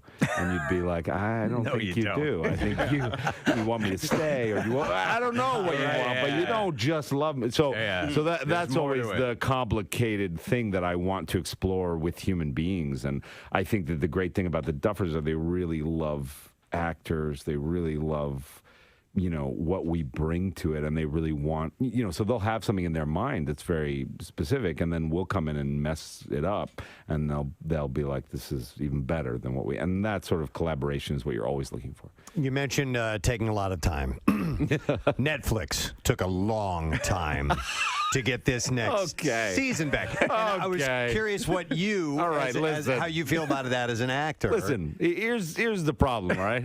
It's not a problem. It's a problem with you guys. I swear, it's a problem with the world, okay? Because we have, all right, I'm going to throw down here, because we have trained you. We give you 8, or actually last year, 9 hours of content. Yeah. And you binge it all in a day. No, I learned. And it's like, give us time. Take your time. Once every 2 months is when you should be watching an episode. No, it's crack. Look, though. It's I crack. know. For me too. I mean, sorry. No. And as soon as it's over, you're like, when's the next one coming out? Like, after the first day it comes out, you watch the whole season, and then you want to know when there's more. And you'll see, like, you'll see as you watch this season. I mean, the problem is, like, I agree. I wish we could bring them out to you every couple months, you know? But the problem is, and especially when you watch this season, if you really just watch each episode and you see the camera work, the story work, the production design, like, every single one of them is an hour-long movie. That's been true of the whole series. 8 of them. Yeah. But eight movies in a year and a half is like pretty good, compared to like. Well, let me ask you, going to your film work, which we should love. In case you brought up Black Mass, and you know. You've worked on the other side of the table from Johnny Depp, as menacing a Whitey Bulger as you could possibly imagine. And I was reading an interview with you where you say the performance, you know, it really works like when you legitimately, if you're supposed to hate somebody, if you actually sort of legitimately hate the person in that scene, that you can tell when someone's going, I'm going to pretend I hate you. So when Johnny Depp is looking across at you and he's delivering the secret recipe sequence, Are you kind of getting unnerved by that? Yeah. I mean, there's very personal work going on. I'm terrified of Johnny Depp. I mean, who isn't? But it, you know, so yeah, I mean, it's a funny thing. Like, you meet people and you work with them almost immediately. Like, that was Johnny and me. Like, we just met that day and we just had that scene. But no kidding. That was your first scene with him that day? Yeah, and that was actually my first scene in the movie. Wow. You know, you sit down with a person, and so what I try to do is, like, just get very personal with them early on. You know what I mean? Yeah. Like, you try to really see what you get from this human being, and then what you can use. It's almost like you're there with another chef, and you guys just have, like, ingredients spilled out, and you're like, I'm going to use you, like, you know, you have this set of ingredients, I have this set of ingredients, what can we, and I mean, I do feel like the thing about acting is that when it's, and look, I do it sometimes, and sometimes I get scared of doing it, but when you bleed, other people feel it more, I think. Like, right. You know, Ernest Hemingway has this great quote where he's like, writing is easy, you just sit at the typewriter and bleed. And like, it's true. Like, when you actually are in the room, if you actually are hurt by someone, it registers as differently, viscerally, than if you're just sort of like pretending. Right. And I think in that scene you had soy sauce and garlic ingredients you had, right? Oh, man, you found out. I spilled the secret. Can I ask you a question? Because real quick, I just want to reset. It's David Harbour, if you're just tuning in. Stranger Things Season 3 coming up on Netflix July 4th. With that particular movie, listen, you've been an actor for a long time. That's what you majored in college. You get into it because you love it. I assume that you didn't get into what you're doing now to receive awards and all that sort of stuff. Good time on the show today. We had a lot of great guests. I want to thank Cassandra Peterson for being on. Elvira, Yours Cruelly is the name of her memoir. Some wild stuff in that book, man. Yeah. So she's seen and done a lot. Yeah. And thank you also to comedian Jessica Singleton. She was great. I really liked her. And she'll be at Helium Comedy Club tomorrow night. And Randy Bates got in touch with us. Let us know about the big freaking deal. Don't forget that is going on. A chance for you to get 2 tickets to the Bates Motel and the haunted attractions and all this stuff for just $50. And he said they're doing weekends for now, but they'll be open in October. I think it's cool that you're walking that hayride tour, or that hayride path, which goes on for quite a while. Yeah. Walking that, it's got to be It's got to be great. What are you talking about? Is it Asthma Hill or what do you call it? Asthma Hill. Yeah. So that was nice having them on. Pierre Robert is in the studio, and that means we can get our letter a day and all that good stuff. We can. All right, man, let's do that. Preston and Steve on 93.3 WMMR. Now, the Daily Letter. And the Preston and Steve Show is brought to you today by the letter E is in every day. Every day. Every freaking day. And we have $300 to give away. It's short and simple, to the point. It's cash, and I think we could all use a little bit of that. So $300, we will give that away on Friday. So keep track of all those letters. Everything good in your world? Very good. A little water to get us wet. Ooh, yeah. It was really pouring. Water is the essence of moisture. Isn't that what Zoolander said, Preston? Yeah, I think so. Water Wetness. is... Wetness is the essence of moisture. Where oceans come from. Yeah. Yeah, exactly. Yeah, You got it. And lakes. Yeah. Yeah. Rivers. And Perrier. And Perrier as well. Yes. Let us not forget the sparkling goodness of Perrier. Let us not forget the bubbles. Nice. And so with that in mind, we'll bubble on into a Double Shot Tuesday with several opportunities for great things to happen. Money coming your way, possibly at noon and at 2 p.m.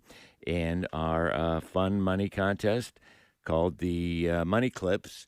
And we'll also have workforce blocks of Sublime and U2 and Offspring. And we did get a conversation with Noodles backstage, so we'll run that. And just a little conversation, but it was fun with Noodles before the Offspring went on stage, talking about some of what they've been up to lately. And a couple more flashbacks of the MMRBQ, of which we have some very colorful citizenry that we ran into.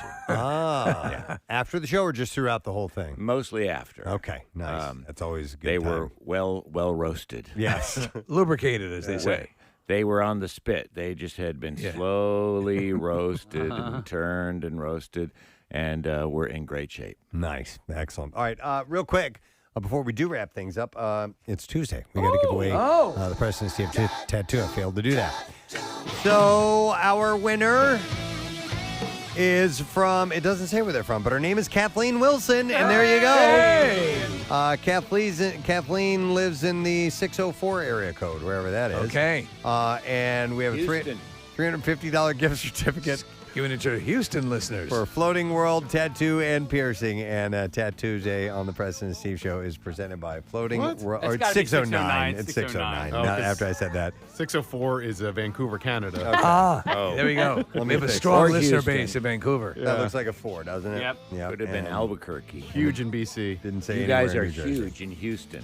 So anyhow, Floating World Tattoo and Piercing, they're at 1729 South Street in Philadelphia. And for artwork samples, you can visit floatingworldtattoos.com or check them out on Instagram at Floating World Tattoos. Thank you to the fine sponsors of the Preston and Steve Show, Acme Fresh Foods, local flavors, and also brought to you by Dunkin', the official coffee of the Preston and Steve Show. Tomorrow's a Wednesday.